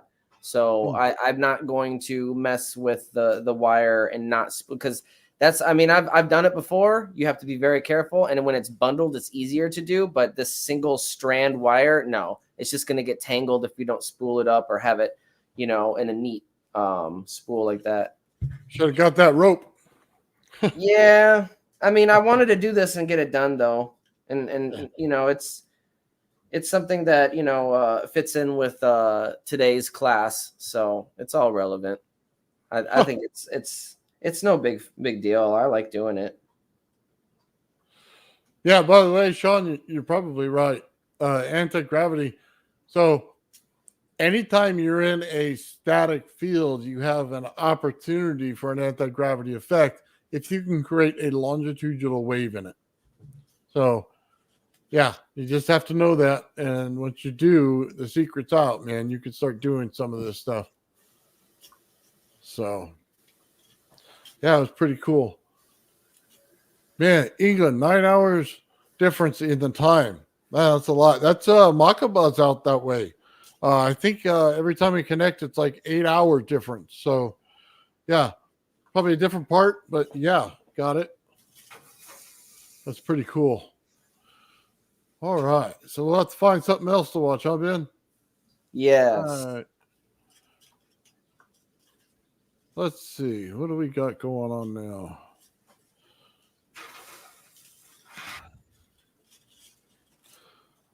Let's see. We're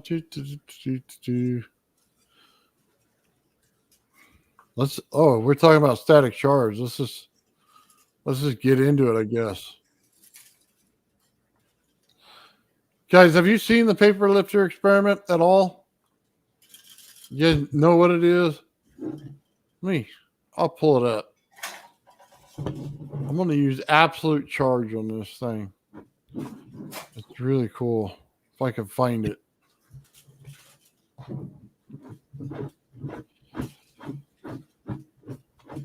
So, is that you in the background, Ben? Oh, yeah, my bad. Huh, it's all right. I'm just listening. I hear some weird stuff going on. Oh, yeah. Okay. Once I get past all the high voltage on my channel. Okay. Paper lifter right here. Okay. So this is a pretty cool experiment. This is when you take out everything and just show the charge on it. Guys, this is really cool. It's a little paper lifter. It's just made out of printer paper. And the top is positively charged and the bottom is negatively charged. And I just want to show you this. As you plug it in, it lifts and then it lets go when you unplug it, and it'll stay right there. Now, usually this is done with a Wimhurst machine, static electricity. This time we're doing it with high voltage. To show you, just plug it in, lifts, and there's a lot of wind that comes off of it. And maybe I'll show it on my fog machine later. But there's a lot of wind that comes off of this thing once it's plugged in. Now, I did change the voltage source to get a bit higher. I ran 2 of these in series, okay, with one driver, okay. And again, this is just a, 19 volt and 2.37 amps is the power source here. I don't know if you see that any good. Anyway, this is just the power source. But they run positive to negative, and then positive obviously goes up to your positive top plate, and then negative goes to your bottom plate here. Okay, it does make a difference on size. The top has to be bigger than the bottom. I'll link this to another video where the guy does it on the static electricity machine. But I wanted to show you with voltage that this can be done as well. It's part of lift. So hopefully, that's a lot of voltage right there. That's probably about 2 inches in voltage is what it comes out of this thing. It's pretty gnarly. I think I can maybe up it with some capacitors that I built. So let's see. I just wanted to show you guys. There's no ion wind there, by the way. When I ran my fog machine on it, there wasn't any. It was all stuck inside that little paper UFO. There was no ion wind. Okay, it was crazy. I put the fog machine on it, and you can see it. We didn't move. So pretty awesome experiment. Teaches you about charge and the difference between creating ion wind and charge and what they do and how far apart you got to have things. The actual voltage going in. Like I said, the first guy used a Wimhurst machine. You can also use a, what do they call it? Big static electricity machine. One of those things, you can use that. Or you can use high voltage DC if you know what you're doing. It'll all do the same thing. It's all about charging up that UFO and getting it to move. So that was it on that one. Oh, you almost done there, Ben? Almost. All right, I'll find something else. Let's see if I have some more experiments on this. Let's move that one. I'll share another one.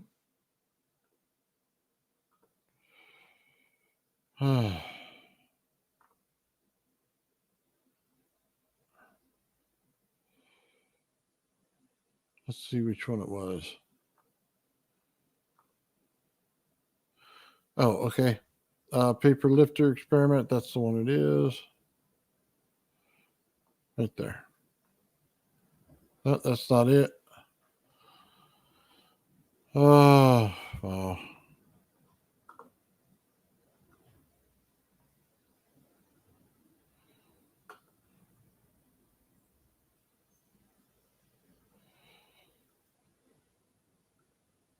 There we go. That's the one I want. So this one here is upside down, and it shows the force. So I just wanted to show this. I'm going to turn the power now. My question was on this is, if you flip it upside down, will it still try to lift? And, well, the answer is no. And what's going on is... Oh, there you go, Van de Graaff. It's heavily forcing itself down now to this bottom plate. It's going the opposite direction. So just like it was on the lift, it's attracted to the bigger plate. So no, not by turning it upside down will it do that. As a matter of fact, it just forces this bottom plate the more you do this straight down. So there's a heavy lift factor there, or weight factor there, however you want to say it. It's definitely pushing against the bigger plate from the smaller one. So we'll have to figure out a little bit more on why. And then maybe we'll throw in one of these aluminum foil change of plates. We'll see what. Anyway, that was pretty cool. So, yeah, that was neat. Turn that off. All right. So clear these out. Sean wanted to see the UFO bubble. So let's see. Let's put that on. Take me just a second.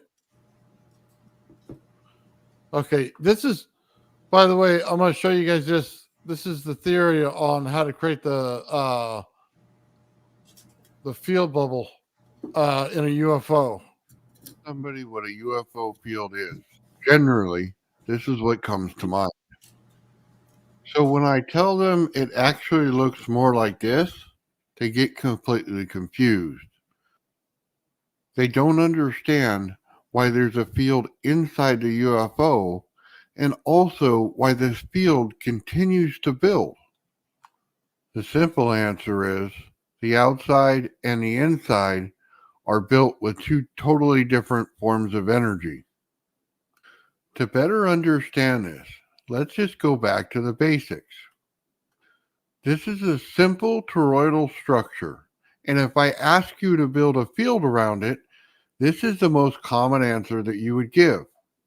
A toroid builds magnetic field lines that go around it in one direction. The next step would look like this. You add wire to the toroid. Then it builds a field based on the wire and where it's placed. The problem is, a toroid or a toroid with wire around it does not build a field that looks anything like this. So let's just start over. Is a toroid really what you want at the center of your UFO? And the answer simply is no. So if it's no, what do we need to put there instead? We need to build a flow pattern into the coil. And there's no better way to build a flow pattern than to use sacred geometry. So we start with simple shapes that we know that we can put into a toroidal fashion. Then we start to make them more complex. Each time that we make a shape, we put it into a wire form. Then we test it, and we check the flow pattern. We see which ones match and which ones don't. For every new pattern we try, there's always a different outcome. How you connect them and how each one flows matters. We will start to see effects in everything that we do. Sometimes the energy flow can rotate a neodymium sphere magnet in circles. At this stage, we start to push it. We start to imagine this as a 3D shape. Then we start winding coils to build it into a 3D shape. We're looking for a flow. We're looking for energy to move from one point to the other. And what happens when one thing crosses another? And can we still rotate the neodymium magnet in it? The answer is yes. The question then becomes, can we add multiple magnetic fields inside of this coil in order to get something different to happen? This journey is not going to be an easy one. It's not going to come overnight. It's going to take a lot of time and a lot of patience and a lot of practice to get it right.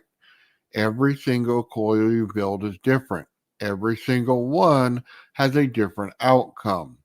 Every one of them creates a different field geometry.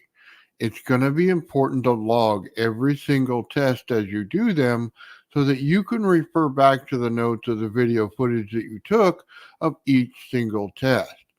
This is not an easy task. It will take a lot of time.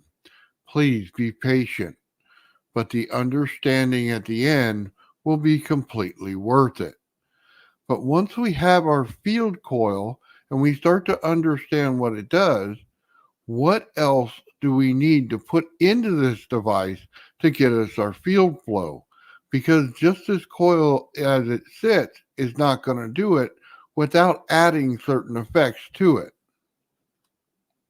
As we look back at our UFO structure and how the fields are built, we also have to realize we need different types of energy. We're going to need a magnetic field, and we're also going to need a static field. Let's start with the magnetic field. We can use a Tesla coil in order to create a magnetic field on the outside. However, the standard Tesla coil has a weak field that comes out of it. We need to strengthen that or thicken the field. The only way to do that is to rotate the Tesla coil. Now, at this point, I know what you're thinking. We could just put a wire on top of our Tesla coil, spin it, ion wind will spin it around, and we'll get a rotating Tesla coil. However, that's not a rotating Tesla coil at all. That's usage of the Tesla coil that expels energy out, but doesn't give us what we want. we physically need to turn the Tesla coil. In a standard Tesla coil, just sitting on your table, will produce energy that looks like this. You get the energy flow pattern that goes around in a circle. However, in the center, you will also get the Tesla coil ring. It is a very distinct looking sine wave. You will see it build up and disperse energy. That's where the energy comes from. It accumulates in the coil and then it bursts out the top. As you can see in this, we see the ring right in the center. The Tesla coil doesn't put out necessarily lines of energy. It puts out a field bubble. However, in order to thicken that bubble and put it around our UFO, we have to rotate it. You have to continuously start new field lines every time that it goes around. Therefore, it'll make the whole thing thicker. That's the only way to get a proper bubble around our UFO. Besides the field bubble, a Tesla coil provides a longitudinal wave. This is going to give us direction on our UFO. It's going to say whether we go up or we go down. As many of you have already figured out, a regular Tesla coil configuration is not going to do that. We are going to have to build a bipolar Tesla coil. We also need to change the orientation that a bipolar Tesla coil is normally in. Again, we're looking for the field energy to go north and south. That means it has to stand straight up with the coil in the center. Now that we have a better understanding of how the outside magnetic field is built, now we need to look back at the static inside field that needs to be built as well. This is an ion thruster. As you can see the purple in it, it's making ion wind. The problem here is that it's using the energy. The energy is being transferred into light. It's also being transferred into ions. Therefore, the energy is being used in this process.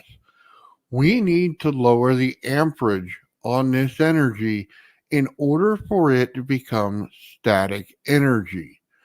If you do not do this and you do not understand the relationship between frequency and heat and frequency and amperage and voltage and frequency, this is going to be a very hard task to pull off. If you do understand the relationship, then changing this plasma into a static electricity should be the easiest thing in the world to do. Now, it's imperative that it comes out as static electricity. If it comes out as ion wind, you are using the very energy you need to be produced in the bubble and wasting it. It will nullify the field you're trying to create. As you take a look at this picture, you're starting to understand how the fields are being built and why. On the outside, we see our Tesla coil field. It's magnetic. It's going to hold in the static field. The static field in this is shown in purple. We can now see the outside field holding in the inside field. We can also see the flow of the Tesla coil as it wraps around and goes back into the center. What you also notice is the static field does the exact same thing. What does that create in the center? It creates an artificial 0 point, a point in which the energy is now. Hey, Ben, you get done? Yes, I'm done, and I'm just going to start the interference pattern so you guys can understand how it works, but I'm not going to finish it. I'm going to use this and then times it by 24 and then times that by 2, basically. Okay. So we have... Hang on. Oh. Let me just... Oh, there we go. Go ahead. As you can see, we have a nice wind pattern, and it ended up exactly where we started. I'm going to actually cut this so I can hold it up. Give me 1 second.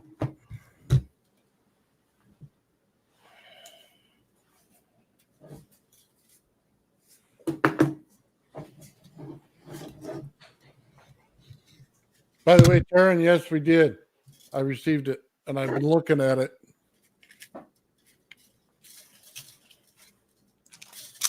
All right. So, as you can see, we ended up right where we started, right?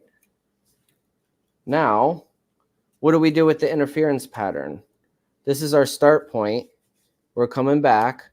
What we're going to do is bend it underneath and go downward. Let me start it here.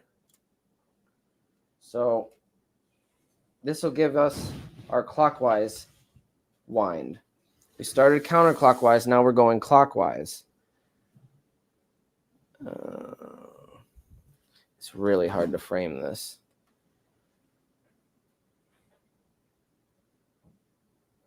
Nice. So you can see we went underneath and we just bent it. And we started going the opposite way. And then we're just going to do that. But I'm not going to finish it. I'm just going to unwind this and count it. Or I'm going to stretch it out and measure it. Actually, I have a wheel measure. I should probably do that in the backyard. I'll do that. All right. Yeah, that'll take a minute, though.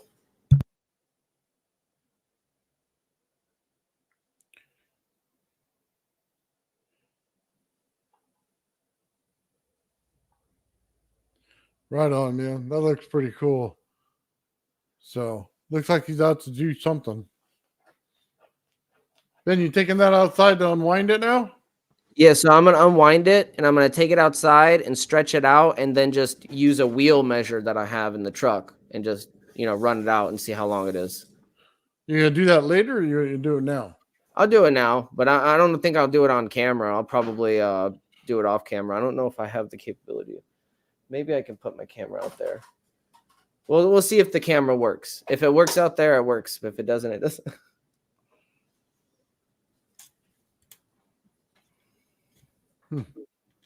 I think, Ben, it's going to take a while, so you should probably might just add that to your next live show before you start winding. You tell people how long it is. You know what I mean? What time is it? Oh, it's already 7. Yeah, you might be right. It's already 7. You've been on almost 5 hours. I'm having so much fun. No, I really like building these coils. They're fun. Look, it's Hold not on, like let's show this off. Yeah, it's hard to see because it's just one wire, but the pattern you see in the center, how it produces that vortex pattern in the center. It's very cool, and that's not even the interference pattern. That's just the one wind. So again, this is not the final design, guys. This is just to measure out how much coil we actually need for this big boy here. Yeah, great job, Ben. Thank you. Thank you. It's not perfect, but actually, when we have it with the bundle, you see all these like little bends and imperfections. When we have it with the bundle, it'll be easier for that to straighten out. We can, as we're going, keep it straight, and it'll look nice this time. I promise. Right on. Well, good job, man.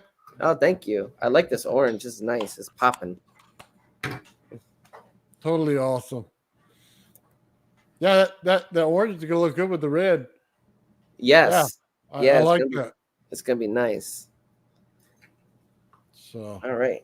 Now we're just gonna I'll do this later tonight. I'll take it off and I'll measure it out. Or maybe I'll just do it on a live stream. If I decide to do a live stream before Fringe Think Tank tomorrow, I'll do that on the live stream. But yeah, this is a nice frame. I like it. I'm excited to use it. And hey, we got the stereo amp receiver. It's supposed to come tomorrow, so we can do some more testing. Really? If it comes tomorrow, I'm definitely doing some more testing on live stream for sure. Because we'll mark out the neodymium sphere this time. Huh. Right on, yeah. For sure. I can't wait. Thank you, everybody. Thank you, Charles. Hey, guys, thank you for watching. I'll let Ben get the last word. It's his stream. Thank you, everybody, for listening to me today and everything else. But, Ben, thank you for building that coil, man, putting it together.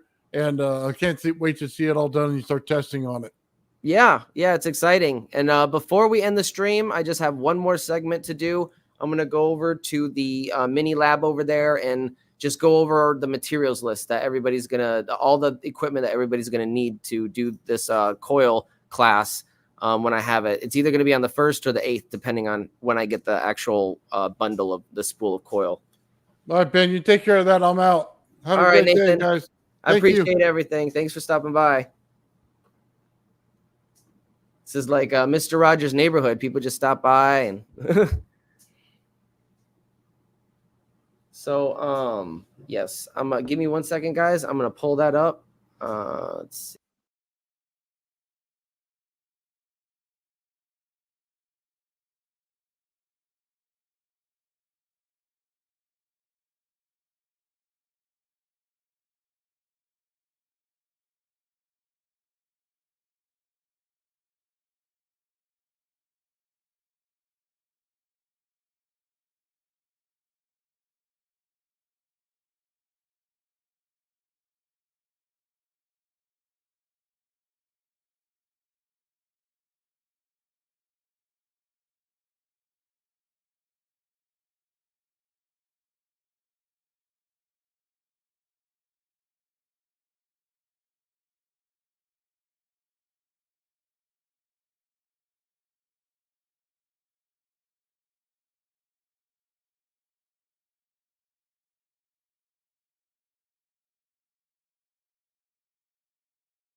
Hey, Ben, you got no sound.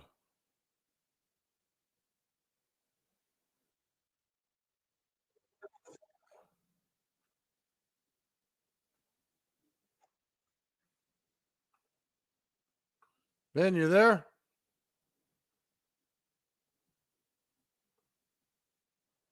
Sorry about that, guys. I I was trying to turn it off. I turned on his live stream and he had no sound. Benny, Benny, You you hear me there? now? There you go. For some reason, when you go off stage, sometimes the sound works and sometimes it doesn't. The mic? Oh, I have no idea what it is, man. Yeah, no, it's weird. Sometimes it'll work for you and sometimes it won't. Anyways, I'm just going over the materials list. Sorry, you Okay, guys well, missed all you that. may have to start over because I don't think anybody heard you for the last. Yeah, I am gonna have to start over. All right, I'll remove myself. Have fun, Ben. Thanks, Nathan. All right, so sorry about that. StreamYards was glitching on us.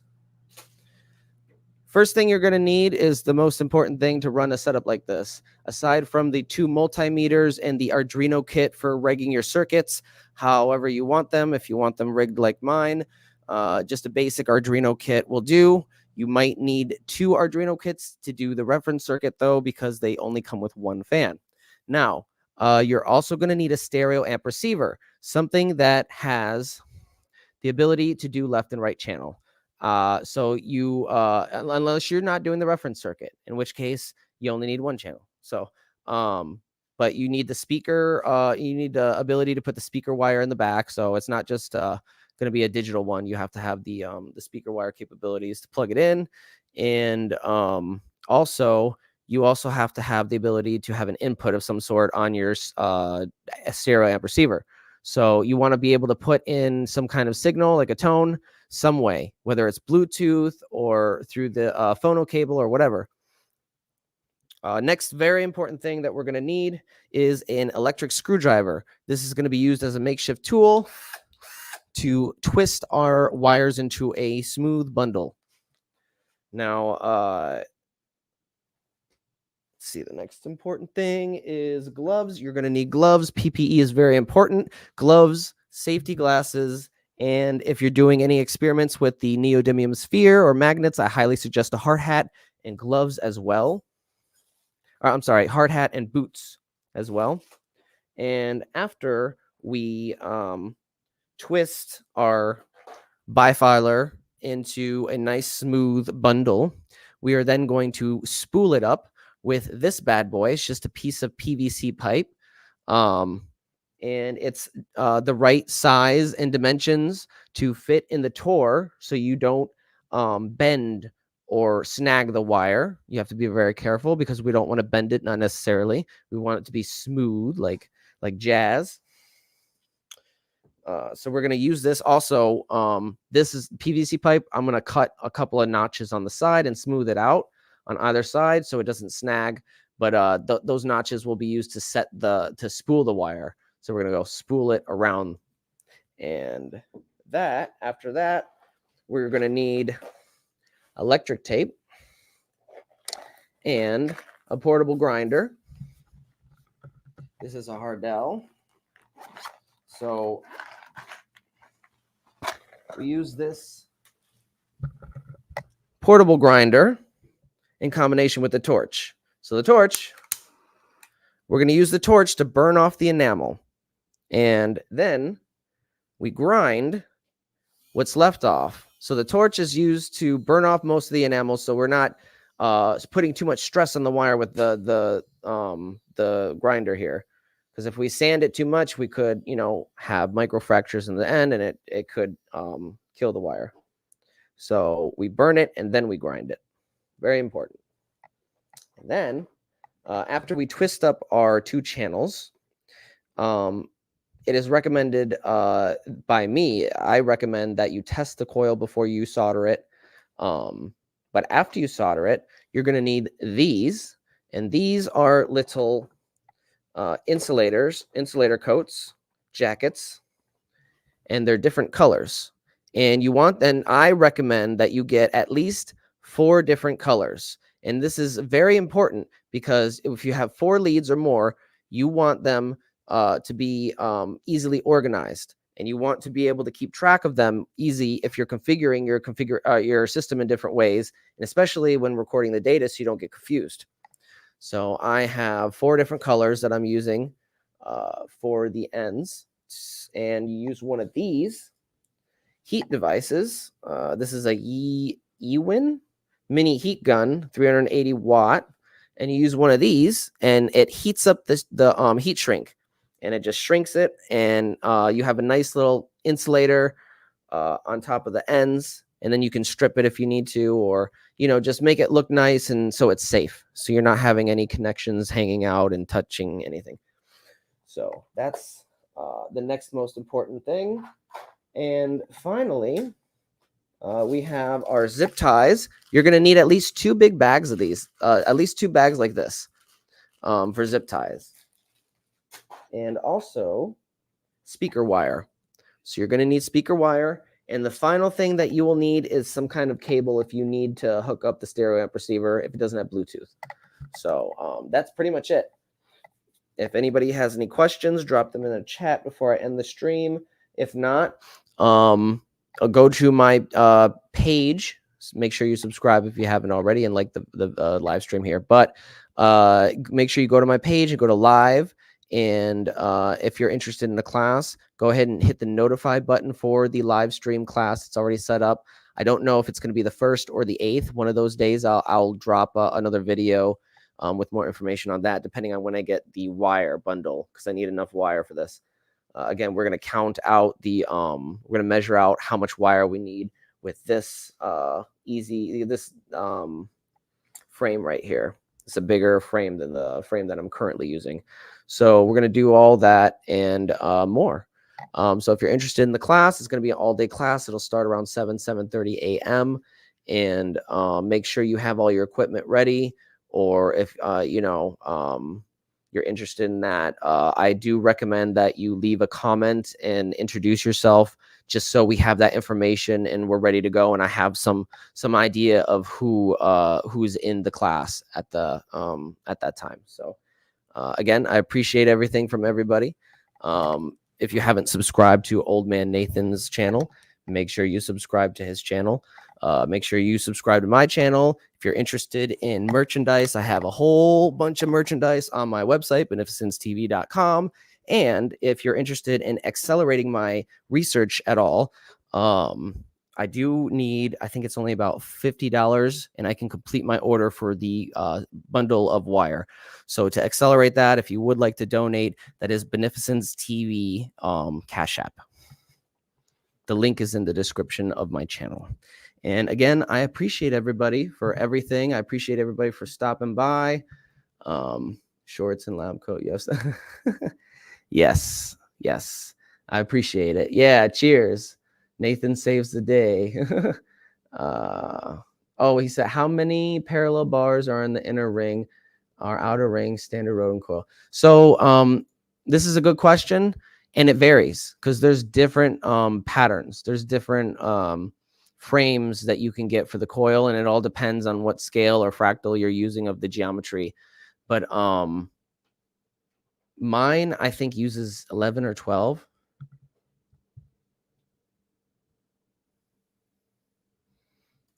Thanks, guys. All right, you guys are awesome. You guys take care, and I'll see you tomorrow for our Fringe Think Tank. And if I get the stereo amp receiver, I'll see you before then for some testing with 0 Point Energy. All right, guys. Have a good night. Thanks, everybody.